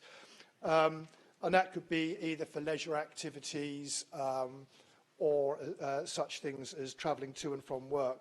They will also be targeting such things as inconsiderate cycling, where you may have people with reduced mobility on it, and cycling speed issues where it's more of a fitness training for some, if you like, at the same time, to make sure that those people are aware of it. A lot of the cycle paths where there are shared are going to have new logos painted on them, which is called Share with Care. I have a little example of it, but it basically highlights a wheelchair, pedestrian and a cyclist, and it's basically saying, cyclists, please ring your bell, which a lot of cyclists don't tend to have bells these days, but hopefully the message will get there. In addition, we have a lot of new cycling quieter routes going out around the city that a number of people may be aware of. There are 10 colour-coded cycle routes guiding cyclists to different areas away from pedestrians. And over the summer holidays, there will be a series with Pedal Portsmouth, which will be doing these literally every single Thursday throughout the holidays, running from 11 until 3, around different areas, which include places like Bransbury Park, Victoria Park, Kingston Park, Paulsgrove, Cossam and Alexandra. They certainly would like to see as many people as they can come along to it. So hopefully, Councillor Galloway, you will join us. Lycra is optional. Thank you, Lord Mayor. Right, that is the 45 minutes, I'm afraid. So I'm sure you're all enjoying yourself. And I'm sorry I'm cutting him off in his prime, but thank you everyone for coming. Just quickly, I did have a meeting yesterday with a worthwhile charity from the Bangladeshi community about the £1 hospital. I did leave some leaflets on every member's desk. If you feel inclined to support them, it's obviously a matter for you. That concludes today's council meeting. Finally, can I now invite anybody who wishes to, officers and members, to join me in the parlour for refreshments.